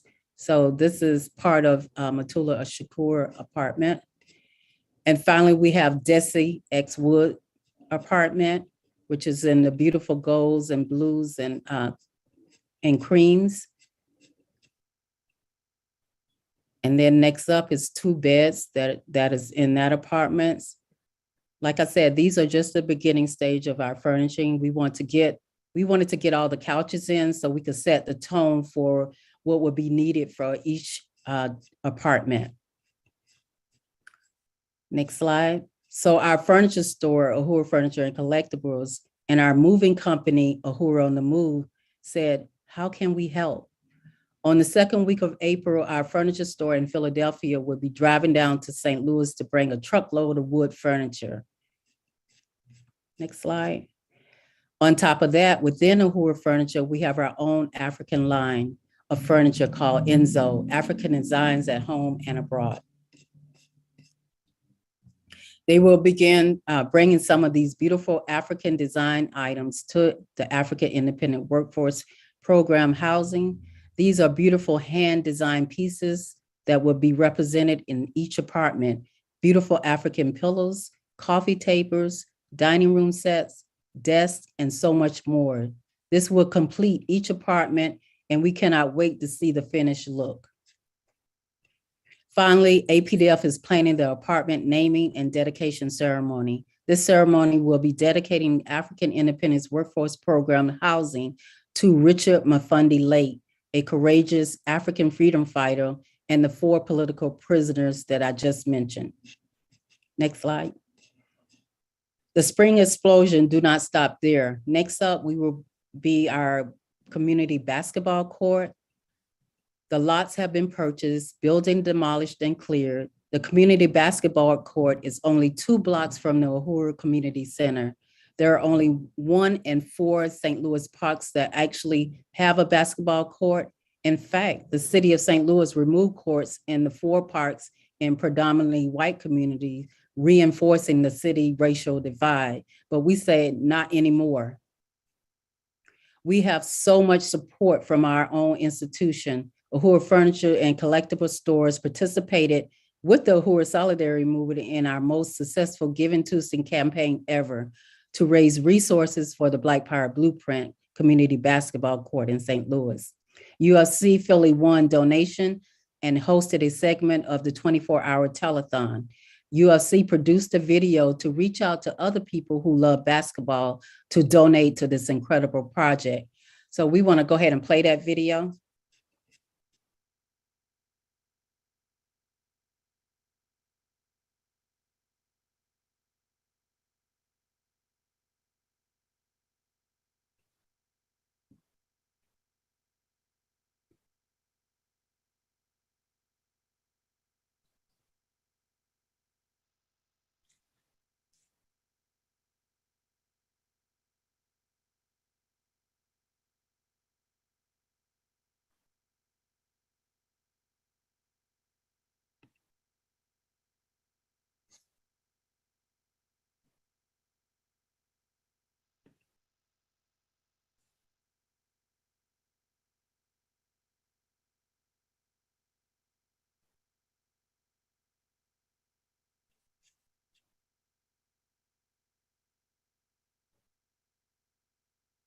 I work at Uhuru Furniture, an economic development project of the African People Education and Defense Fund, led by owner Zane Yesatella.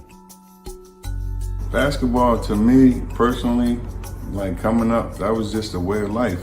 That's when family was family, when I was coming up.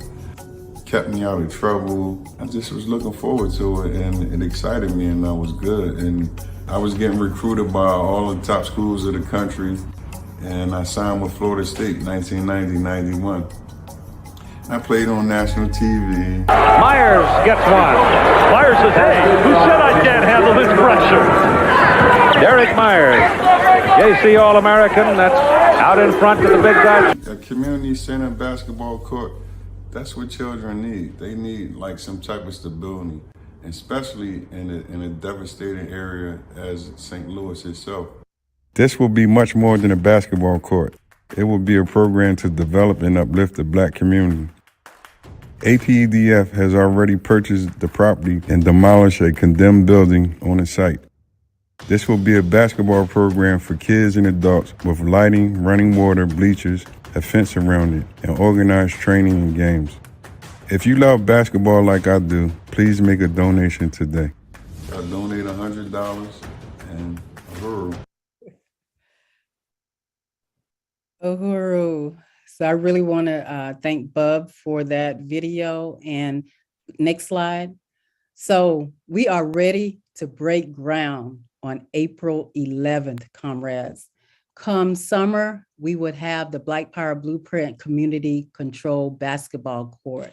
We have been raising the funds for this basketball court for the past 2 years, and now it's finally coming to be happening. So many of you have participated in donating to make it a reality. We have an incredible team of photographers, videographers lined up to capture everything. I want to show you the video that we made to promote the need for the basketball court in our community. Can we show that video, please?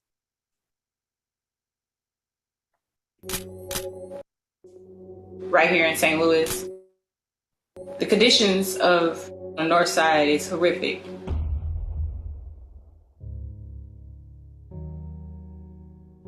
I just think that it's important to say that we believe in the democratic anti-colonial right to be able to have community control of every aspect of our lives and our communities. And I think the most fundamental, most democratic, most anti-colonial demand that I can conceive of is community control of basketball court.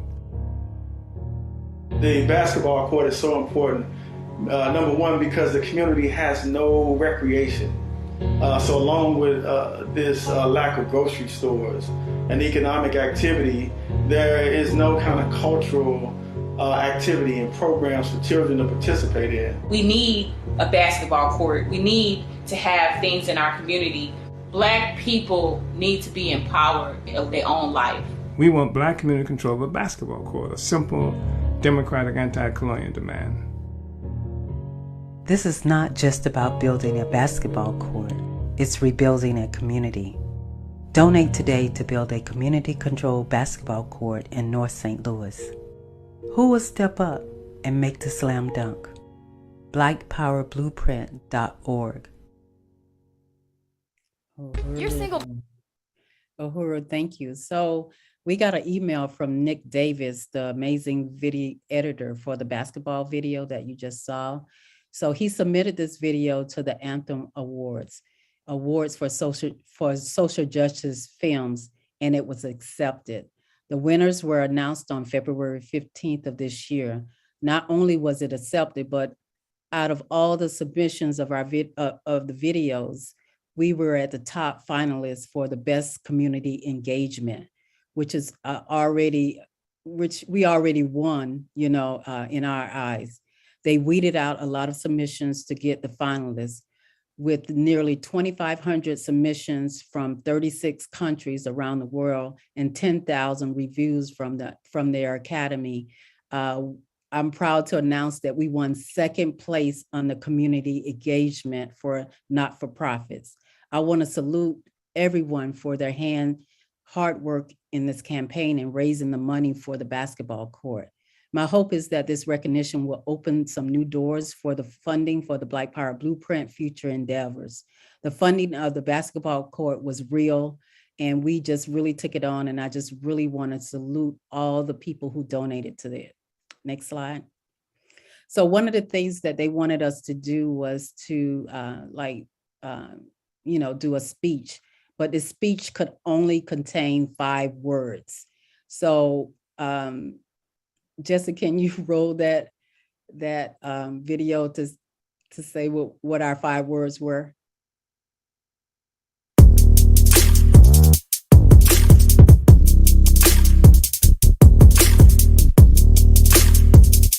Reparations to Black Power Blueprint.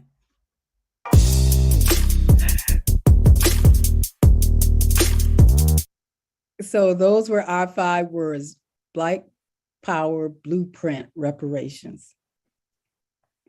So the unveiling of the new logo and the new name for the basketball court is happening right now, right here today at the USM convention. So I am really, really excited about this new name and new logo for our basketball court.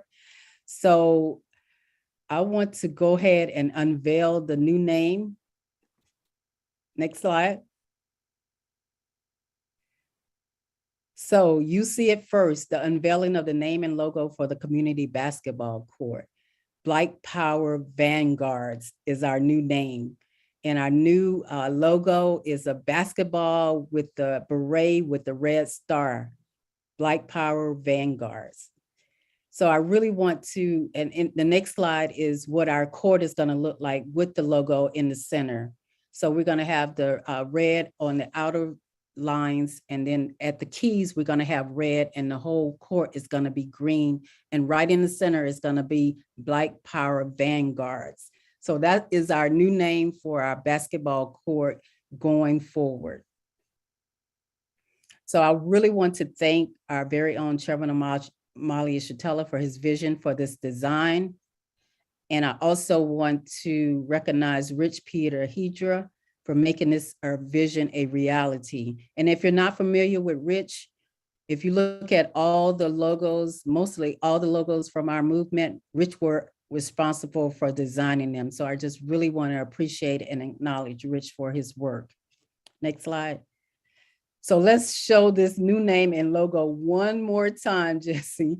Please let us know what you think of the name and the logo. I think it represents this community and what the Black Power Blueprint is fighting for these past 5 years. So there you have it again. Black Power Vanguards is our new name, and our new logo is right in the center. Next slide. So moving forward, I could not have this presentation without acknowledging one of the most dynamic committees in our movement right now, which is the mighty grants team. And the mission of the grant team is to return the stolen wealth for the economic projects of the Office of the Deputy Chair by accessing grants fundings and to build relationship with our donors and our guarantors. We also want to guide other organizations within our movement in the grant work. And we want to be held accountable through the Office of the Deputy Chair through weekly exec meetings, monthly volunteer meetings, and the Grant Commission. Next slide. So this grants team has developed programs and priorities for funding for all the areas of our movement in the past 2 short years of its existence. I have the honor of fighting to build this committee, and it has proven to be one of the most significant, relentless executive committees in our economic work today. And I wanted to just recognize this committee. I want to recognize Chair is Maureen Wagner, and Vice Chair Janice Kant. And these 2 comrades together make up over 80 years within the Uhuru movement. And Maureen is the director of Uhuru Foods and Pies, and Janice is the administrator for the African People's Education and Defense Fund. And I also want to recognize the project manager, who is Wendy Craig, and she's more than just a project manager. Wendy has really, taken on being a part of every steering committee of every grant that we have written, and has really, propelled us to look for and advance this committee in the best possible way. And I really want to, and also Wendy is the Comrade APSC Comrade of the Year for 2021. And also a big advancement in 2021 happened when Leah came onto the exec committee as a representative for the USM and the Reparation Legacy Project, funding for the Black Power Blueprint projects. Leah does excellent work in research and in grants. She is an awesome writer, and she has made deep political presentations on grants at the Reparation Legacy Project Conference and at the USM Telethon. I just really want to put this team forward because it leads a tremendous work that has really propelled our economic work out into the world. So our final Spring Explosion project is the African Doula Project and our African Women's Health Center. Next slide. APDF and the Black Power Blueprint purchased this property. Our ultimate goal is to build a health center in the heart of the most impoverished Black community in the North St. Louis. We have the land, we now have the program, and also the collaborators. The Women's Health Program will contribute to empowering us to solve many of the life and death struggles we face as African women. I come from a very loving family, and I got pregnant when I was 15 years old. I was in labor for 3 days, isolated in the hospital, denied any pain relief, and told because of my age, I could bear the pain. I don't want to see any other woman go through this. Our African mothers and babies are dying unnecessarily. This is why I created this program. After working 20 years in human resources, I went back to school to earn a BS in organizational studies with a minor in nonprofit management, so I could get these skills needed to make an impact in this community. Next slide. We didn't want to wait. We wanted to begin this program in Aquaba Hall at the Uhuru House Community Center, even prior to constructing the health center for its, for this area. Next slide. This program is a positive response to addressing the mental health problems in our community, which we know stem from a lack of power over our own resources, our skills, labor, health, and our own lives. Building self-determination has the potential to reduce anxiety, fear of the unknown, and hopelessness and helplessness, which are symptoms of mental problems and mental health crises in our community. Healing individual trauma and the community trauma are one and the same, because we see ourselves as a whole people. And I really want to recognize Michelle Miwezi Odom as part of this committee, who has done an outstanding job in helping us to put this on track. Next slide. As a Black mother with a college education is at 60% greater risk for a maternity death than a white woman with less than a high school education. Many Black women are afraid to start families in America because they know that we are dying in hospitals and dying in the streets of a country that doesn't care about its people. Black women have a higher rate of C-section births, and our needs and concerns and pain are routinely dismissed by the traditional health system. We are turning to midwives and doulas after years of feeling dismissed in hospitals. This program will facilitate our ability to control our health. We are partnering with APDF's sister nonprofit, APDEP, infant and maternity health programs in Sierra Leone that help to save lives of women and babies. At the time of our program, Sierra Leone had one of the highest infant and maternity rates in the country and in the world. And I just want to really salute Dr. Aisha Fields, who came onto this project and brought all of her skills back to this community. APDEP is excited to be a part of this program to provide expertise in supporting African women in maternity health in North St. Louis. We see it as a part of a larger mission to improve the health of African women around the world. And I just really want to appreciate Ann Hurst, who is a certified professional midwife and licensed midwife, who came on board from day one. The African Women's Health Program aims to empower working class Black women in regards to their health. Black women face dangerous discrimination in health care setting and that is threatening their life. This project will educate women about how to advocate for themselves, and even more importantly, will teach skills to empower them to do so. Experience is the best teacher. This program gives opportunity for Black women to gain much needed experience in caring for themselves and making their own health decisions based on true informed consent. The foundation of this program is the doula training, yoni steaming, and a self-care technique that promotes health and reduces stress. It would teach self-care to women who are overlooked and are extremely stressed by limited resources and a lack of safety in the world at large due to colonial conditions. Yoga, including trauma-sensitive yoga, along with African Girls Health Day out, are other aspects of the program that we built that is needed, much experiencing and valuing ourselves, as thus experiencing others to value us as well. 4 Feet is a recently retired registered nurse in St. Louis. This women's health program is so winning because it will provide training for young women to actually start their own businesses. They can become certified in their field. Traditionally, women in our community are certified nurses assistants. These jobs are limited. They do not give us an opportunity for a career path. This program will help African women become certified, create their own businesses, and provide for their families. We will be able to give back to our community and provide a better health outcomes. This program will not only impact women it serves, but it will train women to be entrepreneurs. Economic empowerment is the foundation for the ability to create the kind of life we deserve. Working for oneself allows the full empowerment because you are in charge. This program offers a real ground-up approach to community development. As individuals are empowered and work together to empower others in the community becomes self-sufficient. Self-sufficiency reduces stress and provides safety in a way that nothing else does. So the African Doula Project is happening right now as we speak.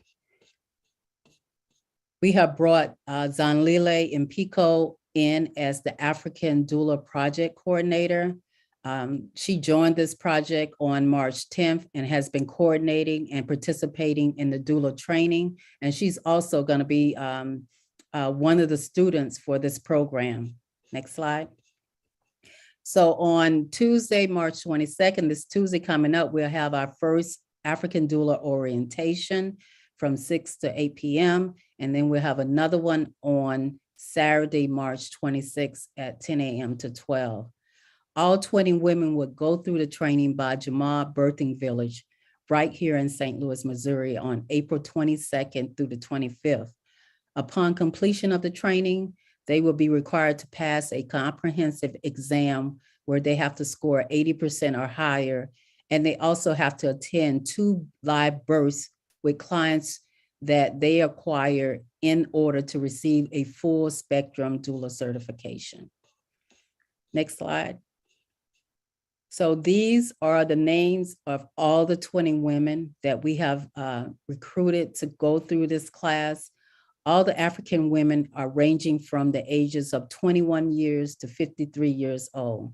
All 20 women would go through the training by Jamal Birthing Village. And like I said, they would go and have a comprehensive exam, and they would have to go through 2 live births, to acquire their certification.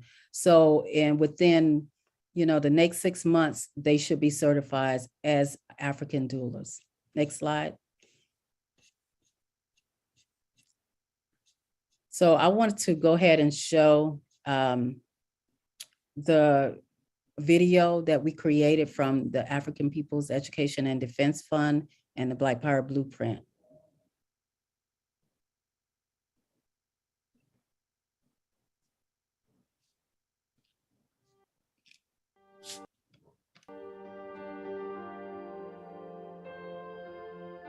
Each year, the number of babies that die during childbirth in St. Louis could populate 15 kindergarten classrooms.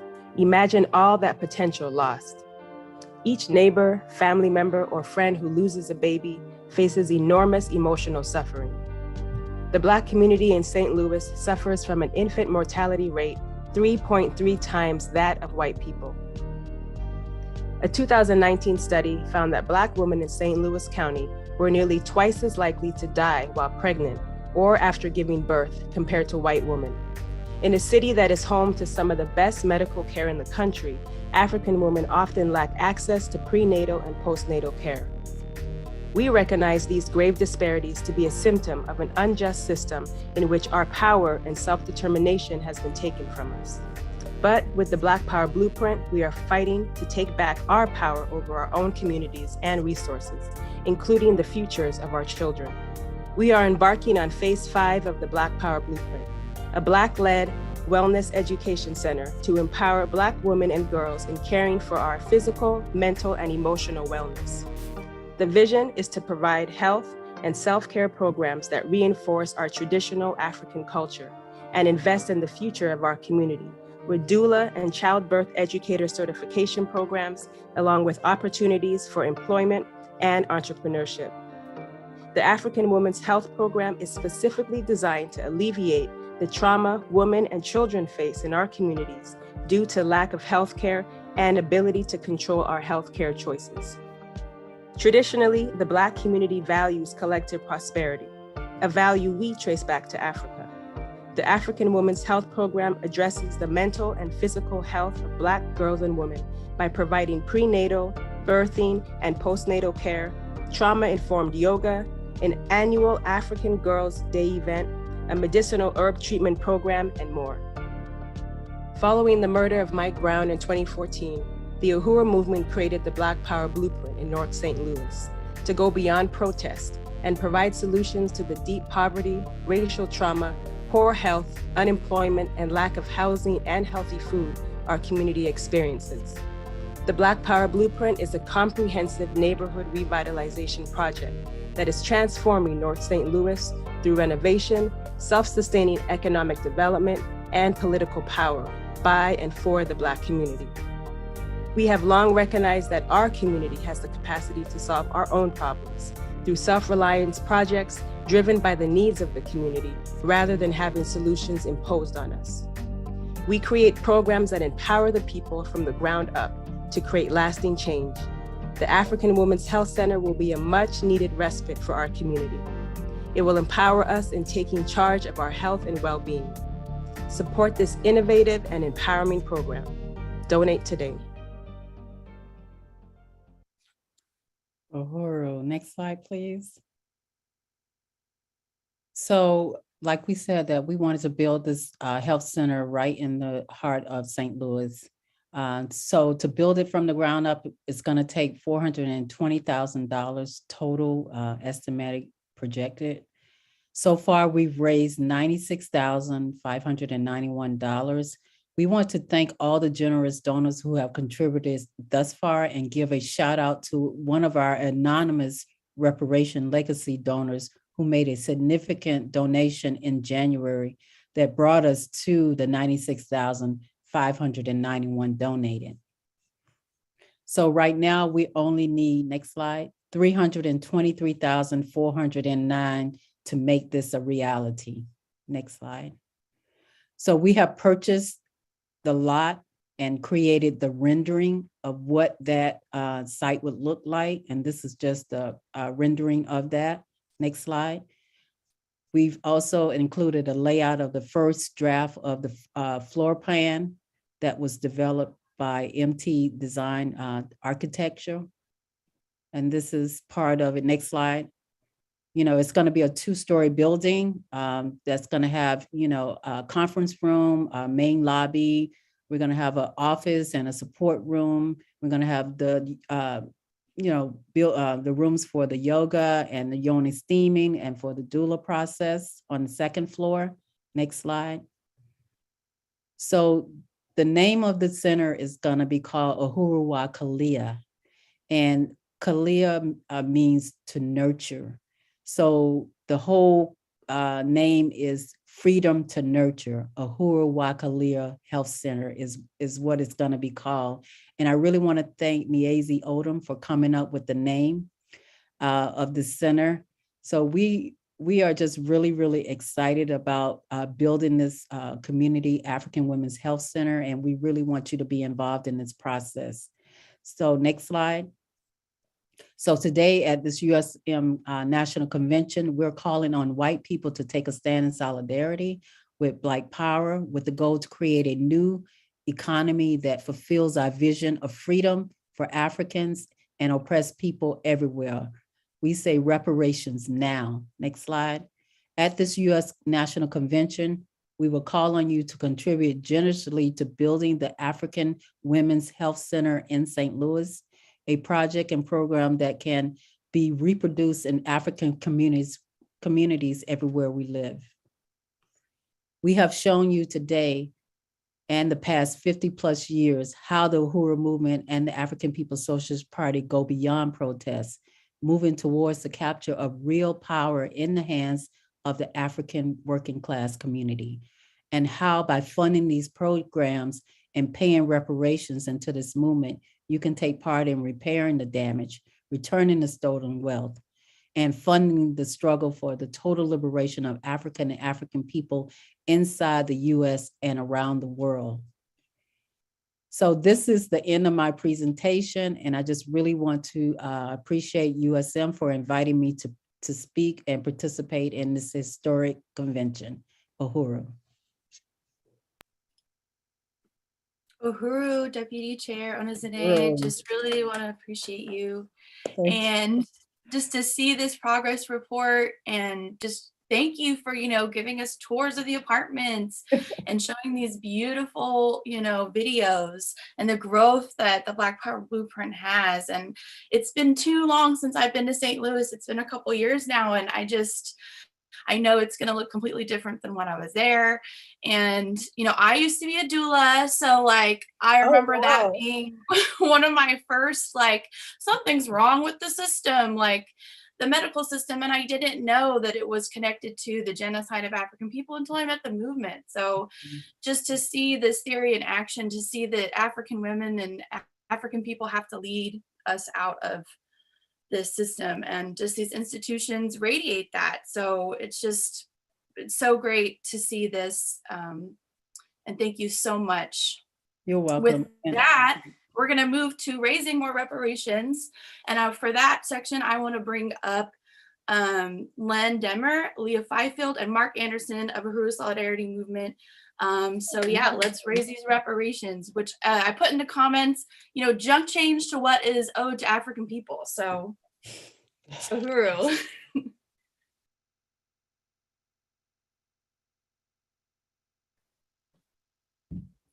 Uhuru.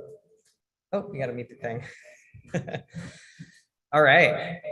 Wow. So that was a really, really amazing presentation by Deputy Chair Onizane Yeshitela.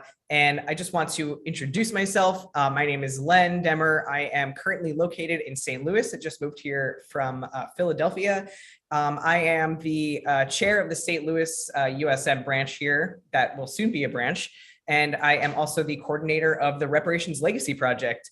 And just really glad to be here today. This convention has just been unbelievable so far. It's just been amazing. And everything that we have seen from Deputy Chair's presentation just now, the spring explosion, and everything that we heard from the chairman, that deep analysis has really shown how unique the Uhuru movement is, because it's not about trying to reform a system that was born on oppression. That deep analysis. It's weird.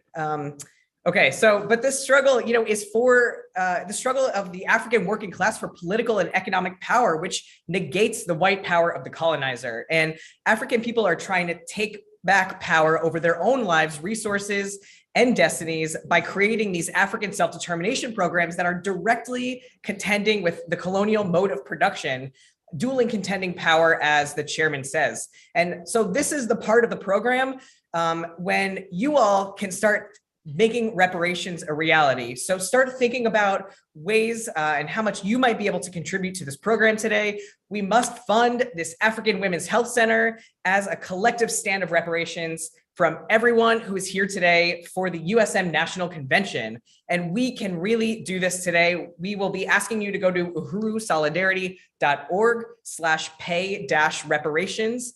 And there are at least 60 people in this convention here today. If each person put in at least $400, then we will have met our goal of $25,000. So go to uhurusolidarity.org/pay-reparations.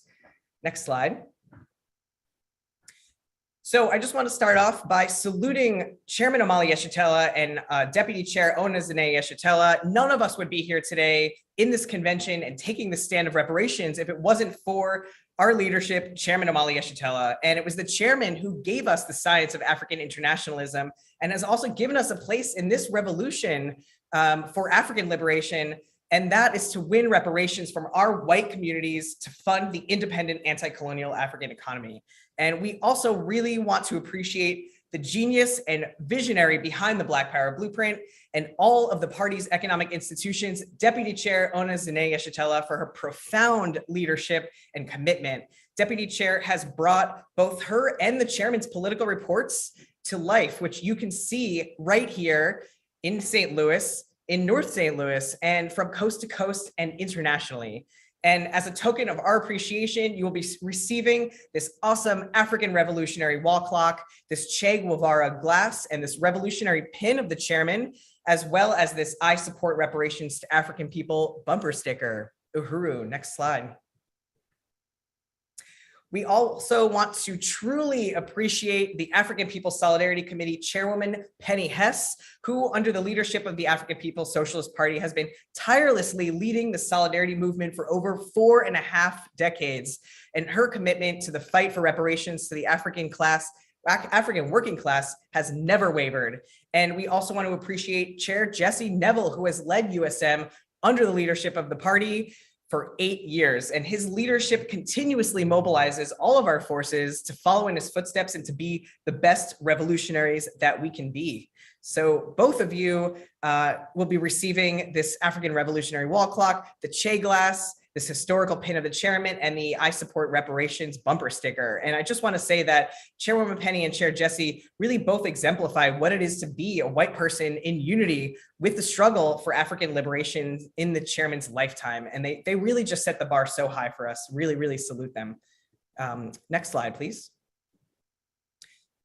So really want to appreciate all of our donors in 2021. You know, the people are truly the backbone of organization. And before we get into thanking all of our USM donors, we want to first take a moment to thank a group of people who joined a newer USM campaign that launched in 2020. And these are white people who have access to wealth and who unite with paying reparations as a means of overturning a rotten system that is built on the backs of African and colonized people. And the people in this next slide went above and beyond, contributing hundreds and sometimes even thousands of dollars to the Black Power Blueprint. And we will be sending them personalized givebacks to all of these donors in anticipation of our Reparations Legacy Project conference that is coming up June 11th. So after winning all of these our RLP donors in 2021, that the Uhuru Solidarity Movement raised more reparations for Black liberation than we ever have before. So Uhuru, next slide. So just really saluting these donors, and I'll name them all from left to right. We want to really thank John, Gina, and Kent, Hillary, Izzy, Helen, Lottie, Connie, and not pictured are Carol, Hannah, Zoe, Martha, Matt, Thomas, Marcus, Victoria, Eric, Charles, Katie, and Jason. Thank you all so much for taking the pledge to become donors of the Reparations Legacy Project in 2021. We are truly grateful for you and your stance for reparations. Next slide. We also want to thank this group of USM members who have also taken the pledge to become donors of the Reparations Legacy Project. So we want to salute Mark, Leah, Janice for being Reparations Legacy Project donors who have contributed $10,000 or more. You will be getting the African Revolutionary clock, the Che glass, and the reparations sticker and the pin. And I also want to give a special shout out to Comrade Leah, who's not only one of USM's top donors, but also raises thousands of dollars in reparations regularly through the reparations treatments in her massage therapy business. So salute you, Comrade. And also want to thank Nick for being a Reparations Legacy Project donor, contributing $5,000 for the second year in a row. And you will also be getting the revolutionary Che glass, the awesome revolutionary chair, the pin of the chairman, and the reparations sticker.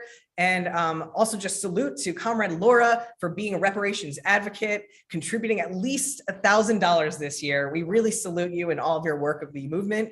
And you really all truly emulate white solidarity with Black Power, and we appreciate you very, very much. So Uhuru, next slide.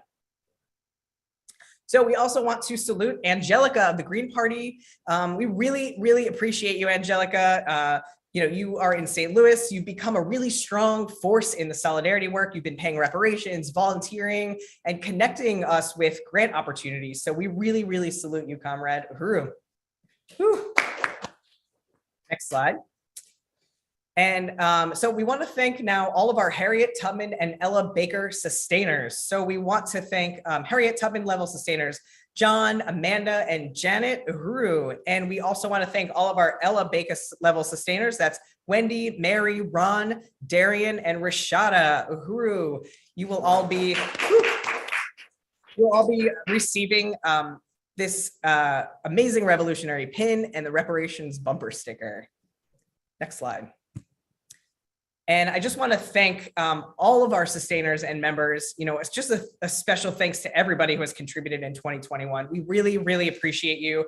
And you are all the backbone of building an independent, anti-colonial African economy in the white community. So thank you all for taking a stand for reparations and African liberation. And you can proudly display your support with this bumper sticker. And and also stick around, because in a little bit, we'll talk about how you can become one of these sustaining members. So I now want to bring up Comrade Leah to talk about our goal today and how you can all contribute to funding to the African Women's Health Center. Uhuru, Leah. Uhuru Len, thank you so much. This has been such a great day so far. I am so excited to be here with you all. And I actually want to start out, before I even introduce myself, I want to start out with reading all of the contributions that have already come in. This is so exciting. Thank you and Uhuru to all of these reparations payments. Ron for $500, Erica with $50, Uhuru. Chair Jesse, $200, Uhuru. Carrie with $50. Chessie with $25, Uhuru comrades. Amanda with $500, Uhuru, thank you so much. Maureen with $250, Mel with $10, Uhuru, thank you. Angelica is putting in $2,000 for the Women's Health Center. Uhuru, Angelica. Thank you all for your profound stance of reparations. This is what we are here to do right now. You are putting your money where your heart is. Thank you. We have more contributions. Paul with $350. Uhuru, Paul. Mads with $100. Uhuru, MC Mads. Jackson is putting in $100. Thank you, Uhuru Jackson. Johan with $25. Uhuru, Johan. All right. Thank you so much. This is off to a great start. We are here today to gather $25,000 in reparations. My name is Leah. I'm so happy to be here with you all. We are going to raise this today, $25,000 in reparations. This is just 2.5% of $1 million, and I am confident that we can raise this amount of money here today together. So all of the reparations we are raising today will be funding the development of the African Women's Health Center, which is a $420,000 project in total. This is a little over the median yearly income for one white family in the Boston, Massachusetts area. So this is something we can do together, comrades. We as white people have access to social and generational wealth that must be turned back over to the African working class. So this is the time to do it. Head to uhurusolidarity.org/pay-reparations right now. You can make your donation, you can pay reparations. If you go there and you want to become a monthly sustainer, super easy to do. All you do is click on the become a member button, and then you will be able to pay monthly reparations. Uhuru. Uhuru, thank you so much, Leah. Yeah, I mean, this health center is a really, really important thing that needs to be funded and in North St. Louis. So we know that there is somebody here right now who wants to fund the health center today. So if you want to go ahead and put in the $25,000, if you want to put in $100,000 or even $350,000 to make this health center a reality, let us know right now in the chat. Whether you're on Zoom or Facebook or YouTube, let us know in the chat. We can contact you and set up a meeting, and we can discuss how you can make a tax-deductible contribution to make this African Women's Health Center a reality and on the ground here in North St. Louis. African people everywhere need to have control over their own resources, including healthcare. St. Louis is known, St. Louis is the home of the Black Power Blueprint, and it is known as having some of the best medical care in the country. However, only white people can count on receiving this high quality medical care throughout their entire life, and including during pregnancy and childbirth.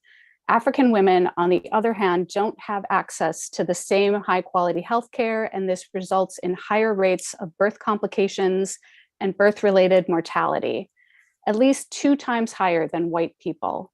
This is colonialism. So if you are sickened by this, if you don't want this to continue happening, then put your money out, pay reparations, help fund the African Women's Health Center right now by paying reparations at uhurusolidarity.org/pay-reparations.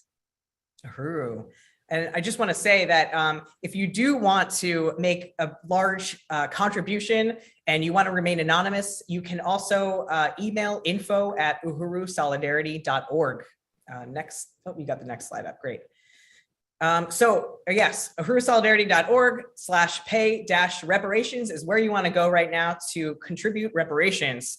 And reparations is a stand of solidarity, and it's not charity. All of the wealth and the resources that we have in our white community is because of Europe's assault on Africa, the kidnapping, the selling, and enslavement, and genocide of African people, and the looting of Africa's land and resources that we are all able to live comfortably as white people today. So pay reparations. You know, there are at least, like I said, 60 people or so in this conference. And if we all put in at least $400, then we would immediately meet our goal today.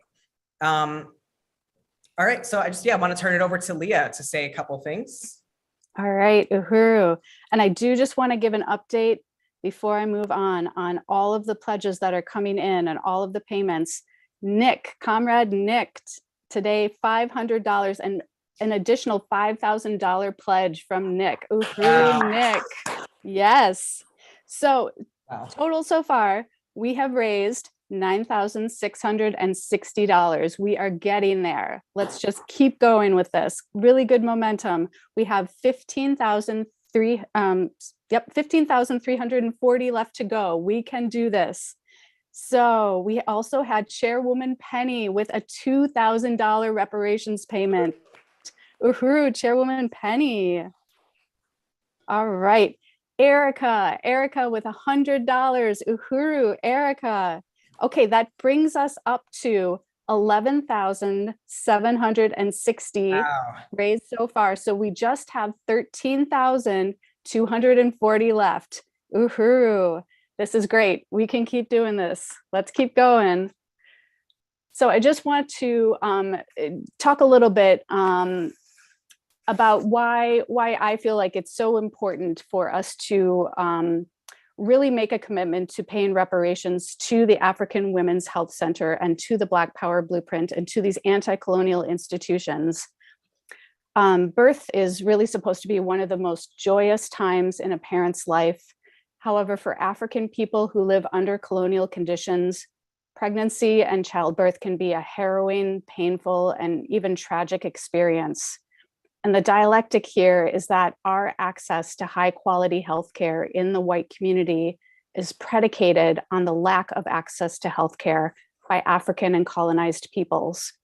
A safe and healthy birth for a white mother comes at the expense of the suffering of African women and children.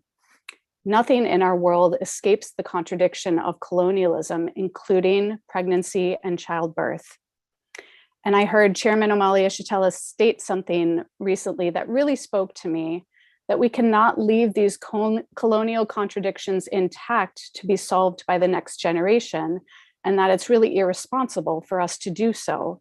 So I'm here today to fight for revolutionary transformation in my lifetime, in the chairman's lifetime, in all of our lifetimes, under the leadership of the African Revolution. I am a step parent to a 14-year-old child, and I know that there are caretakers of children as well as parents and grandparents that are taking part in this convention today. And my question to you is, do we want our children's health and prosperity to come at the expense of the health and prosperity of African and colonized peoples? So if your answer to this is a resounding no, then let's take on this responsibility together.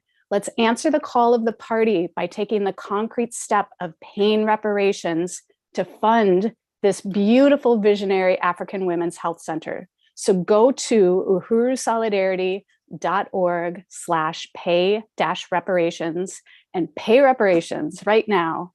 By paying reparations today, we are taking steps to disrupt the colonial mode of production and instead support a revolutionary mode of production, one that builds dual and contending power in the hands of the African working class.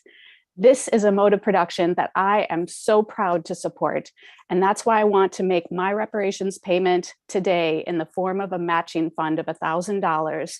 So every contribution from this point on, up to $1,000, will be matched dollar for dollar, and together we can pay reparations and fully fund the African Women's Health Center. So again, go to uhurusolidarity.org/pay-reparations. Send in your reparations payments. Uhuru. Uhuru. Wow.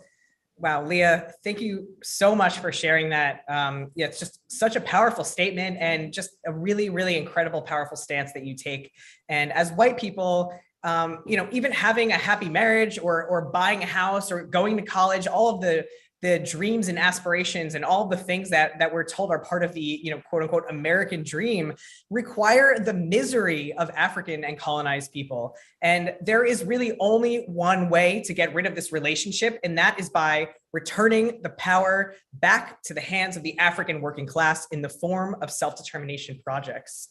And I just want to say that you had such a moving statement, Leah, that we got in a bunch of donations. And I just want to say thank you so much to Allie, who donated $840 a month until August, plus $200 today. Uhuru Allie. Woo!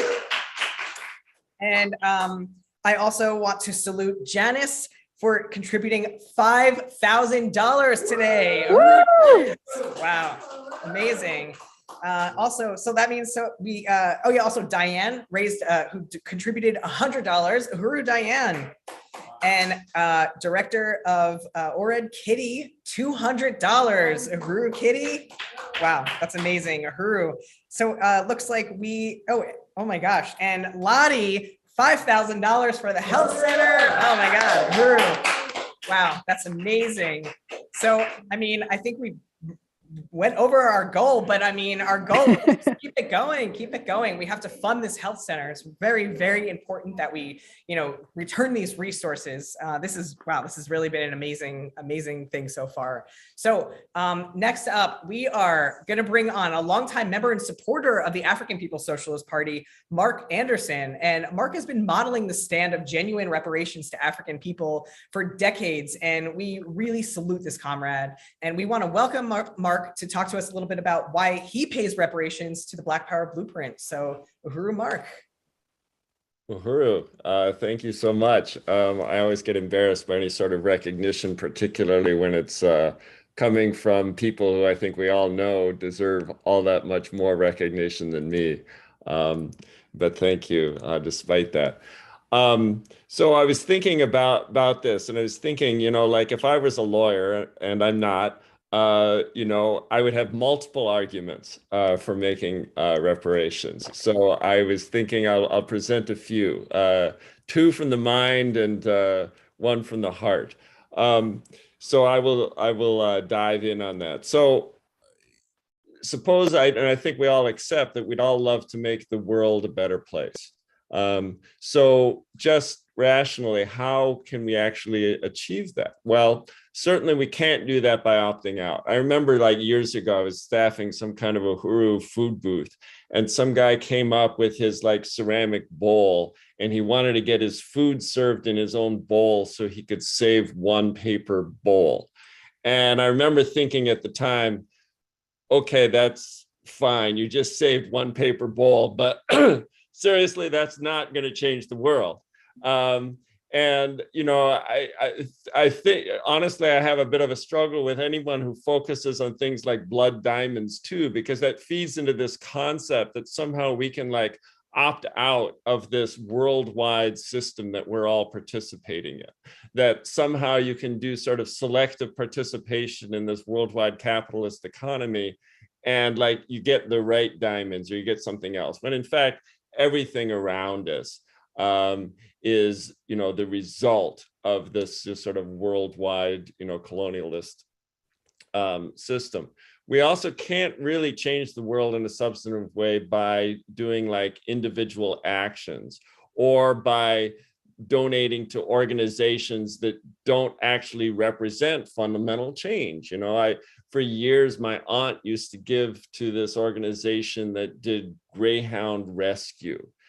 I think we can fairly call that charity. And, you know, so instead you need to find an organization that represents the most oppressed people on the world, which is in this country is the African working class, because they're the ones who are actually going to carry out change. So if you want to make the world a better place, they're the ones to go to. And in the Uhuru movement, just look at their longevity and their consistency and the brilliance. I mean, like the projects like this African Doula project, I mean, boxers talk about like a 1-2 punch. But time and time again, the Uhuru movement finds a way of doing like a triple punch against the system, you know, where it's satisfying a critical need of the Black community. It's providing like economic value to those who have participated, and it's raising up a political question and publicizing the particular issue that's confronting. So that's true of so many of the projects of the Uhuru movement, such as the African Doula project, the basketball court. As was said in that presentation, it's not really just a basketball court, right? It's something that represents all three of those sort of prongs of like the boxer's attack. And so now let's talk about like justice. And the question of reparations is not a new one in sort of legal philosophy. That goes back centuries, some might even say millennia, right? So when it comes from either a judge or community-based organizations, if there's been a crime of theft, then part of the part of justice is reparations. Obviously, reparations comes from the same base word as repair. And when you look at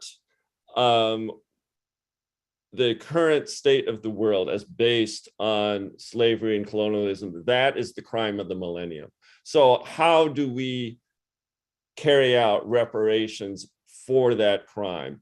And this is we learn in school, at least in this country, right, that capitalism is based on the profit mode, which I think we've understood, certainly from the chairman's writings and everything else, is nonsense. The success, so to speak, of capitalism for the rich has nothing to do with the so-called narrow profit. Guess what? The best way to make money is to steal it.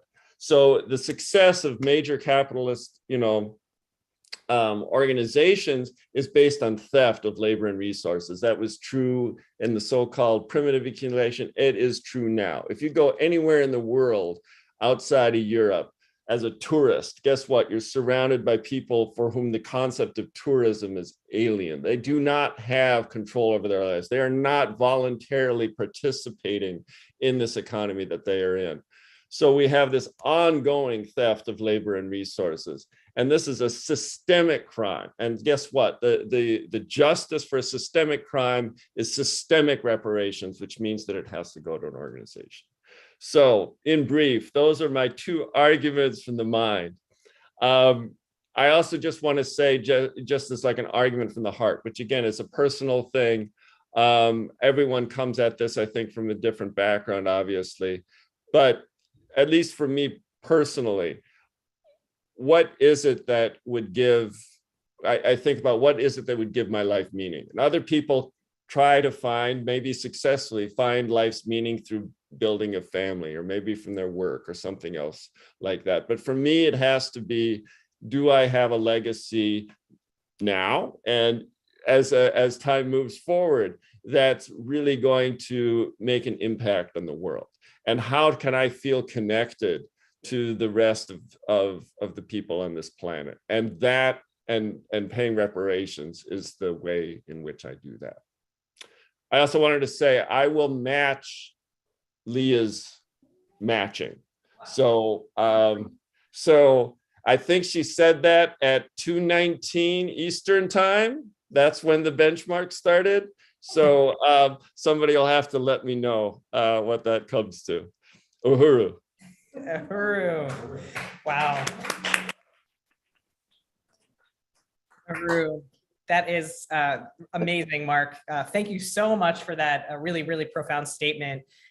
Yes, just salute you for wanting to join the rest of humanity by paying reparations. And, we want to win more people like Mark to join in solidarity for African self-determination. So go to uhurusolidarity.org/pay-reparations, or you can put it in the chat that you want to fund the project today, or email us at info@uhurusolidarity.org, and we will contact you and set up a meeting so that you can make a tax-deductible contribution.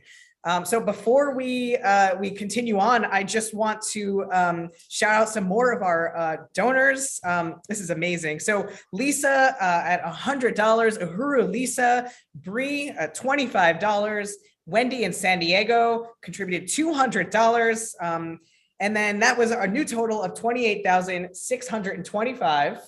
But with Mark's new total, it's $29,300. Wow. Uhuru, that's amazing.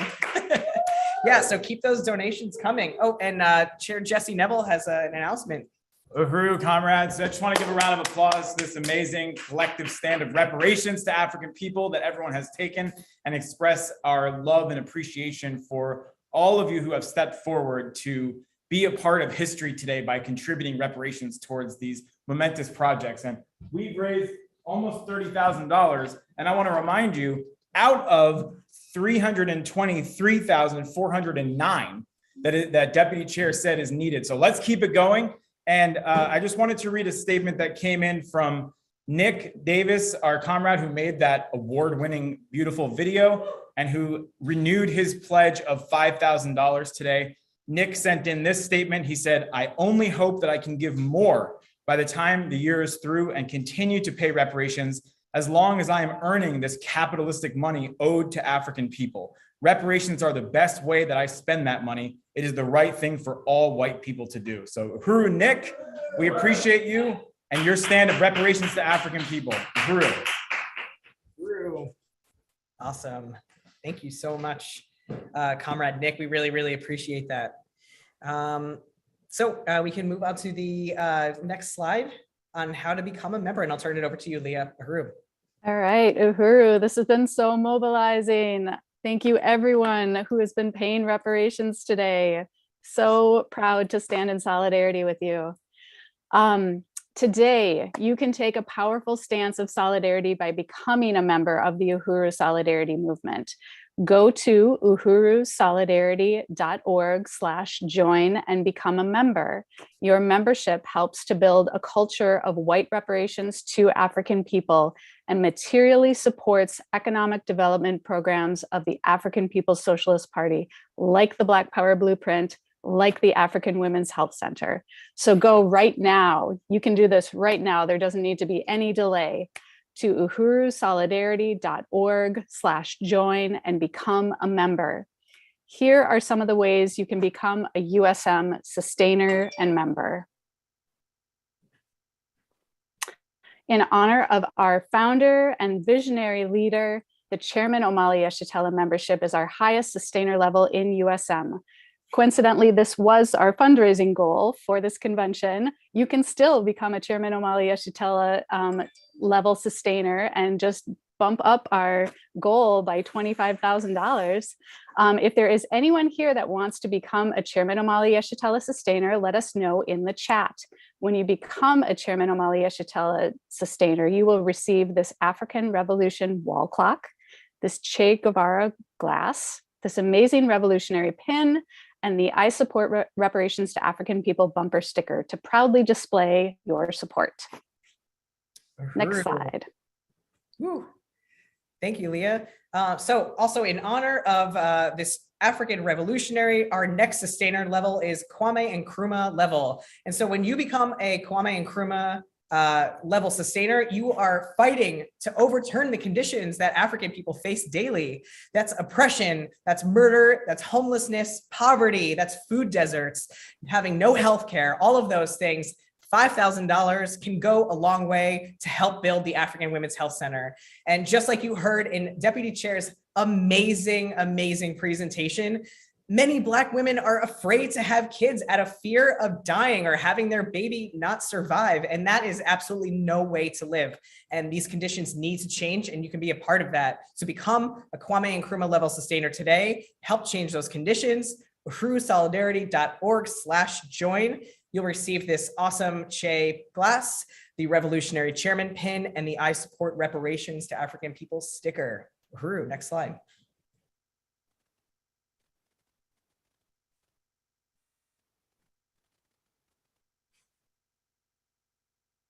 Leah, are you there? Okay, so I could read this. So today you could also become a Harriet Tubman level sustainer for $167 a month, or you could make a one-time contribution of $2,000. You could also become an Ella Baker level sustainer at $100 a month, or a $1,200 one-time contribution. So become a sustainer at these levels today, and you will receive the Revolutionary Chairman button and the I Support Reparations bumper sticker. And you know, the African Women's Health Center, it's a $323,000 project. So let's get this funded. And I just want to give a brief update. Let's see. So Sandy, $50 contribution. Uhuru Sandy. And I also really want to salute Chessie, who just became a member of USM and donated $25. Uhuru Chessie, that's amazing. All right, next slide. So next we have the Marcus Garvey level sustainer at $60 a month. We have the Fannie Lou Hamer level sustainer at $40 a month, and a Malcolm X level sustainer at $30 a month. And all of these are no more than $2 a day. And that is a really important investment in our future, which is a future without oppression of African and colonized people. And you know, if each person in this meeting became a Fannie Lou Hamer sustainer right now and made a one-time contribution of $480, we would have raised over $25,000, which, you know, we met our goal already, but let's keep it coming to, you know, raise funds for this health center. And you will also be receiving this awesome I Support Reparations to African People bumper sticker. And I just want to say that I did make a pledge of $150 for towards this convention today. And I also want to be upgrading my sustaining membership to $30 a year, a month, I'm sorry, $30 a month. So Uhuru, I want to become a Malcolm X level sustainer. Uhuru, next slide. So I'm not sure if Leah's on, but okay. So the next few levels, the Katura Carey level sustainer at $25 a month, Queen Nzinga at $20 a month, Huey P. Newton at just $15 a month, Che Guevara at $10 a month, or you can become a Steve Biko sustainer at $5 a month. And this could also just be a one-time contribution of reparations of $300 or less. And you can become one of these revolutionary level sustainers. So this isn't just making a charitable donation. You know, this is helping to change the conditions of African people.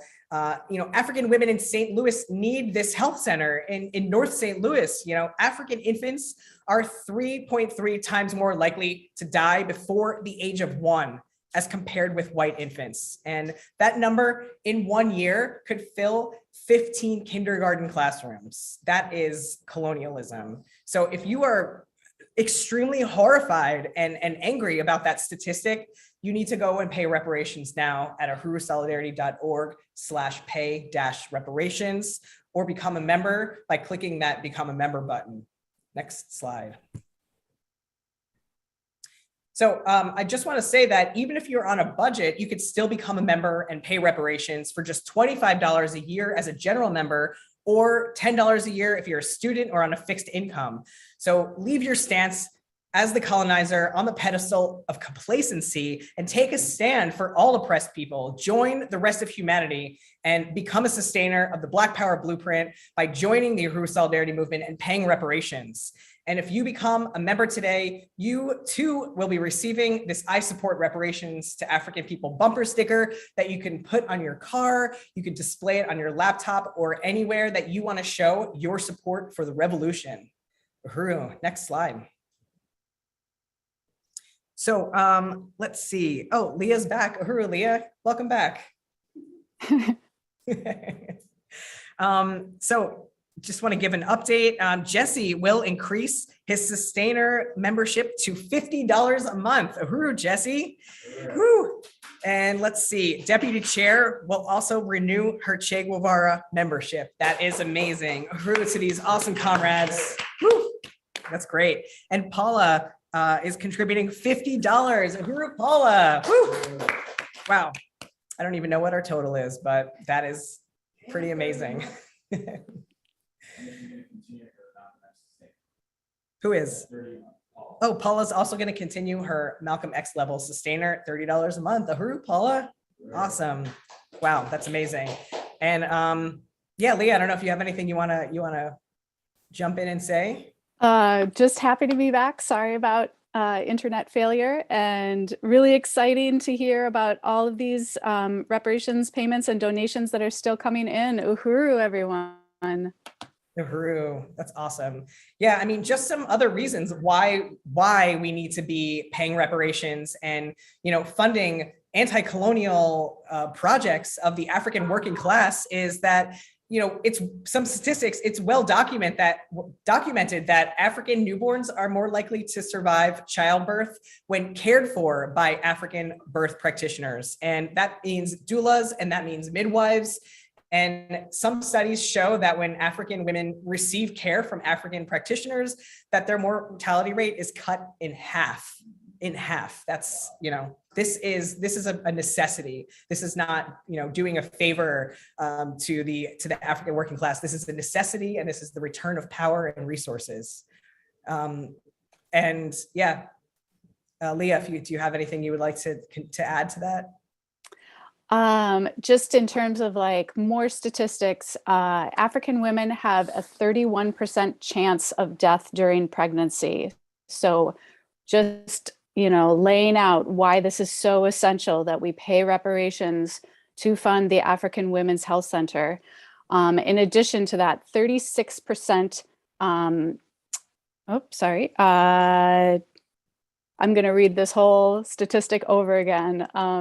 Pardon me, everyone. African women have a 31% chance of death during pregnancy, a 36% chance of death during delivery, and up to 1 week afterwards. And on top of that, 33% chance of death 1 week or to 1 year after they give birth. These are colonial conditions. These are the statistics. You know, our healthcare in the white community is predicated on the fact that there is a lack of healthcare in the African community. So if you want to overturn this situation, continue to send in reparations, fund this African Women's Health Center. Uhuru. This is why we must fund this health center. African people must have control over their own resources, including healthcare. Uhuru. Uhuru. And just an update. Wow. So Opa has contributed $100. Uhuru, Opa. Woo! And Paul will be doing $70 a month. That is amazing. Uhuru, Comrade Paul. Wow.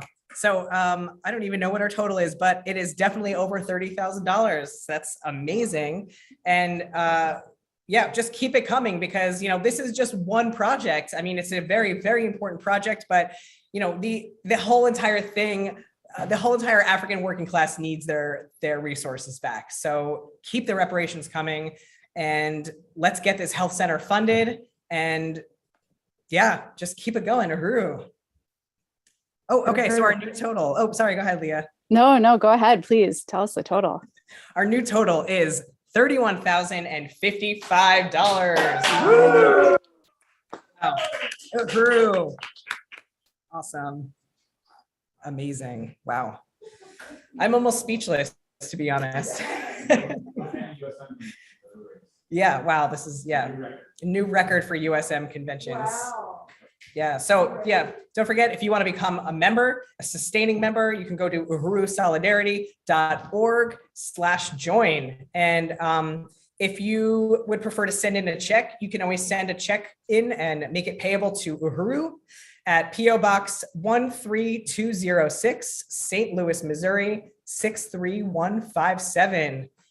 Or to make things even easier, if you have Venmo, our Venmo name is just at Uhuru Solidarity. So yeah, you have many different options of paying reparations. You know, that, like we saw in Deputy Chair's amazing presentation, the amount of work that the Black Power Blueprint has done so far in North St. Louis is just unbelievable. And imagine the potential that exists with, you know, the more we pay reparations, the more amazing projects are going to be born by this, you know, amazing visionary Deputy Chair and the chairman. Uhuru. And also just wanted to remind everybody that if you want to make an anonymous donation, you can absolutely do that.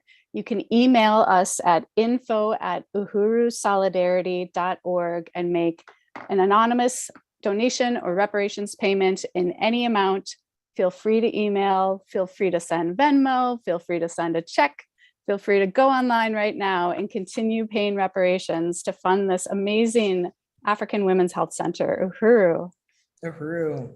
Yeah, and I just want to say that also another thing that Deputy Chair brought up in her presentation was that, you know, the African Women's Health Center not only trains doulas, which is amazing, and will be building a physical structure, you know, the health center itself, but this is also a way for African women to gain entrepreneurial skills. I almost didn't know if I said that word right, but you know, to gain those skills that they can take with them forever, wherever they go and whatever they decide to do. And that is, you know, that's not worth any amount of money. That's just amazing. You know, that's beyond payment. So go to uhurusolidarity.org/pay-reparations and send in those reparations. You know, maybe we could even get $50,000, you know, by the end of tomorrow. It's only Saturday. We still have an entire day tomorrow. So go pay reparations. Uhuru. Oh, Chair Jesse. So we just want to welcome Deputy Chair Onezene Yeshitela back on. She's going to be joining us in just a second. And partially there was a question from Lottie was asking about the updates on the Uhuru GECO project, which is another incredible program of the Black Power Blueprint. So we're just really excited to welcome back on Deputy Chair Onezene Yeshitela. Uhuru. Uhuru. Can you see me? Yes. I can see myself. Am I on? Yes. Uhuru, wow. This is incredible. And I just really wanted to speak to Lottie's question that she asked about the update for the Uhuru GECO. And Lottie, I just really want to acknowledge and appreciate your donation on last year of $5,000 towards Uhuru GECO. We knew that going in that this project was going to be over $1 million. So we wanted to really try to raise $250,000 towards that to begin the initial construction. So we've raised $157,000 so far. We have $93,000 to go. And within the next several months, we're going to be having a mini conference to raise the rest of the $93,000 that we need to begin the initial construction on the GECO kitchen. And we are really, really excited. We completed the architectural plans. We also, one of the big things that we wanted to do in this period, which we done last month, was remove, they had like 4 large billboards on the roof. So we removed those billboards so our equipment can go on top of the roof. So we're getting ready to launch that GECO. I just didn't want to put that out there anymore because we have so much on, on our plate right now, but that is the latest update. And we appreciate you so much, Lottie, for all your donations and just your support and your continued support in all the programs that the Uhuru movement is initiating through the Black Power Blueprint. Thank you so much. Uhuru, thank you so much for coming back on and answering that question, Deputy Chair. I'm wondering if we have, because there were more questions and comments coming through, do we have timekeepers? Or should I move it? Uhuru, well, I just want to thank Deputy Chair for coming back on. There will be more time for discussion a little bit later, but I just wanted to, we're going to be wrapping up this reparations appeal. I'll turn it back over to Len to do that in a moment, but I just wanted to thank Chairman Amalia Shatella for a $100 contribution to this appeal today. Uhuru Chairman. And where did that bring us? Anyway, we're on our way. This has been an incredible appeal, and we have raised over $31,000 in reparations today, thanks to all of you. So salute to Chairman Amalia Shatella. Yeah, salute to the leadership of Deputy Chair Onizane Shatella. The whole vision and scope and work of the Black Power Blueprint, making African internationalism a reality on the ground here in St. Louis is just absolutely profound. And of course, that is what has inspired every single person here to go dig deep and do what we can to take the stand of reparations to African people through material solidarity with the African self-determination work of this incredible movement. So, Uhuru. Uhuru. Awesome. Thank you, Chair Jesse. So don't forget, you could go to uhurusolidarity.org/pay-reparations. We want to keep raising reparations for tonight and the rest of tomorrow and the rest of our lives. So Leah, would you like to announce our total? Uhuru, I would love to. Right now, our total is $31,155. Uhuru. Uhuru. I want to really appreciate everyone who has brought us up to this total. Together, we can pay reparations, we can fund this health center. Uhuru, thank you to each and every one of you. Uhuru. Thank you. Thank you all very much. All right, back to you, MC Mads. Uhuru, wow, this has just been so incredible, and just seeing people pay up, it's like, and that this is the largest donations that we've had from the whole convention, it just really proves that we are winning, and the strategy of the African working class is the winning side. Like, we are going to do this, and just supporting the African-led African People's Socialist Party is so important. So I just really salute everyone who has given so far, and that whole appeal team. The whole appeal was just incredible. So salute to all you comrades too. And I'm going to move it right along, and we will get to another Q&A section. So those questions that are still coming in, they will get answered later. And I want to bring on Hallie Murray to do a live sell of Uhuru Planet. Uhuru, Hallie.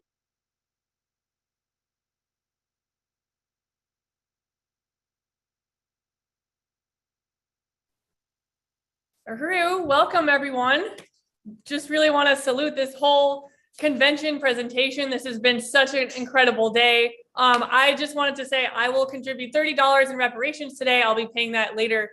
And we are live at the Uhuru Solidarity Center right now. We have a handful of revolutionary model comrades who are going to be showing you some different items that we have. So I just, just to say a bit about our institution. So I just really want to salute Chairman Amalia Shatella and this whole USM convention. Salute Deputy Chair Ona, our leader in Black Star Industries, which Uhuru Planet Reparations Apparel is a subsidiary of.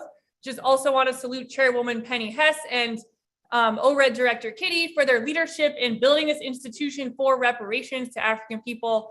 And Uhuru Planet, we are the economic development institution of the African People's Solidarity Committee. So, and everything that you purchase today, those sales directly go towards renovating this very building that we're in so we can have incredible events on reparations and do fundraising for the Black Power Blueprint. So how this is gonna work, you're gonna type sold and the number. Each item that we're gonna show has a number attached to it, and you also wanna let us know your size so we know what size to get you. So, and I appreciate Ari, who's gonna be photographing here. So models, here's your wall of fame over here. So I'll get started by the hat that we have. This is our Reparations Now embroidered beanie. This is, you can type sold one. These are $20. And we only have 3 left right now. This was our winter hat. So you can type sold one and you can get one of our Reparations Now embroidered beanies. I also, oh, I can't, I can't see the Zoom from here. I want to make sure. Okay. Hold on, comrades, just a sec. Want to make sure you can see what we're talking about here. Okay, this is good. So our item number 2 today is this Unity Through Reparations long sleeve t-shirt. This is the slogan of the conference today. These long sleeve shirts are $28, so you can type sold to and your size to get this nice long sleeve t-shirt. So our first model, I want to bring up Comrade Jesse Neville over the, yeah, come on this way.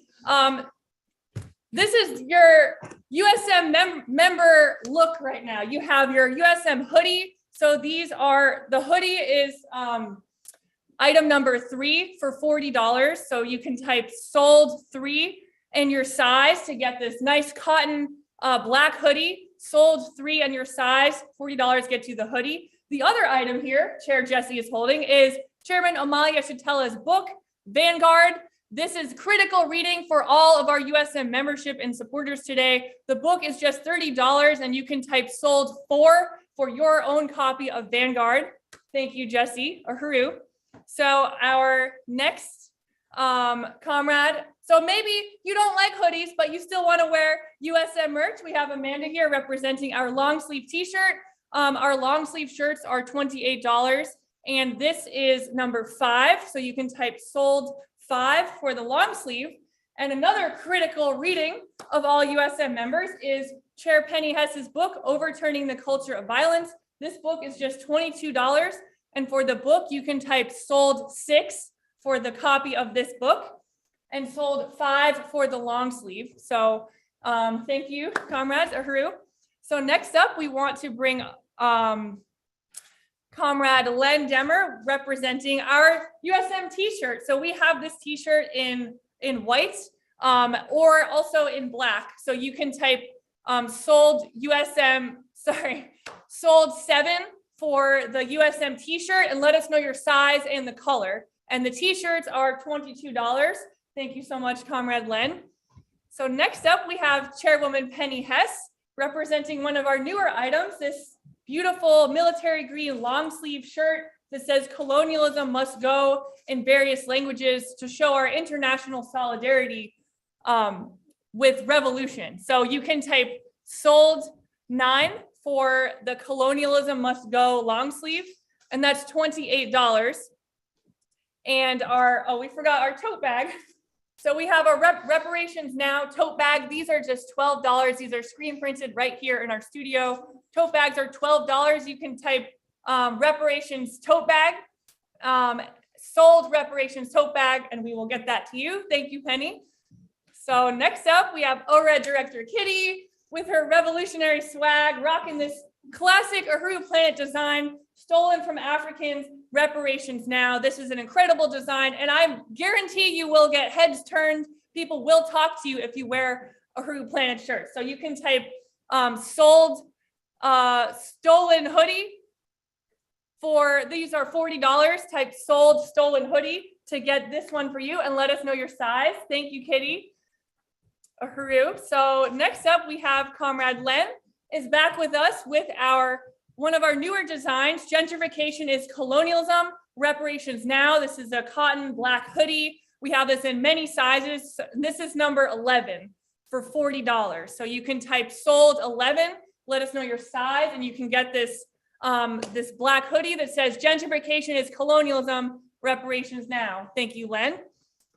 So next up, we have Comrade Amanda here wearing a custom item. So everything you've seen so far, we have multiple of. This is the only pink hoodie in the world that says, I support reparations to African people. This hoodie is $40. This is a size medium, and it has these white drawstrings at the top. So you can type sold pink hoodie, and we will get that to you. We also have these, black berets for $12, black wool beret. Type sold beret, and we'll get that to you. And the red star pin, these go great together. The pins are just $5. It's a red enamel pin. So type sold red star pin, and we can get that out to you. Thank you, Amanda. And thank you again to all our models. It's so great. Next up, we have Penny with our Victory to Palestine t-shirts. This is a yellow t-shirt with black screen printed ink. This t-shirt is just $22, so you can type sold 16 for this Victory to the Palestinian people t-shirt, and let us know your size in the comments. And remember, everything you buy today is going to support the Uhuru Solidarity Center. Uhuru Kitty, thank you. So our next item is this t-shirt, our classic design. I support reparations to African people. This is a black t-shirt.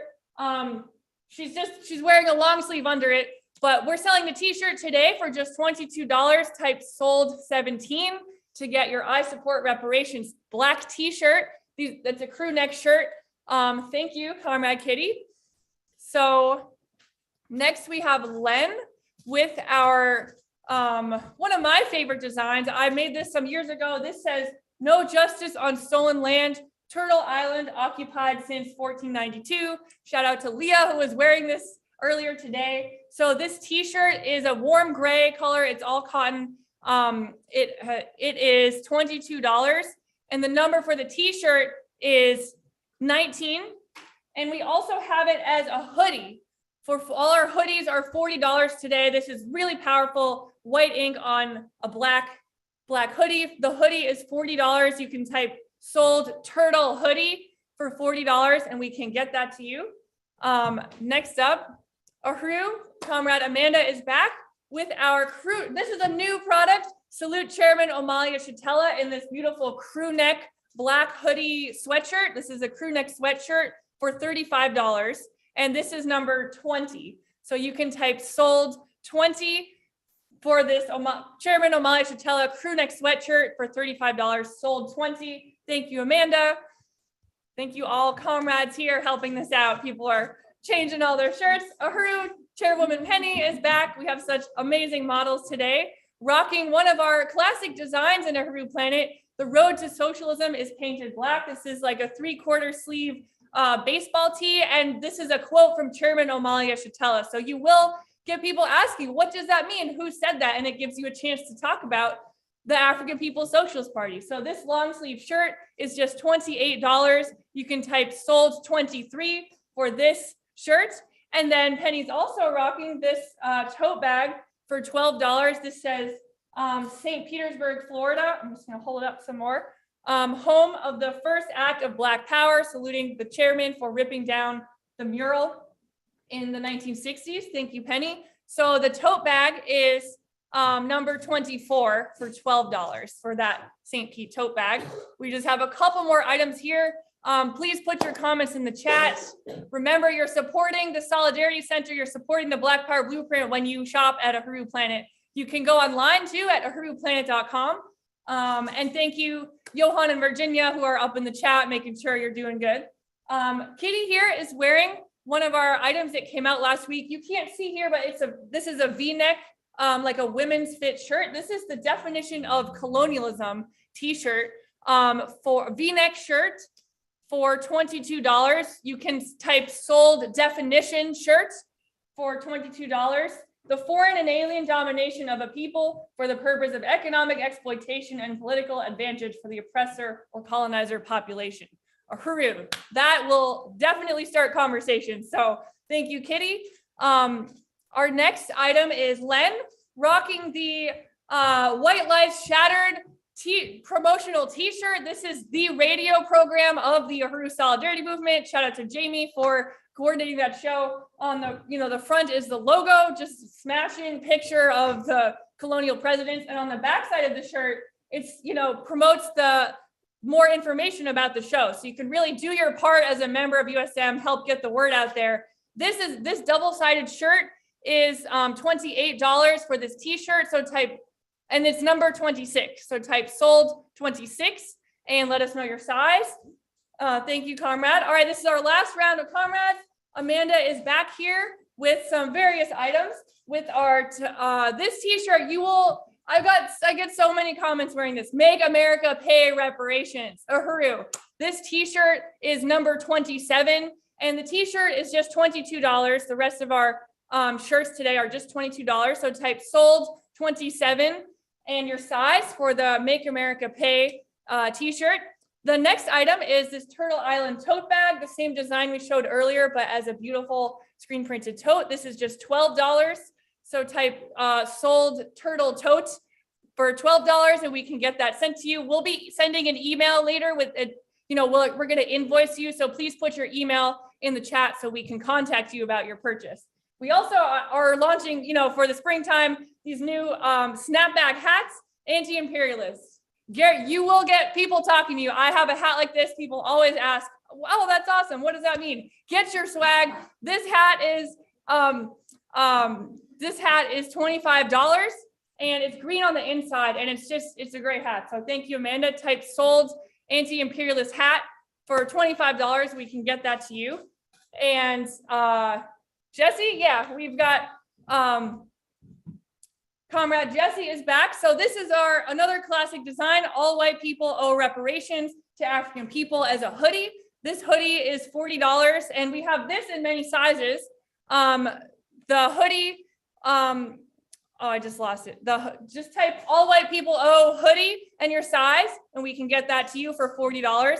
We also have this one of a kind custom hoodie. This is an orange cotton hoodie, size medium, also for $40. So type sold orange hoodie and we can get that out to you. Thank you, Comrade. Okay, a couple more. No, come on. These are, you guys are the last ones, right? Okay. You can join together if you'd like. So we have, yeah, we'll close it out. So we have Penny Hess here, red, black, and green t-shirts wearing our design, Make Wall Street Pay Reparations. You can type sold Wall Street and your size. This t-shirt is $22. And Comrade Kitty is showing that we have this new combination here. This is a military green long sleeve cotton shirt with white solidarity with Black Power. The long sleeve is $28. So you can type sold white solidarity long sleeve and we can get that out to you. So that is our live sale for today. Thank you so much, models. It's really been an incredible time. I'm really looking forward to follow up with everyone. Just really appreciate all the support and comments in the chat. And thank you again to Ari, our photographer, and everyone here for being a model. And salute the party. Salute the chairman, Uhuru. Thank you, comrades. Uhuru. I mean, those models were amazing. Everyone in that was just so great. And, like I said in the chat, you can just tell their principled solidarity because, there's so many, projects out there with, radical statements about anti-colonialism and which one actually goes to the liberation of African people. It's Uhuru Planet. So, and it looks like almost all of the items were taken and, I have a lot of questions. So I'll be talking to you, Hallie, later about some custom pieces. This was the one I think from last year. Reparations Now. I wear it all the time. I love it so much. So I can't wait to get more. And they're still coming in. People are still buying it up. And so now I'm going to move it along to bring up Chair Jesse and Vice Chair Amanda again to recognize some of our outstanding comrades. Uhuru. Uhuru, salute to this very fast-paced USM convention. It has been really exciting. And shout out to the Uhuru Planet live sales. Want to once again salute the incredible workshop from Deputy Chair Onizane Yeshitela, the appeal for resources that surpassed our goal of reparations to African people, the leadership of the chairman, Chairwoman Penny Hess, and we have an incredible panel coming up not too long from now. And Uhuru Jamie as well. Good to see you, comrade. So I just want to salute everybody for being here. And what we want to do right now is actually take a moment to recognize some very special comrades who were honored with the very esteemed recognition of the African People's Socialist Party's Comrade of the Year nominations. One of these comrades was one of the winners. There was a winner from the African People's Socialist Party and a Solidarity Force who were given this incredible honor, and we will salute that comrade by name in just a few moments. but we wanted to have a special slot on the USM convention this year to salute all of the comrades in the solidarity movement who were nominated for Comrade of the Year in 2021, because these comrades show us by example what we want to strive to be when we talk about reparations, not just as some kind of sentiment or one-time act, but as a genuine commitment in practice. This is what these comrades exemplify. So we wanted to start off, and Amanda will be helping me to make some salutes to our comrades who were nominated. So we can go to the next slide. Uhuru. So we want to start by reading the nomination for Monica. We really appreciate Monica for all of their work over the birthday fundraiser committee. And I'm going to read this as follows. This was submitted by Chair Jesse as well as Regional Rep Ali. And it says, I am nominating Monica for Comrade of the Year because in their stance as a member of the USM National Steering Committee, as the coordinator of the Birthdays for Reparations campaign, and in their local work with USM Portland, Monica has proven to be a hardworking, dedicated, enthusiastic, and well-organized leader who builds a committee, wins resources as the stand of reparations, and shows a genuine love for the African People's Socialist Party. Monica has coordinated the Birthdays for Reparations campaign for nearly 3 years now, and unhesitatingly said yes when asked to coordinate this major revenue stream of USM, which is responsible for raising $20,000 of USM's annual pledge of material solidarity to the Uhuru movement. Monica has built a committee with a givebacks coordinator, project director, outreach coordinator, which meets every week on Friday nights to move forward this campaign.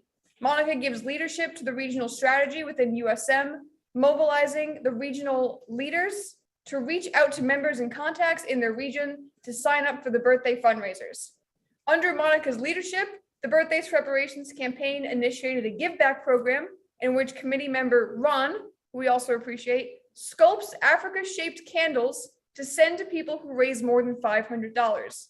All of these had added a new level of excitement and energy into the birthday campaign, thanks to Monica's steadfast and consistent leadership. Monica's stance is humble, confident, and straightforward.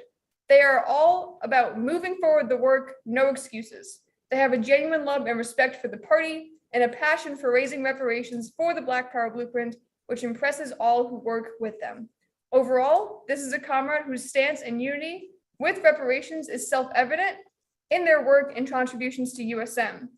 You can see their unity in the work they do, and for this reason, we believe Monica is worthy of recognition as Comrade of the Year. Uhuru.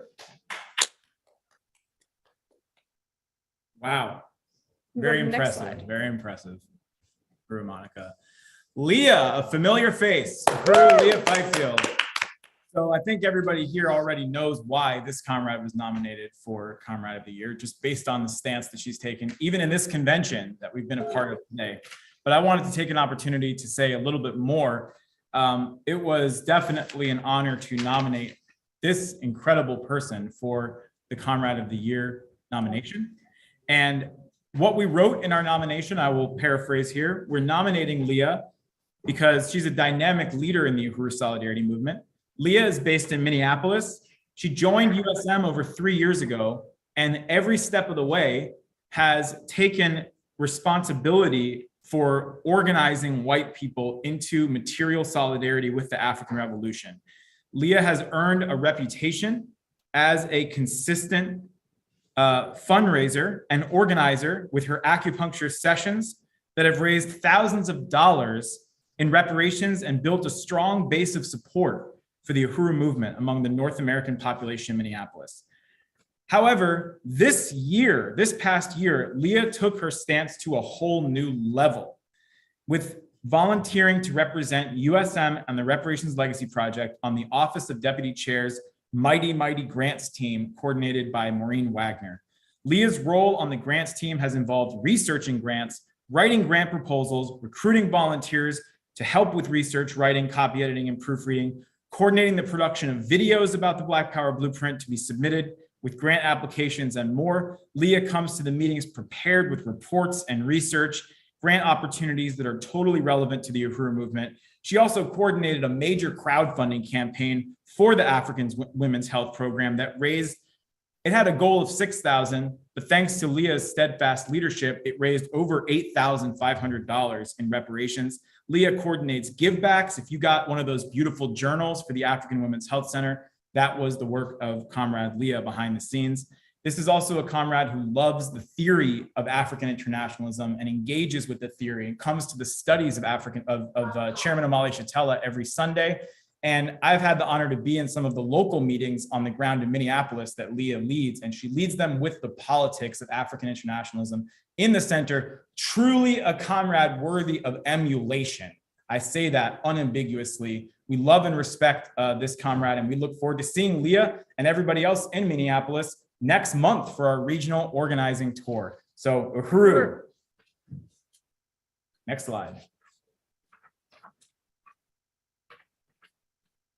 Uhuru, Renee. We really appreciate Renee. And, you know, I have the honor of having worked with Renee in Boston when I used to live there. And Renee has since moved on to live in Philly and works in the Uhuru Furniture Store there. So I'm just going to read this nomination, which I believe was submitted by Ruby. So Ruby says, I nominate Renee for Comrade of the Year. Renee is the definition of a cadre who contributes so much to multiple aspects of the Uhuru movement. Renee brings a vast array of skills. She struggles for organization, teamwork, and accountability. She puts herself forward to do whatever needs to be done and consistently demonstrates a positive attitude based on political unity with the African Revolution in this pivotal period. Renee holds multiple positions at Uhuru Furniture Philly. She's the secretary of the steering committee, the project director of the marketing team. She leads community outreach, including the furniture booth at the One Africa, One Nation marketplace and daily postering. Renee produces the live shows and has recently taken on the business development position to win large donations from businesses. When Renee is given a new assignment, she studies it and calls meetings to learn everything that has been developed. She continues to contribute as needed to her previous work as well. Twice in the past year, Renee was asked to shift gears and lead promotions for extended periods. She didn't whine or complain. She calmly stepped up to do what was needed to be done. Renee has skills in Photoshop and other graphic platforms and engineers our Zoom events. Renee is very open to feedback and moves forward through criticism and self-criticism. Renee follows up, trains, and leads volunteers, does sales work with customers, and more. She takes every assignment seriously and continually does research and trains herself on whatever she is asked to do. Renee is a reliable, hardworking, highly responsible, focused comrade who does whatever needs to be done with energy and enthusiasm to forward the African Revolution. Uhuru, I just want to say I love this comrade right here, Renee, and I've had the honor of working with Renee in the past. It was a great pleasure and honor, and more recently, we got to work with Renee on the Giving Tuesday campaign. Renee was the force behind the amazing givebacks that many people got for that incredible fundraiser under the leadership of Deputy Chair. So salute to Comrade Renee. Be like Renee. Uhuru. Next slide. Len Demmer. Uhuru. Round of applause for Comrade Len, nominated for Comrade of the Year. We can add leading the most successful USM convention appeal of all time to the list now after today. But going back to 2021, we nominated Len because Len joined USM in May of 2020 after having attended actually the USM convention that year. So the next Len Demmer could be in this convention right now. And in the year and a half since then, Len has rapidly emerged as a powerful cadre member of APSC, providing tremendous leadership in the mass work of the Uhuru Solidarity Movement, and in particular, the Reparations Legacy Project. We're going to have a whole workshop about that tomorrow that Len's going to present. And beyond all the work that Len did in Philadelphia, organizing on the ground, leading the March for Reparations to African People, which was one of the biggest in the US that year, working to build tabling and recruitment and local meetings, Len also took on the major national responsibility of building the Reparations Legacy Project based on the struggle and directive and leadership from Chairman Omali Yeshitela and Deputy Chair Onezene Yeshitela.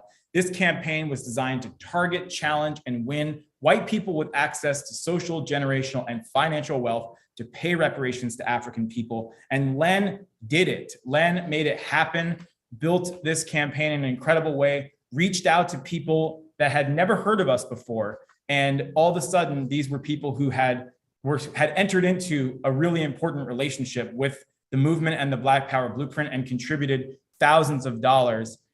This is just an amazing comrade. Never, what's the word I'm looking for? Trembles, in the face of challenging projects. We approached Len and said, okay, here's what's next, Len. How about coordinating a 24-hour reparations telethon? Len said, okay, let's do it. And that turned out to be the most amazing. It was our third one in a year, but I'm telling you, it eclipsed anything we'd done before. It was just an incredible experience, thanks to the very focused, laser beam focused determination of Comrade Len. So just immense appreciation for this comrade. By the way, Len also moved from Philadelphia to St. Louis to build solidarity with the Black Power Blueprint.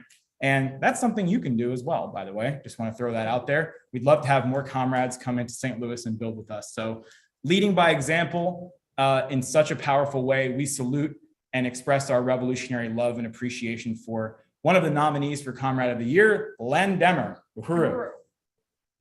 Next slide. And the winner. The winner, Wendy. Wendy out in San Diego, and we really, really appreciate Wendy. Wendy was the treasurer of USM that trained me. That's right. Originally. So really appreciate Wendy for all of that work.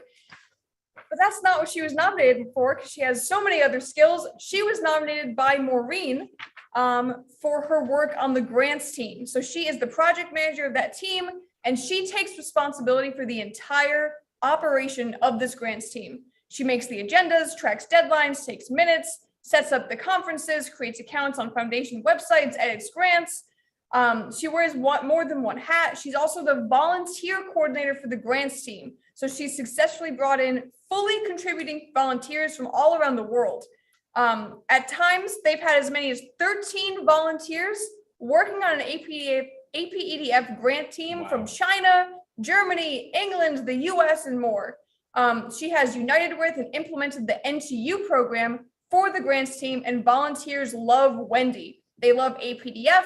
They are proud of the work they do, and Wendy evaluates the skills and interests of every potential volunteer, gives them the assignments, and allows all of them to be part of the success of the grants team work, which there's so much success from that committee that Wendy is bringing people into.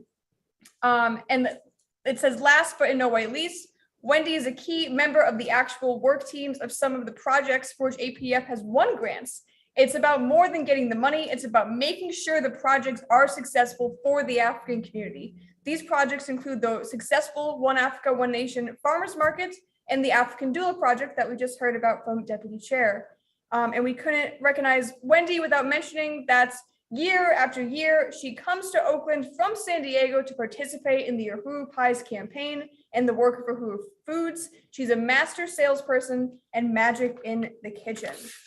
And I just want to read, they have a quote from the chairman that he said in the Grants Commission in April of 2021, Comrade Wendy, it would be hard to overstate the role that you play in this process.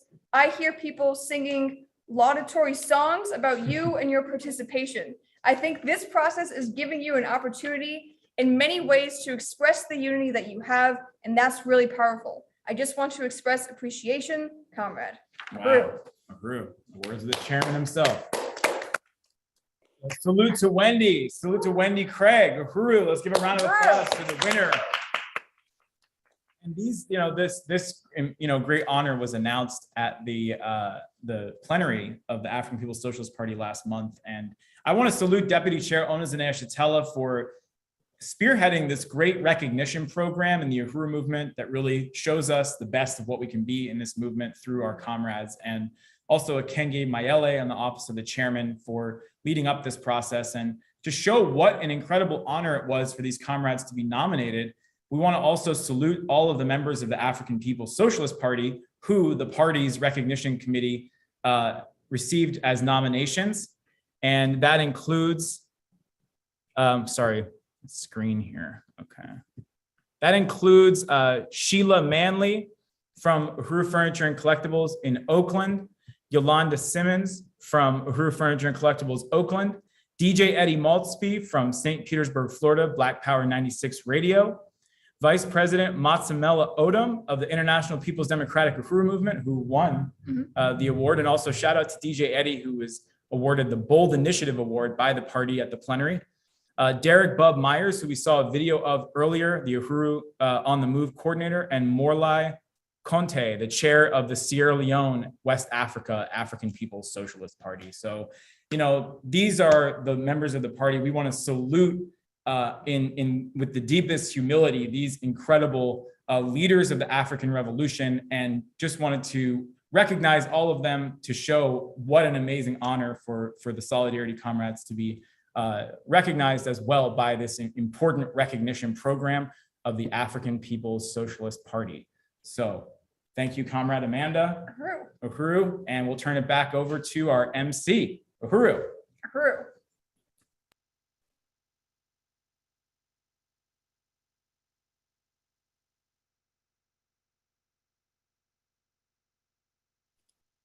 Uhuru, awesome. I just really am impressed with all of the information you all provided about why these comrades are nominated. I'm just so impressed, and my love for fellow comrades, just I can't even explain it.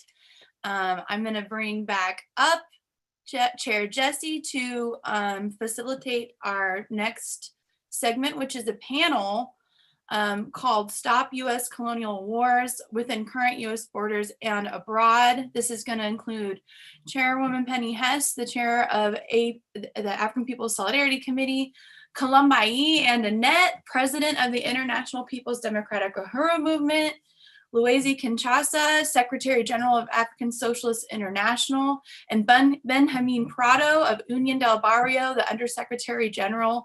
And I'll go ahead and hand it over to Jesse again. Uhuru. Uhuru. Thank you, Comrade Mads. So it is a tremendous honor to introduce this next panel. And as Mads just mentioned, the name of this panel is Stop U.S. Colonial Wars Within Current U.S. Colonial Borders and Abroad. And speaking to us on this subject tonight will be first the chairwoman of the African People's Solidarity Committee, Penny Hess, followed by President Columbé, the president of the International People's Democratic Uhuru Movement, followed by the Secretary General of the African Socialist International, Louise Kinshasa, and then Benjamin Prado, the Undersecretary General of Union del Barrio. And I will say a little bit more about each of those incredible speakers before bringing each of them up. But I wanted to say that we felt like this was an important panel for us to hold in the light of the escalating state of permanent warfare that US imperialism is engaged in throughout the world, not the least of which includes the aggression by the US and NATO against Russia, as well as, and crucially, the ongoing colonial war and genocidal slaughter against African, Mexican, and indigenous and oppressed peoples inside US borders, the fundamental war that the traditional white anti-war movement never wants to talk about. So we are looking forward to a very, very important discussion today on the different facets of US colonial war inside the US and around the world. And without any further ado, to kick off this discussion, it is my honor to bring back on the chairwoman of the African People's Solidarity Committee, Penny Hess. Uhuru.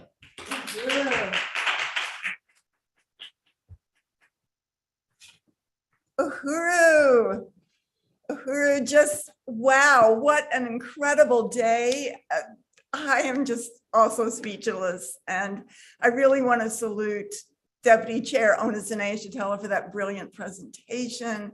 So just powerful, and the leadership of Deputy Chair. Chairman Omali Shatella, that was amazing, really profound overview and study and political education that we had this morning. really salute you, Chairman. Our leadership, the African People's Solidarity Committee, is under the leadership of Chairman Omali Yeshitela and the African People's Socialist Party. I want to salute President Columbé. It's a very great honor to be here and to be working with and having the opportunity to be under the leadership of the African People's Socialist Party. I want to salute Secretary General Columbé and Kinshasa, who is a leading member of the African People's Socialist Party, and the Undersecretary of Union de Barrio, Benjamin Prado. Again, a great honor to be here. That we're talking about the colonial wars. We're talking about overall today the colonial mode of production. And the colonial mode of production is built on war, on violence, on an assault. I want to start with a statement, a political theory from Chairman Omali Yeshitela from his book, The Uneasy Equilibrium, also reprinted in the book Vanguard. The chairman has said, every white aspiration and dream, every expectation for happiness and a good life, from a successful marriage to a secure future for their children, requires drone strikes in Pakistan, police murders and mass imprisonment in the African colonies and barrios of the US, and starvation and forced displacement of the oppressed throughout the world. I think that it was necessary for the chairman to write that and to say that, because as white people, as the colonizer population, it is easy for us to not see it, to have our blinders on, to live in a world of our own creation that comes at the expense of this violence against African people right here inside the borders of the United States, against indigenous people and against oppressed and colonized peoples around the world. So I just want to say a little bit about what the US is responsible for. I don't even have time to go into what Europe and the wars of Europe against Africa and the peoples of the world, but I do want to say what the chairman was reading this morning, that quote from Hosea Jaffe represents war. Every single date that he gave was an armed assault on a different area of Africa and African people, and that was part of this of consolidating this colonial mode of production for the benefit of Europe, and that there were hundreds of wars by Europe against Africa in the 20th century alone. And if you look back in history between the 1500s until now, there have been about 50 wars every century for control over the colonies. So this is what it's about, but just dealing with the United States itself, you have the what's called the American Revolution, which is which sector of the white population was going to have control over this stolen land and stolen African human beings. The War of 1812, England wanting to keep Canada and to fight for some of this stolen territory from the indigenous people. The war to steal most of Mexico, the US war against Mexico, 1846 to 1848. The US Civil War, 1861 to 1865, was about which sector of white people would control the colonial mode of production and African human beings on this stolen land. The Spanish-American War, quote unquote, which was, among other things, a war of genocide against the people of the Philippines, 1898. The war against Korea, which in many ways was really a war against China, beginning in 1950. The war against the people of Vietnam, and the people of Vietnam kicked the ass of the US, was forced out of there. The two wars against the people of Iraq, the war against Afghanistan, for US occupied Afghanistan for 20 years, the US NATO war that we see right now against Russia. That in the history of the US, there are over 40 genocidal US wars against the indigenous people. St. Louis was the staging ground for all of the wars of genocide. That's what that arch represents. That's why we were out there demonstrating against it yesterday. There's the war against the Cherokee. This is US wars of genocide.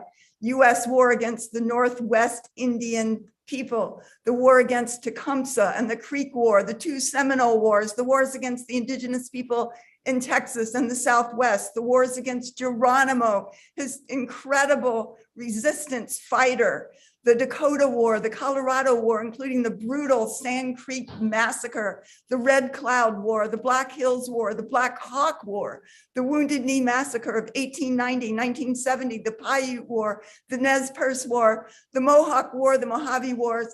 This is just a little bit of it, but also the everyday genocidal violence against indigenous people by white settlers, by the white colonizers, our ancestors, the California gold rush and the kidnapping and sexual trafficking of indigenous children, and that the state of California paid $1 million a year for several years to white settlers to bring in the scalps of indigenous people, the mass murders and abuse of the colonial child prisons called the boarding schools that murdered and abused indigenous children for a century, the white attacks on African towns and neighborhoods every time African people came to build their own economy, their own communities, white people attacked it.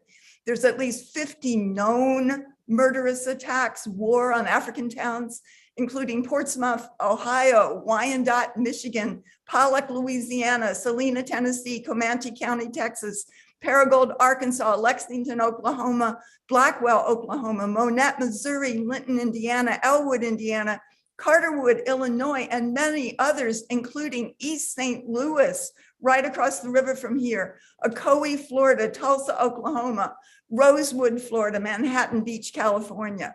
And then there's the US government's financing of forced removal of African people in a program that is called urban renewal, which is, of course, urban removal. From 1949 to 1979, the US government subsidized with millions of dollars, financing a federal plan paying more than 400 US cities to forcibly remove and destroy African communities, businesses, culture, and history. And this displaced more than 300,000 African families, or at least 1.2 million African people. And we saw that here in St. Louis. We see it in St. Petersburg, Florida, where the struggle around the dome is going on. There's white people's state-sanctioned terrorism and genocide against African people, also known as lynchings. Thousands, maybe 10,000 African people publicly murdered, slaughtered, tortured in spectacles of violence by white people. And I don't have the ability in terms of time to read all the names of the people that are known, but I do want to urge people, if you have the opportunity, to go to the Lynching Monument and Museum in Montgomery, Alabama. It's very, very powerful to see the way they did that. Also, Asians and Mexican people were slaughtered in the West in the same way. No white person was ever prosecuted for murder in any way. And the Emmett Till anti-lynching law was just passed last week by the US Congress. The torture of African people through the medical system. We don't have time to say all that, but that's part of the war against the African population. One of the most famous one is the Tuskegee experiment. Also, this white doctor who owned African people, enslaved African women, Dr. J. Marion Sims, who tested gynecological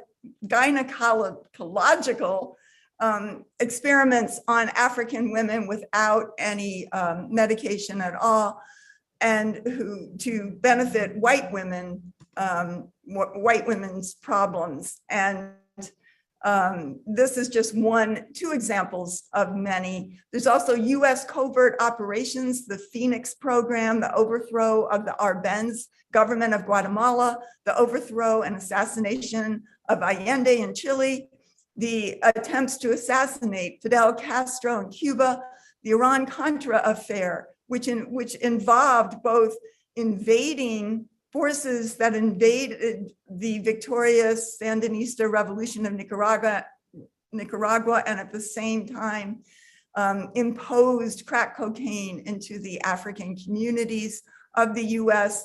There's extraordinary rendition and torture sites, Project MK Ultra, Operation Chaos, torture at Abu Ghraib prison, Guantanamo Bay prison, just the existence of that.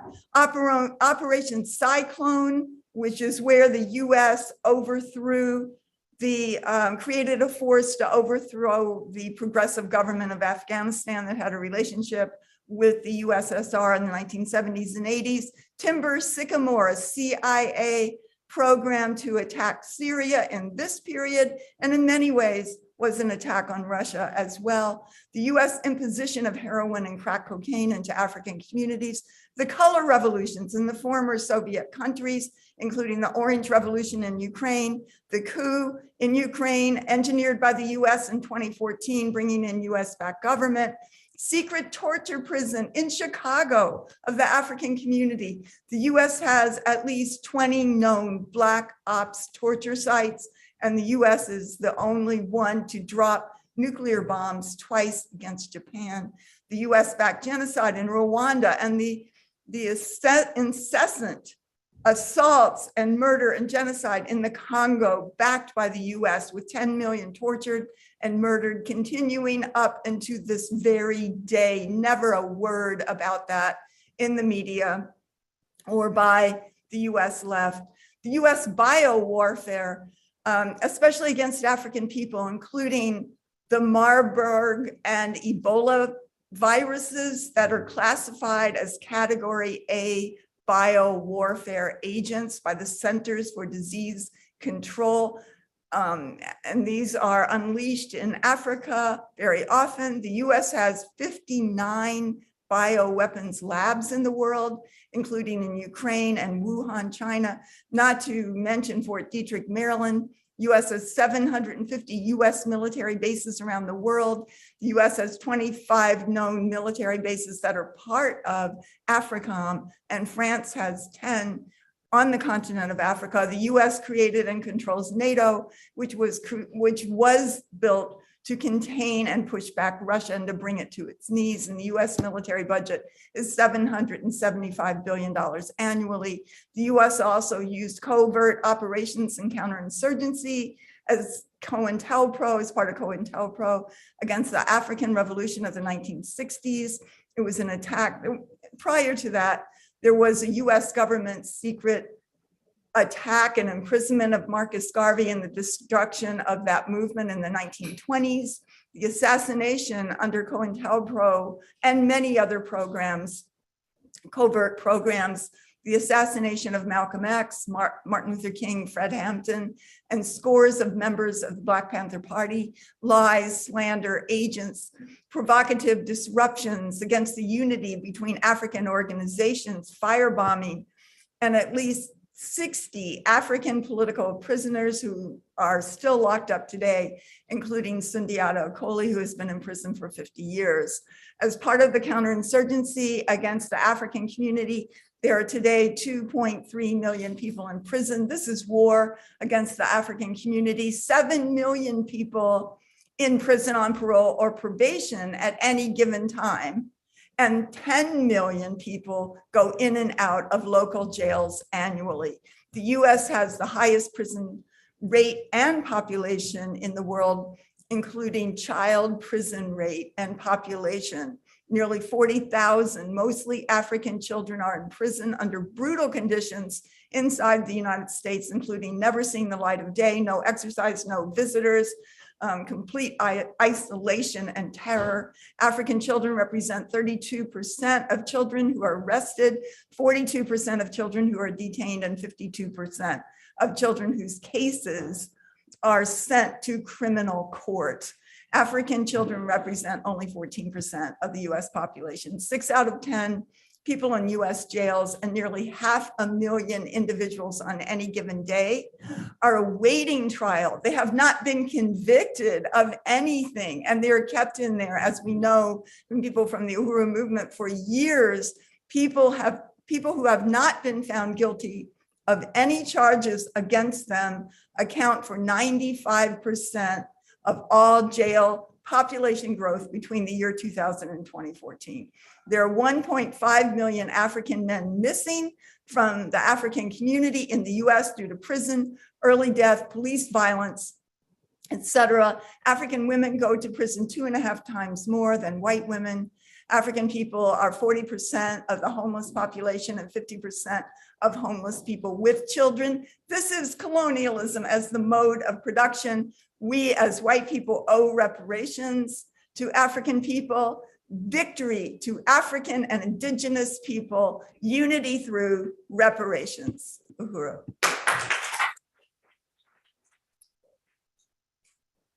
Uhuru. Thank you, Chairwoman Penny Hess. Wow, that was really, really powerful breakdown of the undeniable, brutal legacy of colonial war throughout history that continues today. I just really appreciated that presentation from Chairwoman Penny Hess. And we want to continue on with this panel. This is so important for us to be diving into this subject today. And we have 3 more incredible speakers that we're honored to have on with us today.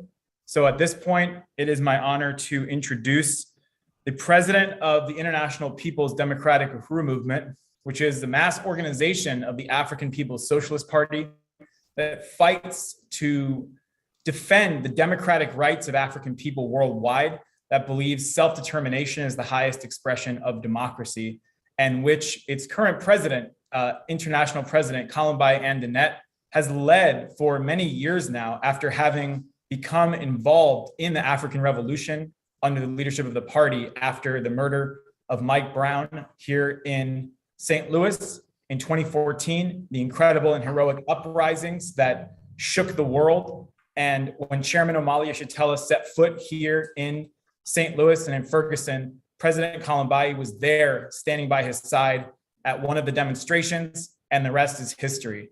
President Columbé and Kinshasa has run for office last year in an electrifying campaign that won massive support in the north side of St. Louis for the demand for reparations and economic development for the African community. And President Columbé and Kinshasa is an incredible spokesperson and organizer of the African working class, who we had the incredible honor to have with us just yesterday at the Rally for Reparations to African People. So it is my great honor to introduce now to speak to the question of US colonial wars inside the US and around the world, Impidum President Columbé and Kinshasa. Uhuru. Uhuru.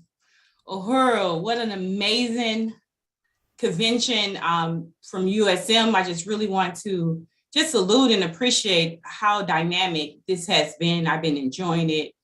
It's been very, very powerful to watch.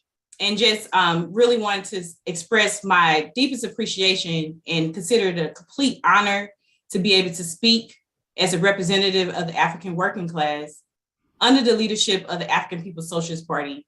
So I first and foremost want to really acknowledge everything that I learned and everything that I understand about this war that has been one-sided is from my leadership, the leadership of the African nation, Chairman Omali Yeshitela.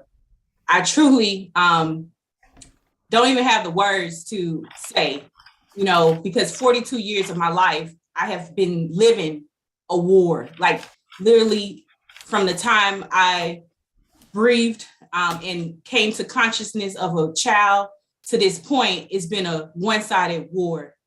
But what I gained 7 years ago on August 9th, when Mike Brown was murdered, slayed on Canfield Drive, I met Chairman Omali Yeshitela, and it changed my life to be able to understand this war, because I've been constantly trying, looking everywhere throughout 66 books of the Bible, looking in my community, trying to find the corporate that has set the stage for the misery of my people, my community, and everywhere that I see African people at, I've seen these same conditions, but no words to be able to ever sum it up or understand it, from their colonial schools to the colonial conditions that we experience in our community, the gentrification that has been ongoing, attacks from city to city, from the continent of Africa, from the things that we see on the TV of trying to understand why the people of Africa are hungry because Africa is being looted, but never being able to explain these things. So I appreciate being a member of the African People's Socialist Party. And that's what makes this panel exciting, because I am part of the solution that is going to end this war. So I say peace through revolution. I am the international president of EPDAM, and it is my responsibility to bring with the executive committee that I work along the sides of. So I want to really salute my whole executive committee. That is our responsibility to build and bring the masses back into political life, which is so critical because the African working class have been under attack. It's been a war on our life. It's been a war on our wounds. It's been a war on everything that we have experienced, with no theory to be able to help us gain the understanding of how we end it. And so, we see this war constantly on how we feed, clothe, and house ourselves. Through this convention, we have been able to address the question of reparations and exactly what that means and how the Uhuru movement. And I really want to salute Deputy Chair Ona Zanae Yeshatela. She's a bad African working class woman from St. Petersburg, Florida, that really helped us understand what it means for self-determination that we plan to govern. And so to really help the African working class to understand why our communities look the way it is. This is genocide. We fight and say, it was even a t-shirt that said that gentrification is genocide, and it is. And wherever African people have been experiencing, even on the continent of Africa, we can't find a place where African people are where we don't see this push of gentrification, the shove of African people. We don't care where they go, just shoving us from one place to another place. And this is genocide, and what this look like in our everyday life, from the terror that we experience around the police. No matter if the police are shooting us down, that even the neo-colonial puppets that's in our communities that unite with the state and allow spy drones fly over us, or more presence of police everywhere. Is no place that we are not being terrorized by the police on all levels of our life. This is two Americas that we experience, and not only America, but like I said, that we are an international organization. So we hear the terror coming from out of Africa. We hear the terror coming out of Jamaica. We hear the terror coming out of everywhere we see colonized people. And Chairman has been really laying out and really winning and helping the African working class understand this mode of production is colonialism. And this mode had to produce slaves. It has to. Longer this mode is in production and is operating, then someone has to be a slave for it to continue to survive. And so we know that it's no redeeming of this social system. That's not even a debate or a conversation, that it has been raging war for 600 years against the peoples of the world. And the only solution is for the African working class is to be brought to its greatest extension with the head up, understanding with confidence that we plan to govern. We can't share power. As Chairman Omali Yeshatela say, you cannot share power. Either you want it or you don't. And we want the power to end food apartheid in our community. That's why we have the One Africa, One Nation market, not only here in St. Louis to address the community on the north side, where the numbers probably need to be updated. 40% of the people of the north side living off barely $5 a day in 2022. And these numbers, we can look at these numbers everywhere African people are. It's very similar. It's the same conditions. And so we have real programs to address that. So the One Africa, One Nation farmers market is not just a farmers market. It's addressing the whole issue of how we feed, clothe ourselves, not asking anybody for any handouts for woe is me, but it's saying that African people have to be brought into political life to solve the questions of how do we feed, clothe, and house ourselves in our own hands, and this is so powerful because it's been a one-sided war.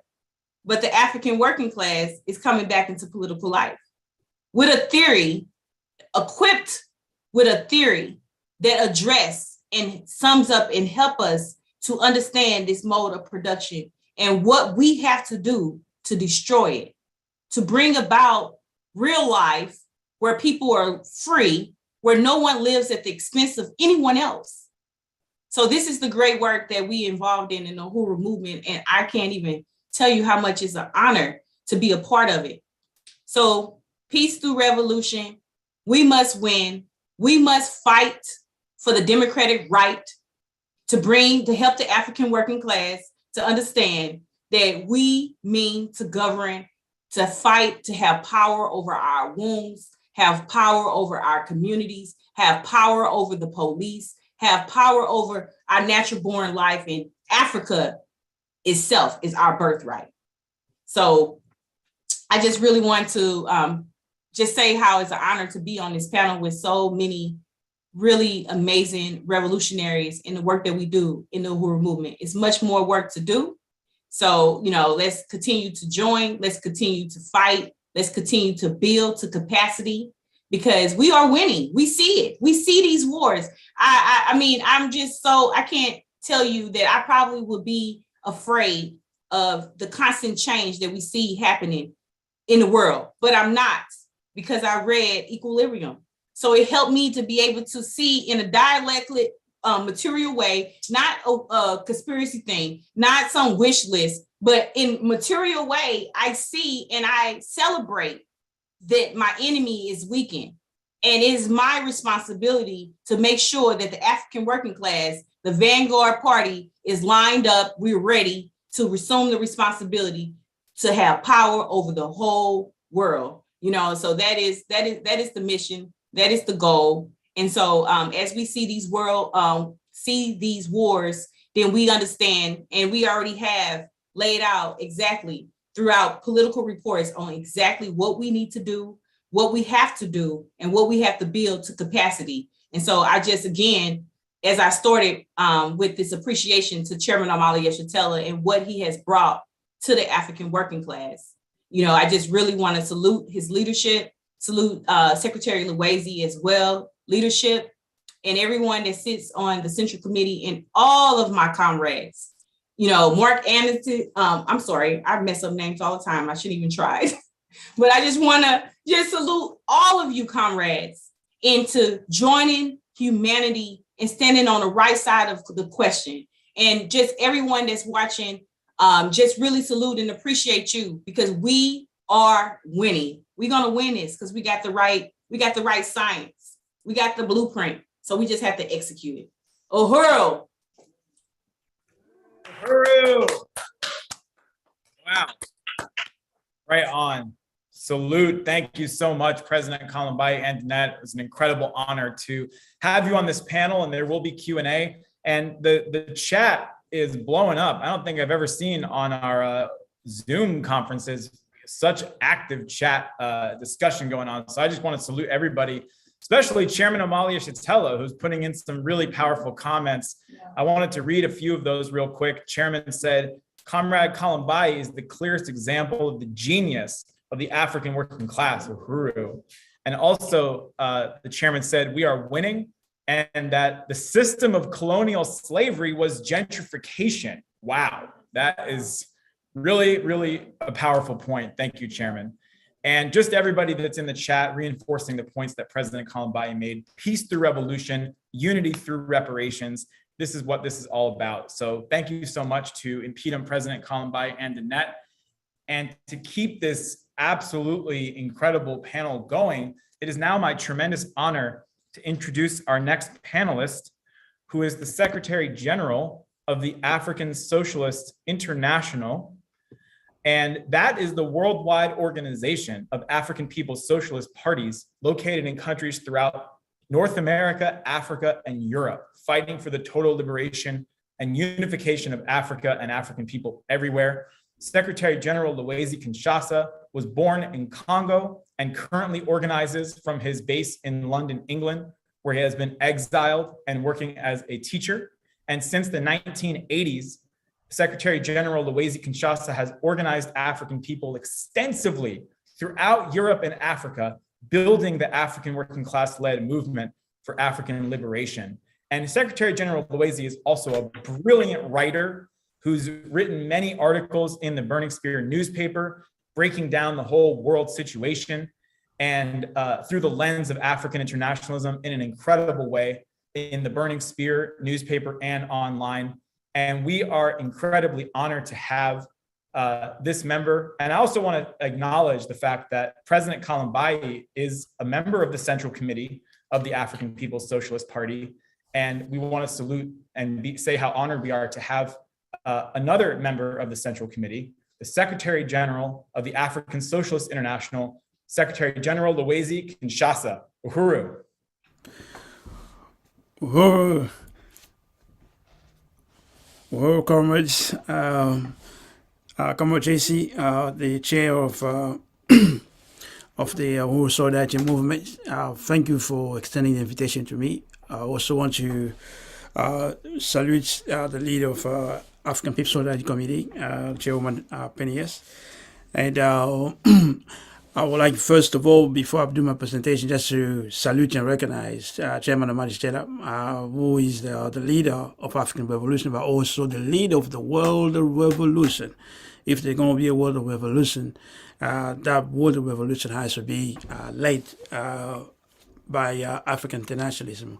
I want to salute the vanguard presentation I've heard so far, starting from DC owner presentation, and also everything I've seen throughout today by the USM has been vanguard work. So I want to salute that. I want to salute also Comrade Columbé,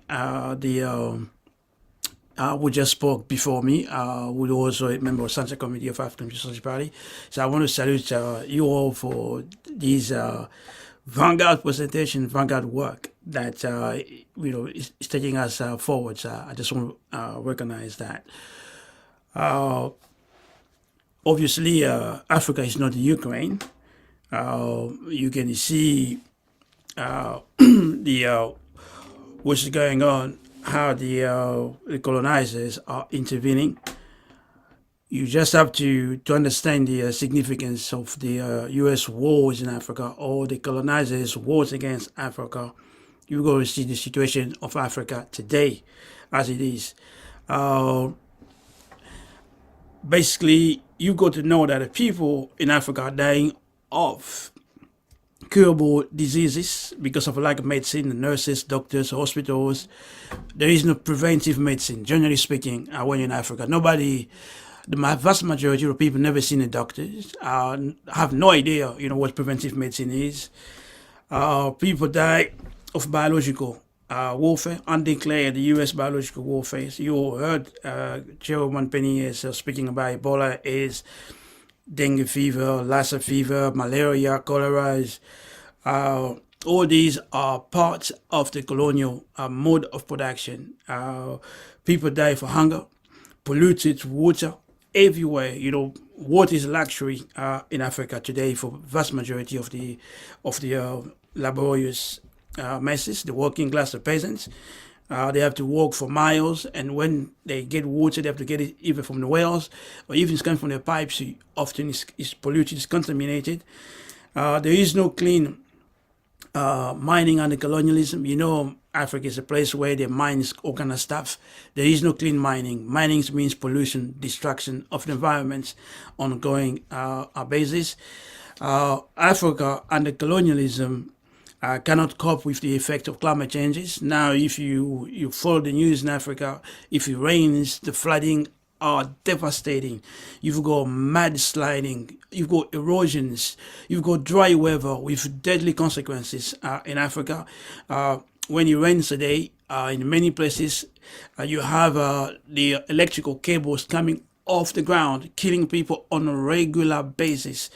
There is explosions of mental health due to the situation in Africa. Basically, what you see is a deepening of colonial attacks. That's what the independences of Africa mean to the people, is a deepening assault on the people. Only the African petit bourgeoisie, is a beneficiary of that. You have seen the war, for example, in Rwanda, because that was televised. That was the bourgeoisie wanted you to see the wars in Rwanda. They wanted you to see the genocide in Rwanda. And that was like a template of the U.S. intervention since that moment. But the only thing they don't show you is the consequences of the ongoing wars the United States wanted you to see in 1994 in Rwanda, like in the Congo, South Sudan, Somalia, and so on. Today, in most of the places, there is no viable colonial state capable to carry basic functions of a colonial state. So where the colonial state used to be able to maintain roads, maintain schools, maintain hospitals, things like that, in most places don't exist anymore.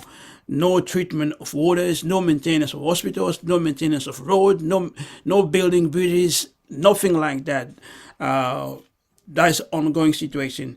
You have a situation where you have an explosion, exponential, growth, basically, you might say, of alliances, alcohol, like 60% alcohol, volume of alcohol in a drink.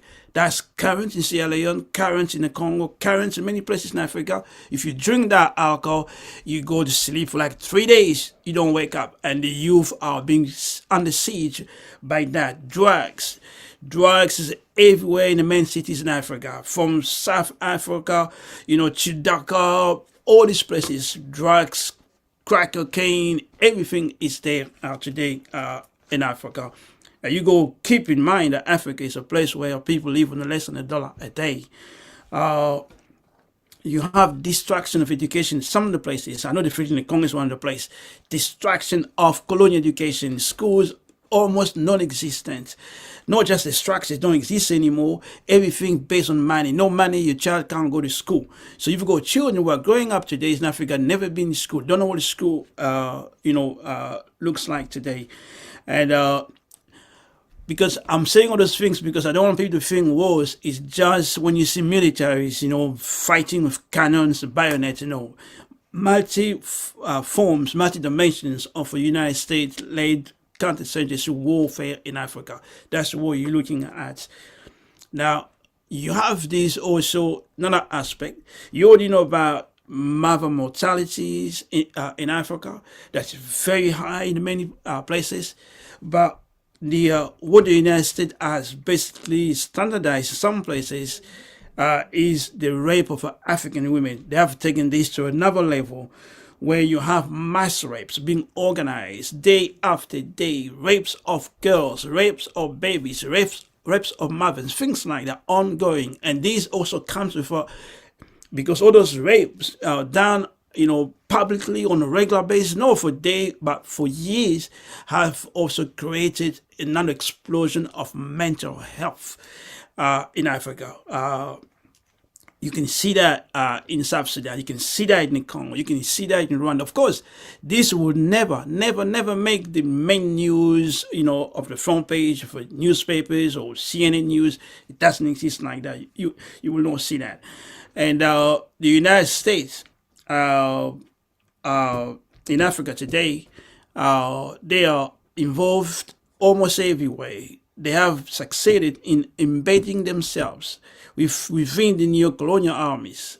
You heard about Africa, because the United States has what they call North Command for North America. They have the Pacific Command for the Pacific regions. They are like Asia, talking about the pivot for China and so on.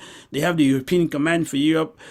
They have also another command for South America. I don't remember the name of that, but they didn't have a central command for Africa. So they came with AFRICOM. At the moment, it's still based at Stuttgart in Germany, but they've been struggling for a while how to have a unique location in Africa where they can do, they can coordinate the U.S. Basically wars of domination in Africa. But what they're succeeding in doing is to have United States militaries, special ops and things like that embedded within sections of African neo-colonial armies.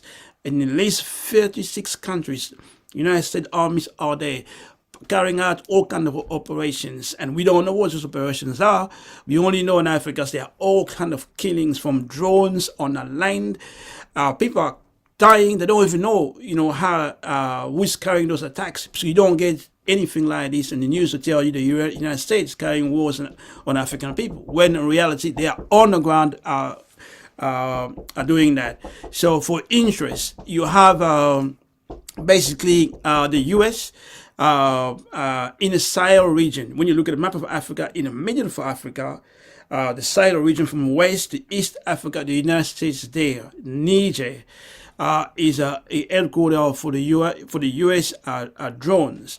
What they call the Gulf of Guinea of West Africa, going from Senegal, going down to Guinea Equatorial, because most of the oil, at least 25%, at one point of the oil going to the United States was coming from that region.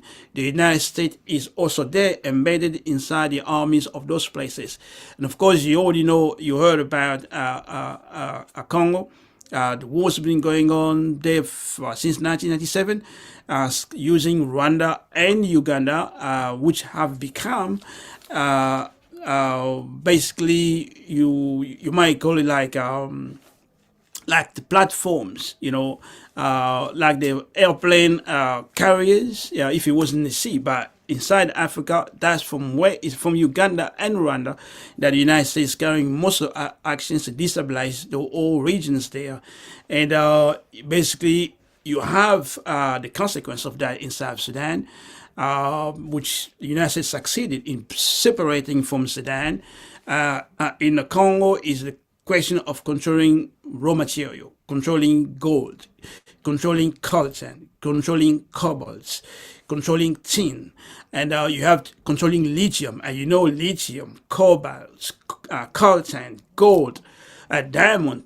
These 5 minerals, if you add with nickels, they are essential for the just normal functioning of any colonial industries. Electronic companies, they need coltan to make mobile phone, laptops, and things like that. They need cobalt for so-called green energy and for the batteries and things like that. So the United States is determined to control those resources, and the war is permanent. And the people, produce those things at gunpoint because they are always under constant warfare organized by the United States proxy.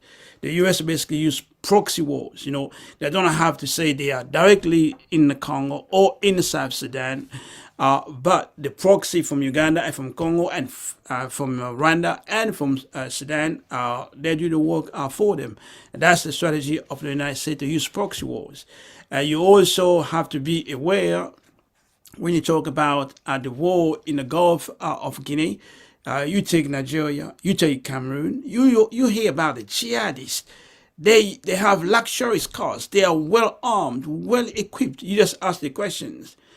Since when you have seen poor people being so well armed, so well equipped, and never attacked by the United States, army or drones and things like that. Occasionally, you might hear such and such a person has been killed by drone attacks, but you cannot carry those attacks in Nigeria like Boko Haram's, carry those attacks in Mali as the jihadists do, or carry those attacks in Burkina Faso as they do.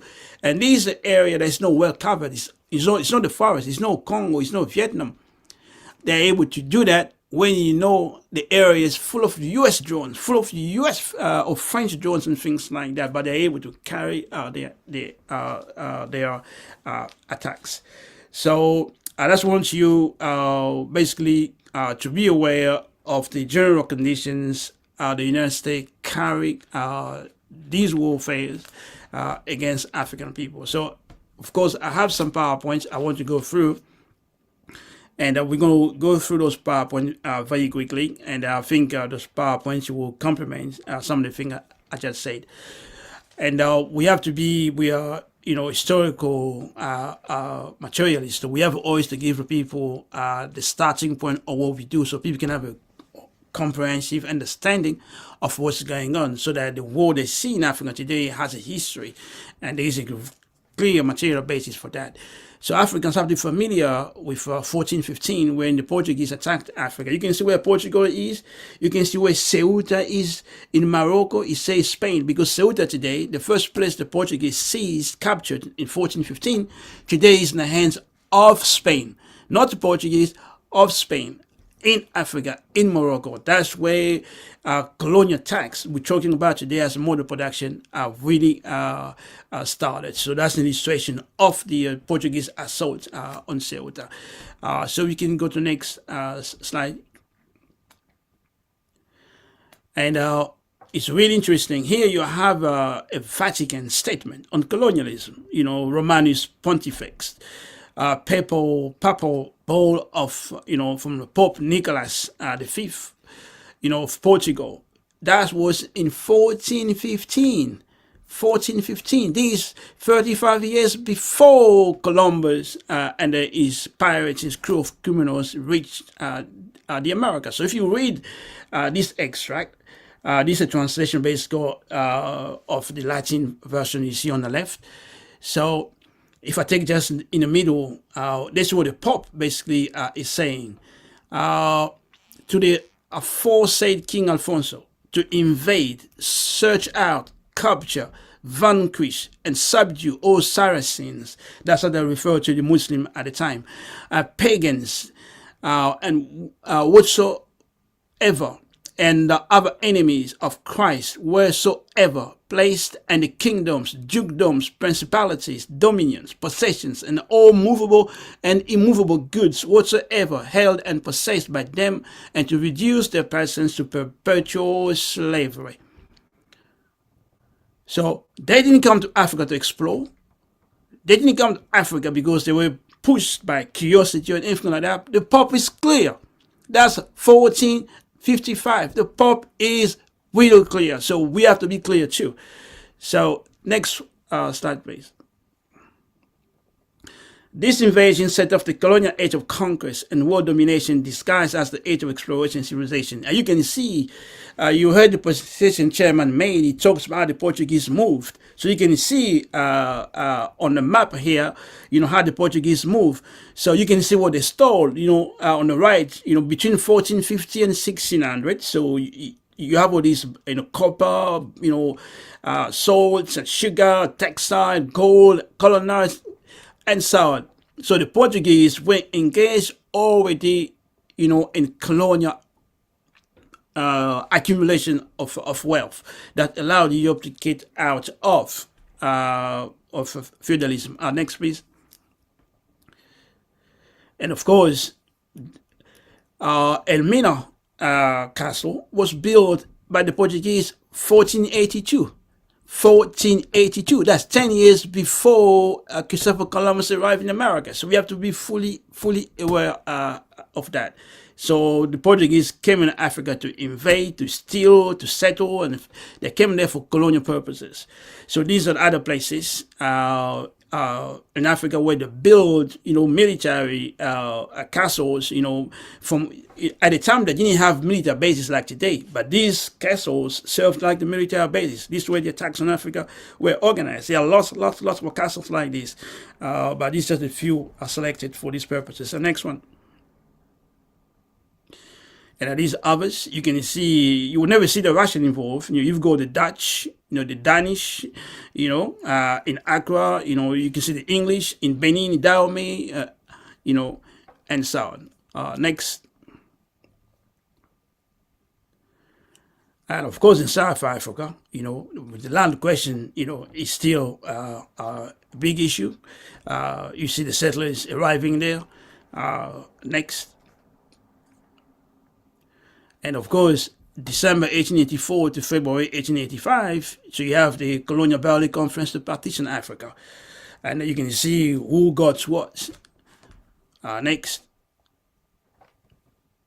And the Berlin Conference marked the beginning of the era of nationalized colonialism, because usually you hear colonialism seems to be, when you listen to bourgeois historians, they want to say colonialism started in 1885. No, it started in 1418. The only difference is that 1885 marked the industrialized Europe, which now needs more than ever a greater access to raw material for the newly industrialized Europe. Next. And of course, there was a resistance, and here, the Britain at war. And I was surprised to find out Britain was involved in so many wars in Ghana. In what they call Ghana today, between 1823 and 900. So this is one of the leaders of the resistance to the British. Asante. Next, please. And of course, here on the right is the Germans trying to subdue Africans in East Africa. Part of Tanzania was under German colonial rule, so it was illustrated there. And the rebellion of Africans there was known as the Mai Mai rebellion to the Germans. Of course, the picture you see there is Leopold II massacre in the Congo. Next. Here we want to see we know Leopold II, but we don't know the name of the Namibia genocide rulers. It was Willem II. When the genocide happened in Namibia, and the general who led that struggle, that genocide, basically the colonial assault on Africa, is von Flotter. So these kind of names we need to know, have their faces, so we can hold German and Germany and German people accountable for the genocide, and the Congo for the genocide of von Flotter and Willem II. Next, please. Here, the French imperialism crimes in Algeria. Because if you're in France, you cannot understand why there is always conflict is never far between Algerians and French. And this gives you an idea. 1 million Africans, in Algeria, Algerian people were killed in the war for national liberation. 1 million people. So this is part of, the French trying to stop the national liberation. Next.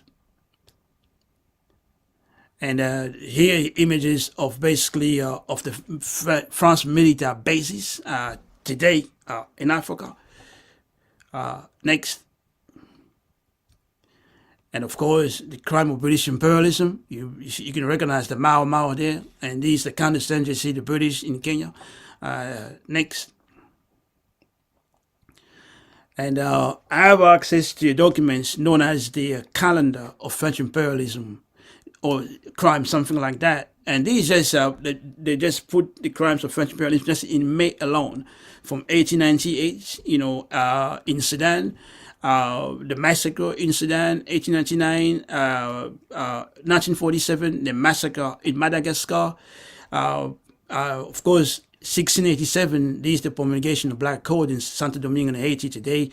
I put it in red here. This really surprised me when I found out May the 9th, 1945, the French just celebrating the liberation of Paris. France has been liberated from German rule.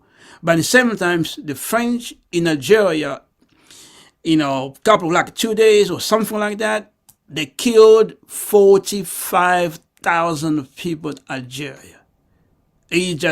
First I thought it was like a mistake. I've read it again. I think Fanon talked about that too.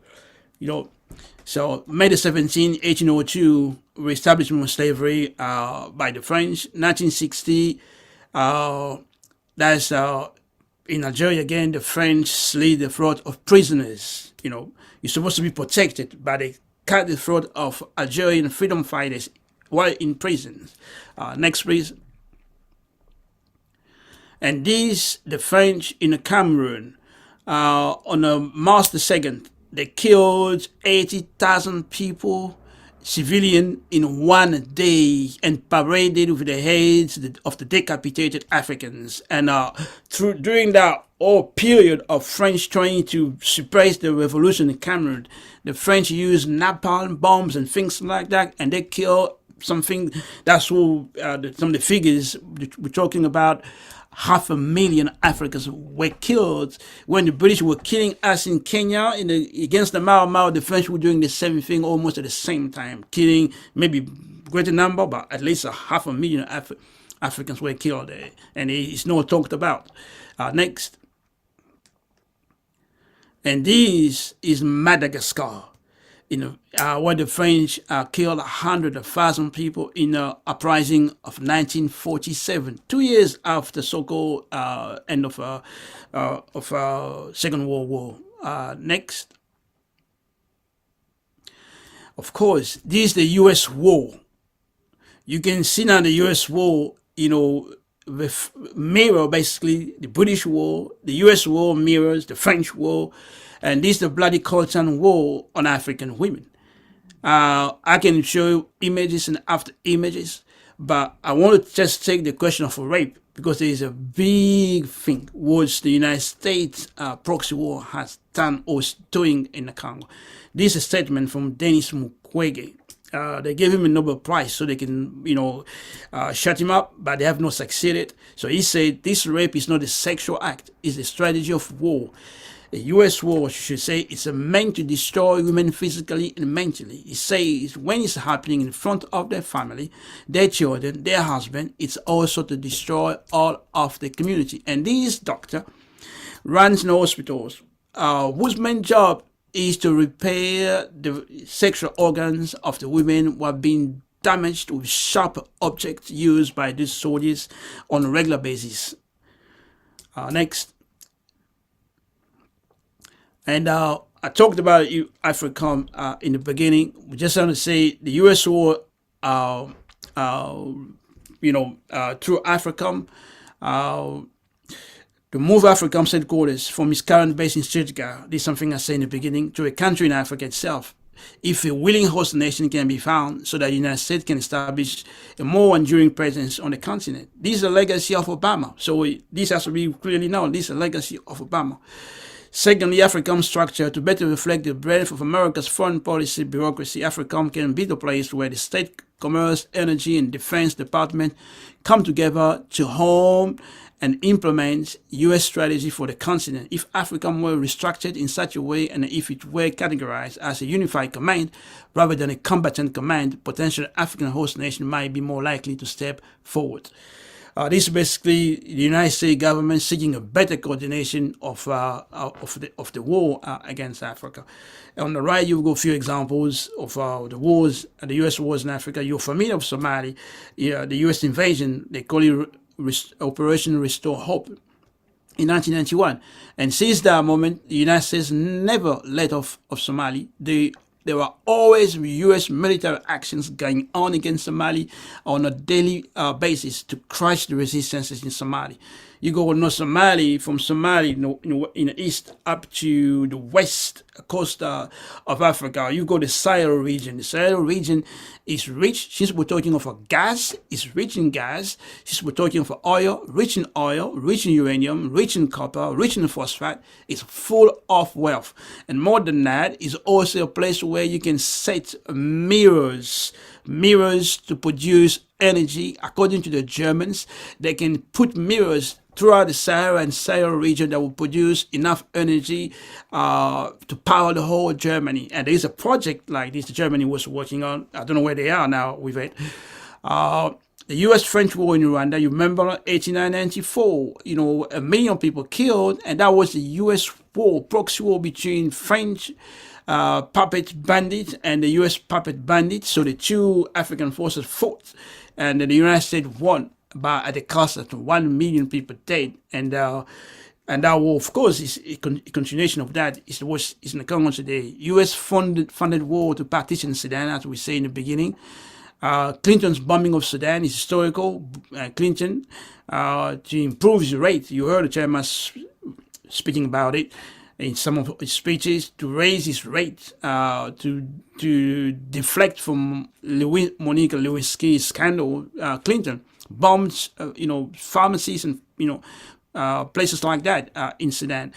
U.S. funded war, proxy war in the Congo, that from 1987 up to this very moment. So when we talk about the 10 million people dead, that's what we're talking about. Well, we get news every day. No, sometimes every day. People are killed every day. Women are raped every day. Children. I can't tell you, every single day we get the news from different regions. But this is war for gold, for coltan, for diamond, for lithium, from cobalt.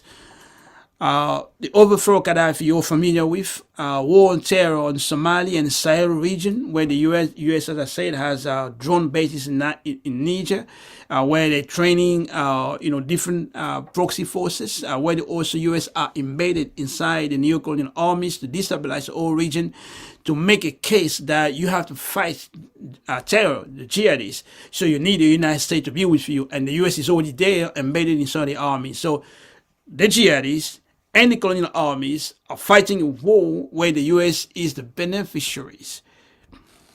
U.S. control for Africa's maritime coast. That's one of the reasons Somalia is in the situation it is now. That's also one reason, not the only reason, you have a war in Yemen. If you look at a map of Africa, you will see Somalia is facing Yemen. And the passage between Somalia and Yemen is known as the Bab el-Mandeb. Bab el-Mandeb is one of the key trade routes in the world. If you block it, you block 40% of the world trade that goes through that passage.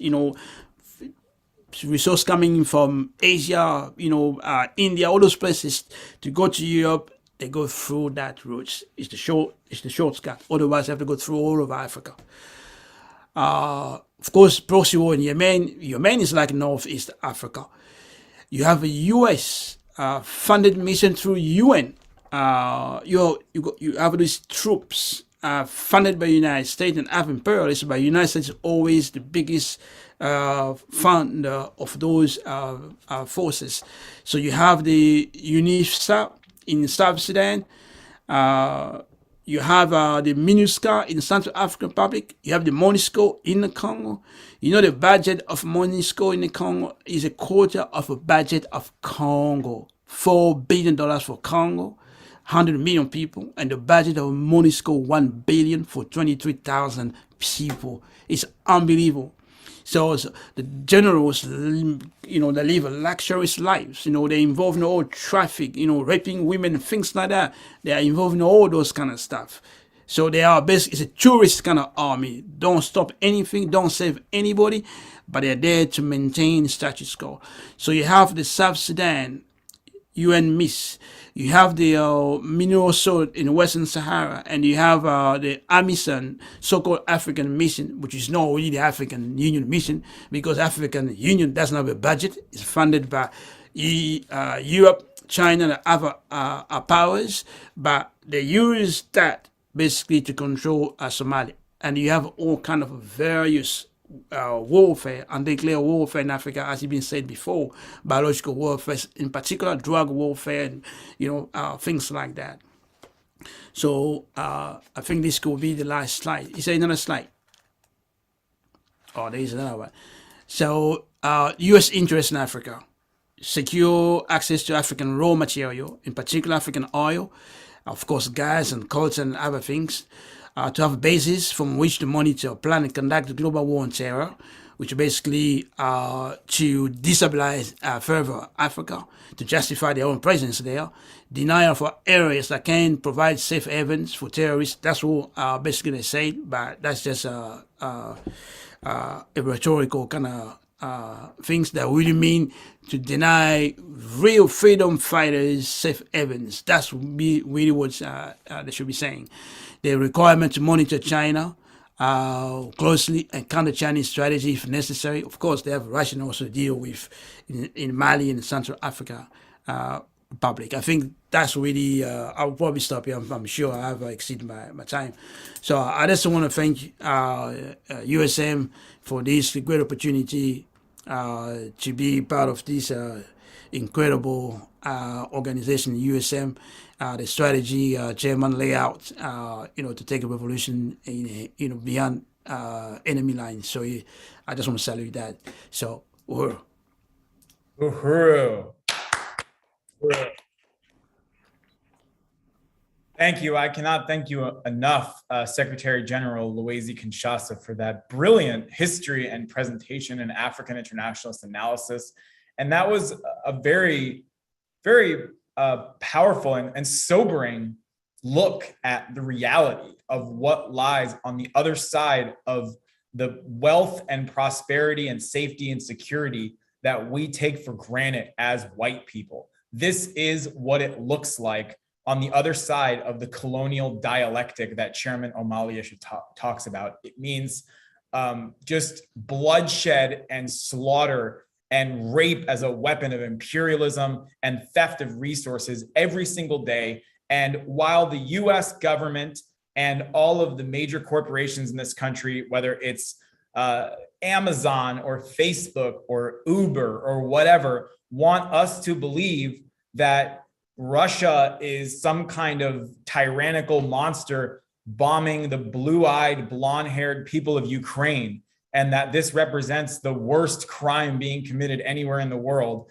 that the US government, there has not been a second, not 1 second in hundreds of years since the inception of this social system, that Europe and the United States have not been at war against African, indigenous, and colonized peoples of the world, and that our lifestyle depends on that unending war that is inherent to the colonial mode of production. This is why there must be reparations to African people,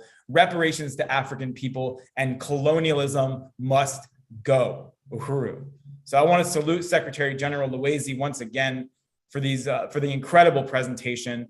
And now for our final panelist, before we have a bit of discussion and then actually wrap up the momentous first day of our national convention today.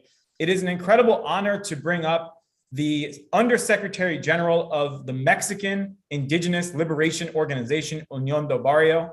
And I want to say that the Uhuru Solidarity Movement unites with the position of the African People's Socialist Party that stands in unconditional solidarity with the indigenous people, including the Mexican people, to reclaim their land, that this is the land of the indigenous people. These borders are false, colonial, illegitimate borders that white settlers put there at gunpoint to rob the indigenous people of their land. That includes the so-called southwest of the US that is occupied Mexico. And Unión del Barrio has been fighting for Mexican liberation for over 3, maybe 4 decades now, and for at least 3 decades has had a deep fraternal bond of anti-colonial unity with the African People's Socialist Party. So it is my great honor to speak to the question of US colonial war at the false, illegitimate colonial border, the Undersecretary General of Unión del Barrio, Benjamin Prado. Uhuru. Uhuru, Comrade Jesse, Uhuru to the Uhuru Solidarity Movement for this really important discussion and panel on ending U.S. colonial wars, both at home and abroad. We want to first salute Comrade Chairman Omaliesha Tella, the leader of the African Revolution, Chairwoman Penny Hess, for your constant, continued organizing in the white community, and to everybody present here today. Unión del Barrio is a Mexican organization founded from that grew from the Chicano power movement of the 1960s, 1970s, an era where people throughout the world were making revolution against our common enemy, U.S. imperialism. And we were born with the clear understanding that we as Mexican people recognize ourselves as indigenous peoples to this continent, that we uphold a banner and struggle that says that we are one people without borders, that the history of colonialism, the history of settler colonialism on our land is rooted in our anti-colonial struggle to reclaim our land, our labor, and our resources to ensure the dignity of our peoples and the continued ability to reproduce our existence in our capacity to feed, clothe, house ourselves, because we recognize that our labor is precisely what has created massive amounts of wealth for our oppressors, and that keeps our nation, our peoples as indigenous nations and peoples subjected to horrendous crimes against humanity. So, we appreciate this conversation and discussion. So, as I mentioned, we see, as seeing ourselves as indigenous peoples, we also inherit a more than 500-year history of anti-colonial struggle, that we see this question of borders of being imposed on our continent as a consequence of invasion, war, and occupation of our lands by settler colonialism, by settler colonizers. And to understand the history of the border itself, we have to go back 1492, since the arrival of Christopher Columbus and the so-called doctrine of discovery, which we reject fundamentally for its supremacist character of considering our peoples as subhuman, right? And so, we reject that concept, recognizing that we had civilizations on this continent for millennia before any European came, that we had civilizations that were highly advanced, that you could see you can actually see and visit many of these educational centers, universities that were eventually destroyed, and today they're referred to in some instances as ruins, archaeological sites throughout the continent, where huge pyramids are built that align astronomically to the various motions of Earth, and that through it we created science, technology, culture, and that we introduced things to the world, such as corn, such as all kinds of agricultural things that we see today, that even today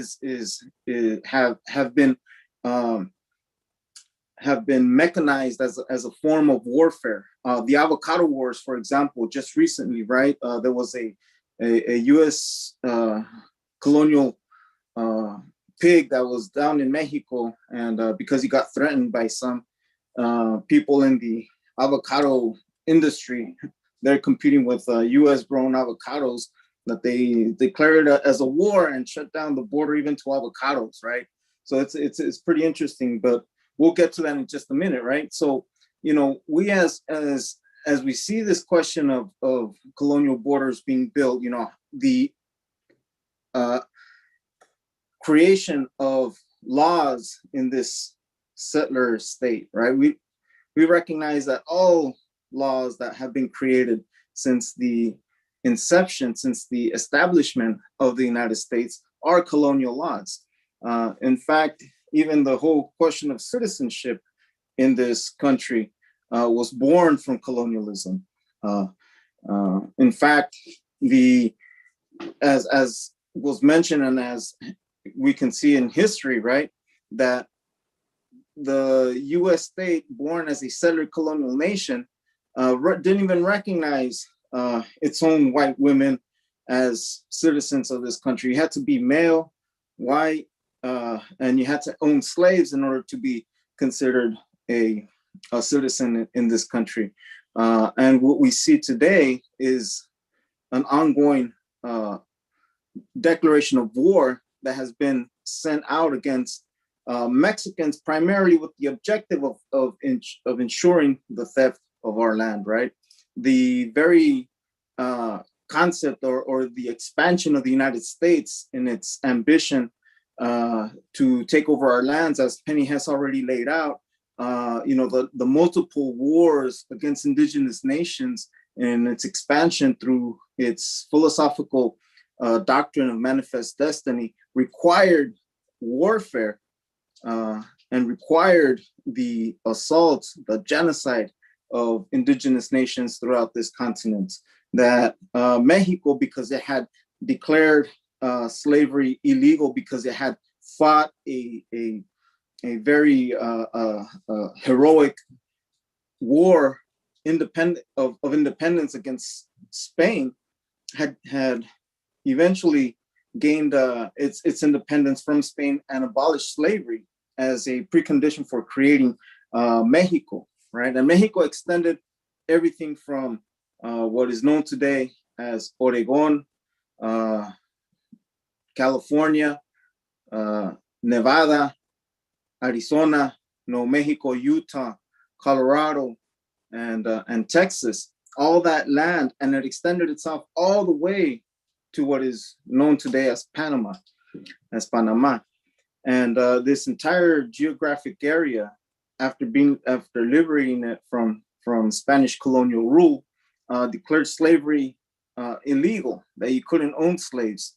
And that was the primary contradiction that led to the US war with Mexico, because it was the United States that wanted to expand slavery, that through its doctrine of expansionism, of manifest destiny, and of its white supremacist colonial mindset, believed that it was necessary to expand slavery, as they say, from sea to shining sea, right? The Marine hymn that begins talking about the halls of Moctezuma and the shores of Tripoli, created its culture of violence, of invasion, of war, of occupation, eventually stealing more than half of Mexico's national territory and putting in place a colonial border, again, born from this horrendous acts of warfare. And today, what we see is not only the expression of manifest destiny, not only as it's expressed ideologically in its doctrine, but also its expansion through what is today known as the Monroe Doctrine back in the 1820s, right? The Monroe Doctrine as a policy of permanent war against the peoples of Nuestra America, of this continent.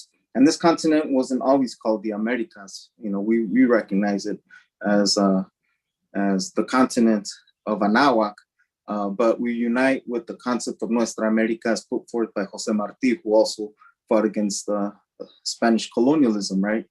And the Monroe Doctrine, as it's established, as it was put forward by the colonizers, U.S. colonizers, is to declare the entire continent of the Americas for the Americans, right? And we're talking about U.S. colonial settler America.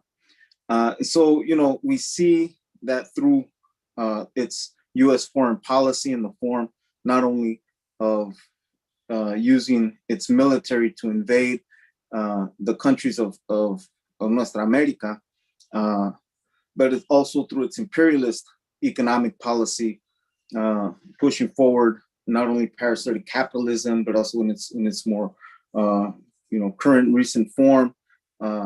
Sometimes some people call it neoliberalism, but at the end of the day, it's still parasitic capitalism.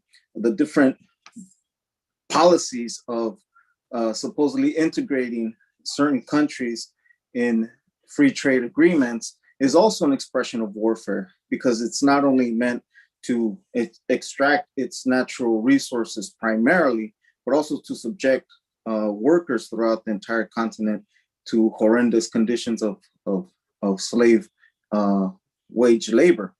And so what we have today is, as a consequence of not only its U.S. imperialism through outright invasions, wars, and occupations, as had been mentioned earlier, the case of Arbenz, democratically elected government in Venezuela, the Arbenz because they promoted land reform, right? Making sure that people have access to land to be able to grow their food, feed their family, put a roof over their head. They were overturned through coups, right? Military coups, and that expressed itself throughout Central America during the ever since the 50s all the way up through the 90s, through the 80s with wars in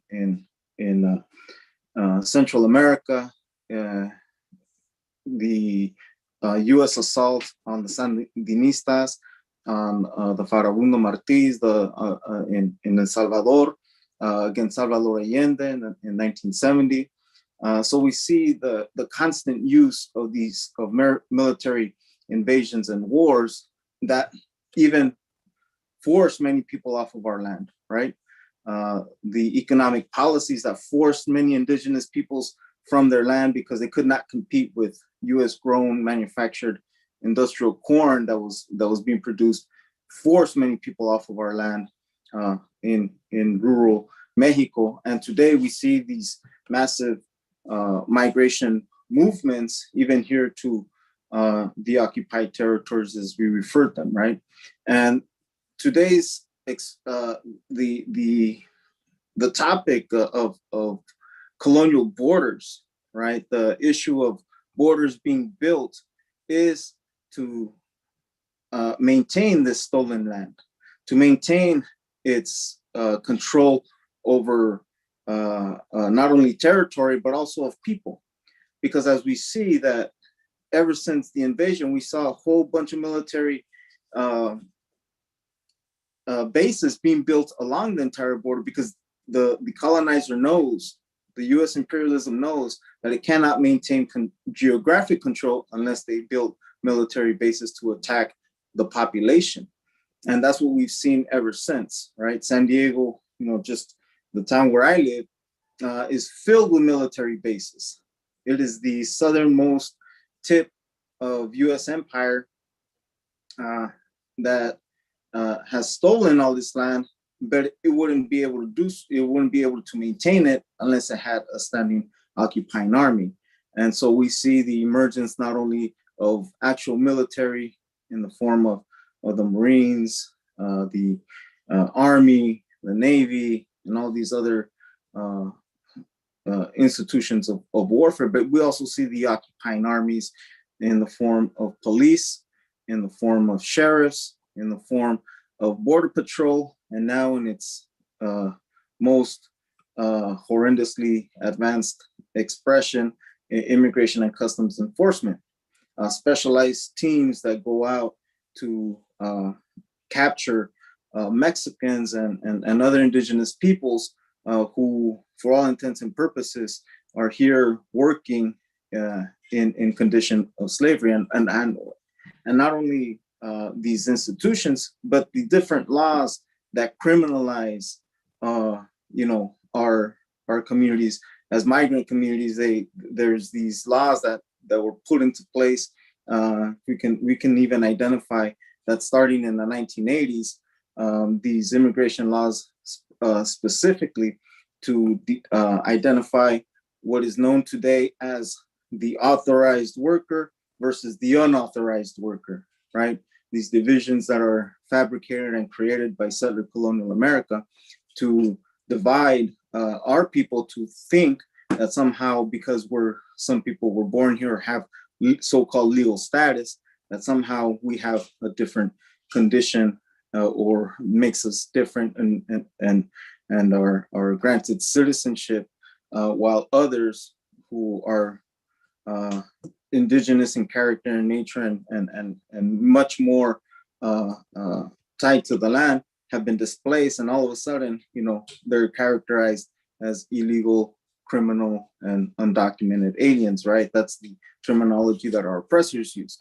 And part of this warfare is not only in terms of labeling people as such, right? But it's also the warfare that is spread as a national policy to attack, to and use our labor, to not pay our labor, to use the colonial apparatus as warfare against working people, so that our labor is continuously used, is continuously exploited, creating massive amounts of wealth against for our oppressors and leaving our people in complete condition of economic destitute. And so part of the struggles that we see, along this colonial border, is not only in the form of this massive colonial exploitation, but you see the military character of it express itself also in the form of walls, right? These walls that are imposed, that force people into mountains, deserts, terrible terrain in order to find work, and people die out in the desert. So we have all the characteristics of warfare that is taking place, that is happening along the border. We have our dead, right, in the form of not only people being shot, killed, or even sent out into mountains and deserts to die, but we also have these large, giant infrastructure of prisons and what we consider and also term concentration camps that are used to warehouse working people with a very clear profit objective, right? We have what is known as private prisons that are imposed, that are used to detain individuals, and we have a whole machinery, $25 billion every single year that is authorized to identify, detain, arrest, and separate family members. So we have our communities being torn apart as a matter of state colonial policy. So this is part of that warfare that we fight against, that we oppose, that we struggle on a day-to-day basis to abolish these colonial borders, to abolish those entities, whether it be the Border Patrol or ICE or any other settler colonial police force that oppresses our people. I know I'm at time, but I want to really appreciate this panel presentation, this discussion, and hopefully we can continue the conversation with any questions that people may have. Uhuru, thank you very much. Uhuru, thank you so much, Undersecretary General Benjamin Prado from Unión del Barrio, for that very informative and powerful presentation on this panel on Stop U.S. Colonial Wars within current U.S. colonial borders and abroad. And this has been an incredible panel. I just want to give a round of applause to all of the panelists. And we want to take just about 5 minutes for any discussion. If all of our panelists would be able to come back on, if you would like to address any of the comments that have come in. And I also, so I'll go ahead and read that. So we're going to go just have about 5 minutes of discussion, and then we will be segueing into our closing remarks before we wrap up day one, or day two, really, if you count yesterday's rally, of the USM National Convention. So we had a lot of comments from people. People were very, very excited and inspired by these presentations. And some of the comments included from Chessie in Portland saying, "I'm undereducated in history, so I'm very glad I'm here this weekend." Angelica echoed that, saying, "In school, I always hated history lessons without knowing why. It wasn't until I learned the real history of the world when that changed." I read some of the chairman's comments earlier, and he had more that I would definitely like to read. The chairman pointed out that what we're looking at in Eastern Europe is a U.S. proxy war against Russia through Ukraine.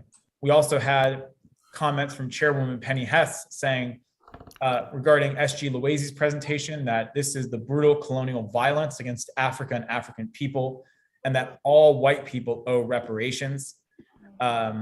We had from Angelica saying, "Thank you, S.G. Loise, for the detailed information that the corporate media either intentionally omit or turn upside down." The chairman pointing out that the Queen of Sheba once had a palace in Yemen. Uhuru. The statement from Chairwoman Penny that regarding S.G. Loise's presentation, that this is what it means for white people's lifestyle: torture, rape, theft, unspeakable crimes against African people. and just more people saluting the brilliant presentations. And we also had a comment from Angelica saying, thank you for this important history lesson. Can you all imagine that in Germany, we never even heard of the term manifest destiny? And Angelica had also made a comment earlier, I think I might have skipped it, saying that growing up in Germany, she also did not learn about Germany's crimes against African people or about colonialism. And also said, yes, traveling through the Southwest a few years ago, we went through so many quote unquote checkpoints popping up on major thoroughfares, not only near the border, but way inland. So these are some of the comments. And I'd also like to welcome back up Chairwoman Penny. If there's anything that any of our panelists would like to respond to or address, and if there's any more questions, people can send them in before we wrap up this panel. Uhuru.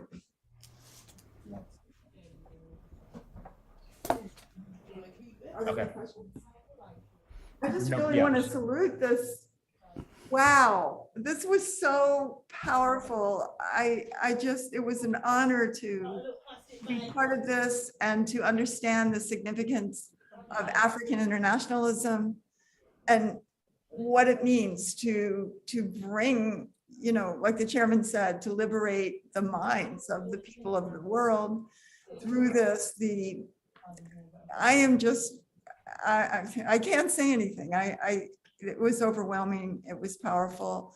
And I think that, I salute President Columbé, Esther Wazy, what incredible history, and Undersecretary Benjamin Prado, Leon Barrio.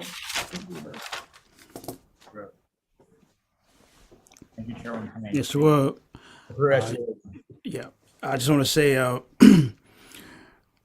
the question of reparation is just fundamental, that we have to continue to struggle and deepen that question so that not only we win the Africans everywhere, in those mining areas, in those villages where there is no water, there is no electricity, there are no roads, no hospitals, no schools, things like that, to begin to understand the meaning of reparation. Because everyone that goes there, keep telling them, you need help, you need aid. There is nothing here. On reality, that is the same place where cobalt's coming from, where oil is from, where gold is from. But at the same time, it's violence everywhere. Where you're looking for gold, just ask where's the violence is. You're looking for culture, just first, where's the violence? And violence against who? Against the people, against the workers. You have all these airplanes that land on field. You don't need sophisticated airplanes. Just land. Coltan is so light. It's like sand. Just put them in the bags. So the planes from everywhere, they don't even need to go through any radar system, to know if they're coming there or not. They just land and go. And the same with gold. You just leaving Africa, going to Europe, going to United States, going to India, going to China, all those places. And the people have absolutely nothing. And so the question of reparation is a serious question. And this question cannot be raised if the people, the masses of people, have no access to their own political organization, which is the African People's Socialist Party. It must be everywhere in those places. The masses don't have access to it. This is the challenge we're organizing to overcome. So the people can organize and begin to envisage, a better world, on the black skin, something like that. So I just want to say those two things. And, looking forward to development of reparation struggle, seeing USM everywhere, and also just winning everybody, to the question of reparation. Black people all over the planet are owed the reparation, because colonialism as a mode of production requires, as you know, permanent warfare, not just factories and things like that, permanent warfare. So I just want to unite with everything I heard, and I want you to be self-critical.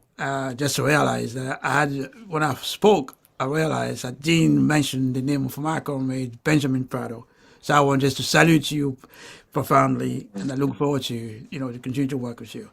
Or Yeah, I did want to unite with what Secretary General Luisi just mentioned, right? Like the warfare that happens is primarily to extract, this massive amounts of wealth. Venezuela right now is undergoing a fundamental transformation, just like Cuba had created a revolution, so is Venezuela, right? And that's the reason why you see so much slander against Hugo Chavez, against Nicolas Maduro in the media here, is to create the conditions so that everybody in the United States sees these world leaders as enemies, right? And they begin to slander and create the conditions for them then to go out and justify invasions and occupations, right? The United States talks about war criminals, but the biggest war criminals are in the White House.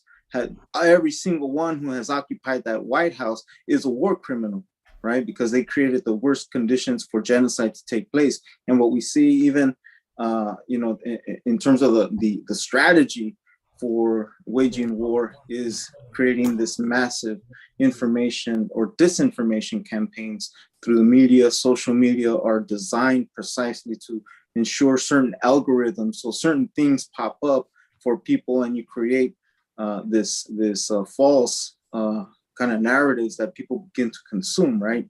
And so I think that's part of the struggle, right? How do we create our own narratives that counter U.S. Imperialism and its capacity to continue to wage war the world over? I just want to share that. Uhuru.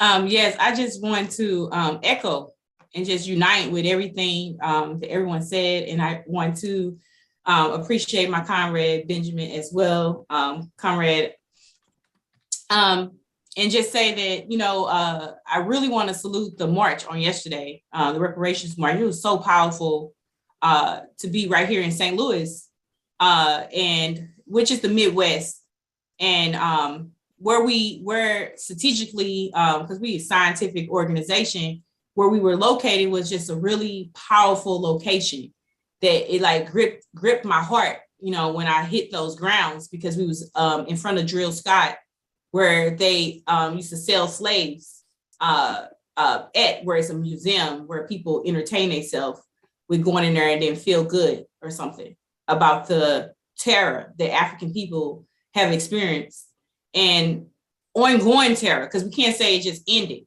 This is ongoing terror that African people, that, some of the young people that I took to this march with me, living in vacos, or just the being, stolen from one family and placed in another horrible conditions, and schools being shut down, and no one even, fighting against a basketball court because the police continue to come to make, say that this is a bad thing for them playing basketball in the middle of the street. So we put a basketball court on College and West Florissant and being fought by these neo-colonial puppets.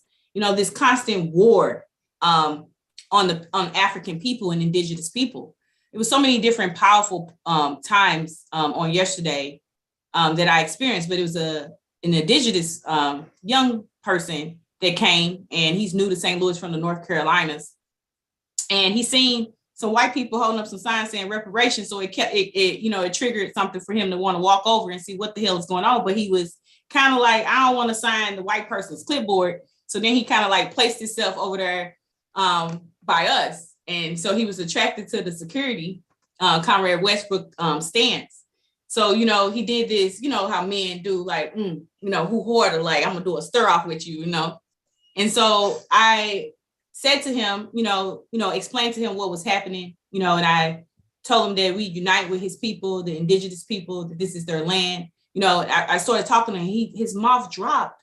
And before I knew it, like, he became security. Like he became like full security, silent, I'm saying? He didn't, go against our security plans, but the security is in the people all the time. And I'm saying this to say that we gonna win this on the ground. I'm convinced that we have to understand, brothers and sisters, that we're gonna have to knock doors. We're gonna have to set tables. We're gonna have to fight this on the ground. Like, we're gonna win this, and we're gonna reach our people, because our people is on the ground. That's where our people at. I couldn't meet this indigenous man if I was in cyberspace watching, but I brought my butt down, to the march. You know what I'm saying? We have to participate as much as we possibly can and understand that we're going to have to do old style guerrilla warfare on the grounds with the people, because we're going to fight this on the grounds. And so, it's just really, really powerful on yesterday. And I keep on, this whole panel, I just keep on want to talk about the solution that we have, and what we have to do to gain our liberation as African people, I'm saying, as the people of the world, and say that the question of reparations is a revolutionary demand. The Democrat Party could not have this conversation. We forced them to participate, to engage in a conversation, but it had to be led by the work that we do. And it had to be led by the vanguard party, because anybody else will be an opportunist. They would take it and run it some other kind of way, and it would not speak to the whole question of the nation. So it's not, a question of reparations to feed one person, but the African People's Socialist Party is the vanguard party that's saying what the nation needs, not one individual, because, it can't, everything's subordinate to the revolution. And the question of the nation had to constantly be in the forefront of our minds at this war. We have to speak as a nation. We're going to have to fight as a nation. Our demand is as a nation. We have to sit at the table as a nation.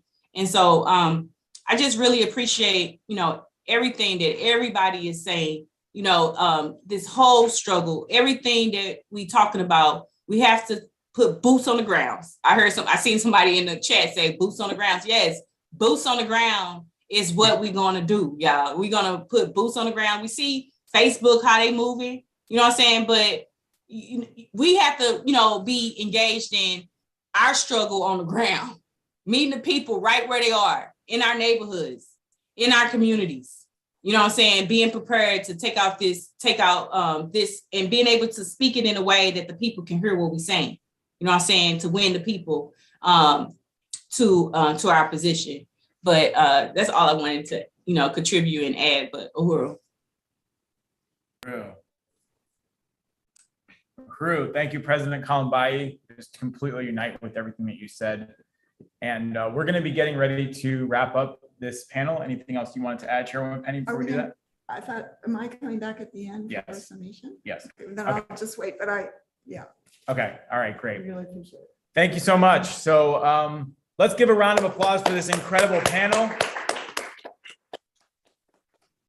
That was unbelievably powerful. I just want to salute all of the panelists who participated. It was an incredible honor to have each and every one of you on. And before we turn it back over to our MC for the announcements, we do want to ask Chairwoman Penny and also Chairman Omali Yeshitela for any closing remarks on this powerful first day of our national convention. Uhuru, thank you, Jesse. And I just really want to say, first of all, that this was an incredibly profound day.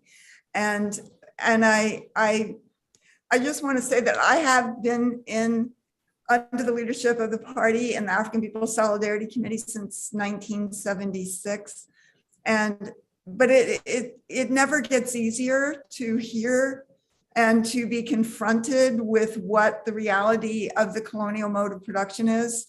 And just the brilliance and leadership of Chairman Omali Yeshitela and the African People's Socialist Party, and to have to understand what it meant historically for the chairman to say that he would take on solving the problem of white people, what to do about the white people, what to do about the colonizer, as part of the strategy and the development of the winning of the African Revolution, and how never before in history has there been this opportunity or the ability of white people to take a principled stand and to look at this, to hear the leadership and the narrative of the African working class, and to be confronted with, with the responsibility that we have to take. And this is the essence of reparations, because everything we have, like the chairman is saying, every single thing that we have, that we are, that comes to us, from our social wealth to our ability to live on a tree-lined street and expect to, just have resources our whole life, to, just our whole narrative about ourselves, and then to see what it takes for that to happen, to be able to be available, is very profound. I also want to say that the thing that the chairman said in the political report of this year, that the only way for white people to sort of be able to have the redemption, to be part of the future, is to be under the leadership of the African People's Socialist Party. That is the only way. Everything else is the opportunism of white people to try to set the terms for what the African Revolution is and would be. And we can't, that's not even possible, but it's certainly not something that we can do. And I just think that when we look at history and so much of just, the powerful history that was laid out today, the powerful analysis, and to see, the leadership of Deputy Chair Onizine Shatella and the actual building of programs that are step by step to the African Revolution here and around the world. This is unfolding before our eyes, and that the white left has no place here. This is white people under the leadership of the African Revolution. This is what we have to fight for. This is what we have to go into ourselves and take responsibility for and pay reparations. So I just really want to salute again my leadership, the incredible Chairman Omali Shatella, Deputy Chair Onizine Shatella, this moving and powerful panel tonight, and President Columbé, Secretary General Loezi Kinshasa, and Undersecretary of Union de Barrio, Benjamin Prado, Uhuru, and Unity Through Reparations.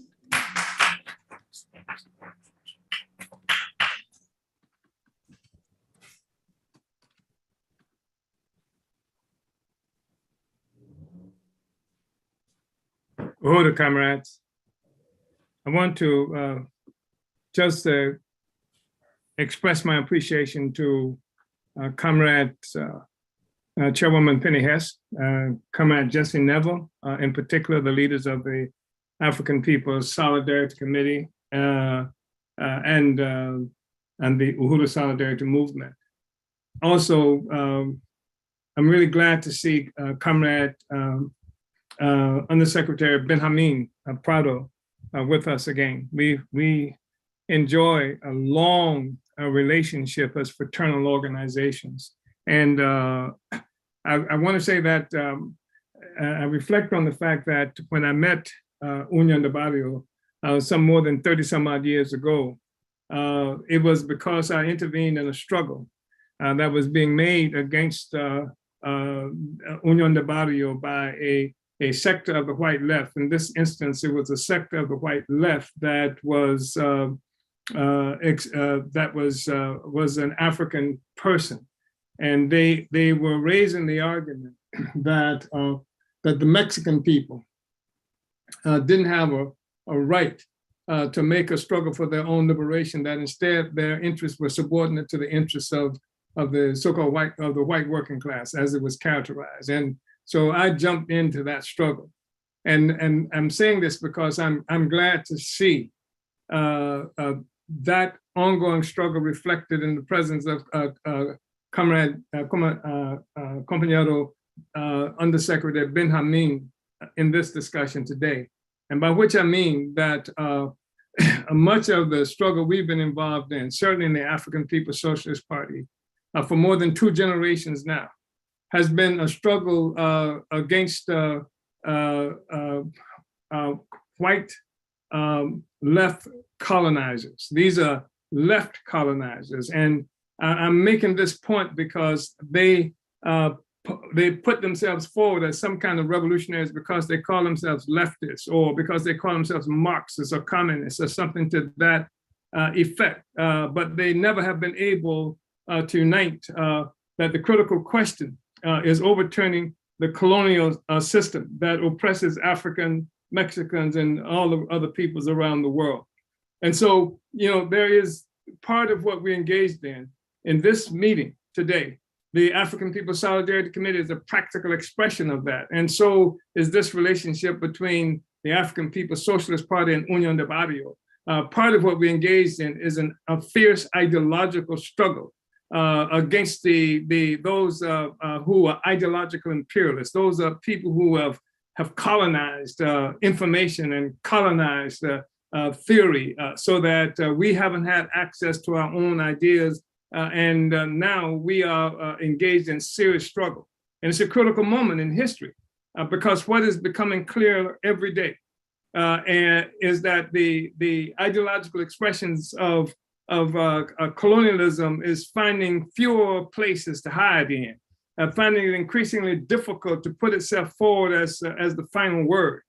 Even with this thing that we've been watching with Ukraine and Russia, how even though there are countries who have traditionally been so intimidated by US power that they go along usually with whatever the US wants, that's not happening in the same way. There's a whole realignment of political forces occurring in the world. New relationships, political and economic, are being pushed to the surface right now.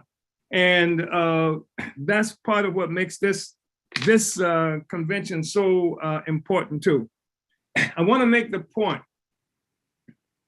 because it's really important that we understand what we talk about when we say a colonial mode of production. I'm not sure everybody does. I would be surprised if everybody does, because it's not something that we hear discussions about on a regular basis, but that's part of what makes this movement so important. That's part of what makes African internationalism so important.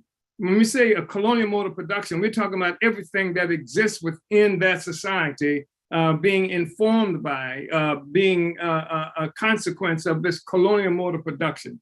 When we see what the police are doing with ICE on the borders in Mexico, they're protecting the status quo. When I say Mexico, I mean occupied Mexico as well. When we see what the US government is doing with Venezuela, Cuba, and all these other places, they're fighting to protect a colonial mode of production. The fact is that everything that they have rests upon this foundation of the domination of African and other colonized peoples around the world.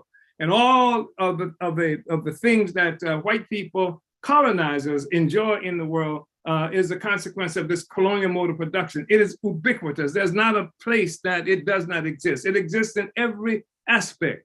When you look at a war, if you know that you're talking about a colonial mode of production, you know that it's absolutely impossible for the United States to involve itself in a just war. There's no such thing. It can't involve itself in a just war. It was founded as a part of the process of stealing the land and lives and resources of the indigenous peoples of what is now characterized as the Americas, and the labor of African people who have been scattered throughout the Americas as well.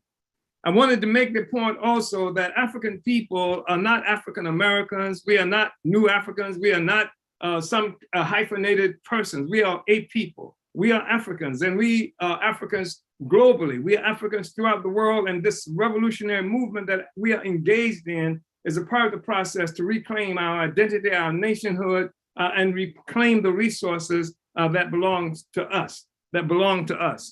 And it should be understood also that just from these discussions that we've been having now, you can see that the conditions of existence for African people are the same all over the world. And what we have experienced is the attack on Africa. And when we talk about reparations to Africans inside the United States, we're talking about something that comes as a consequence of an attack on Africa.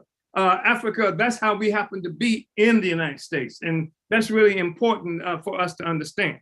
So, African people have been dispersed forcibly around the world. And that's one of the things that makes us such a critical factor into the total destruction of a rotten, foul social system that requires death and destruction as a condition for its own existence.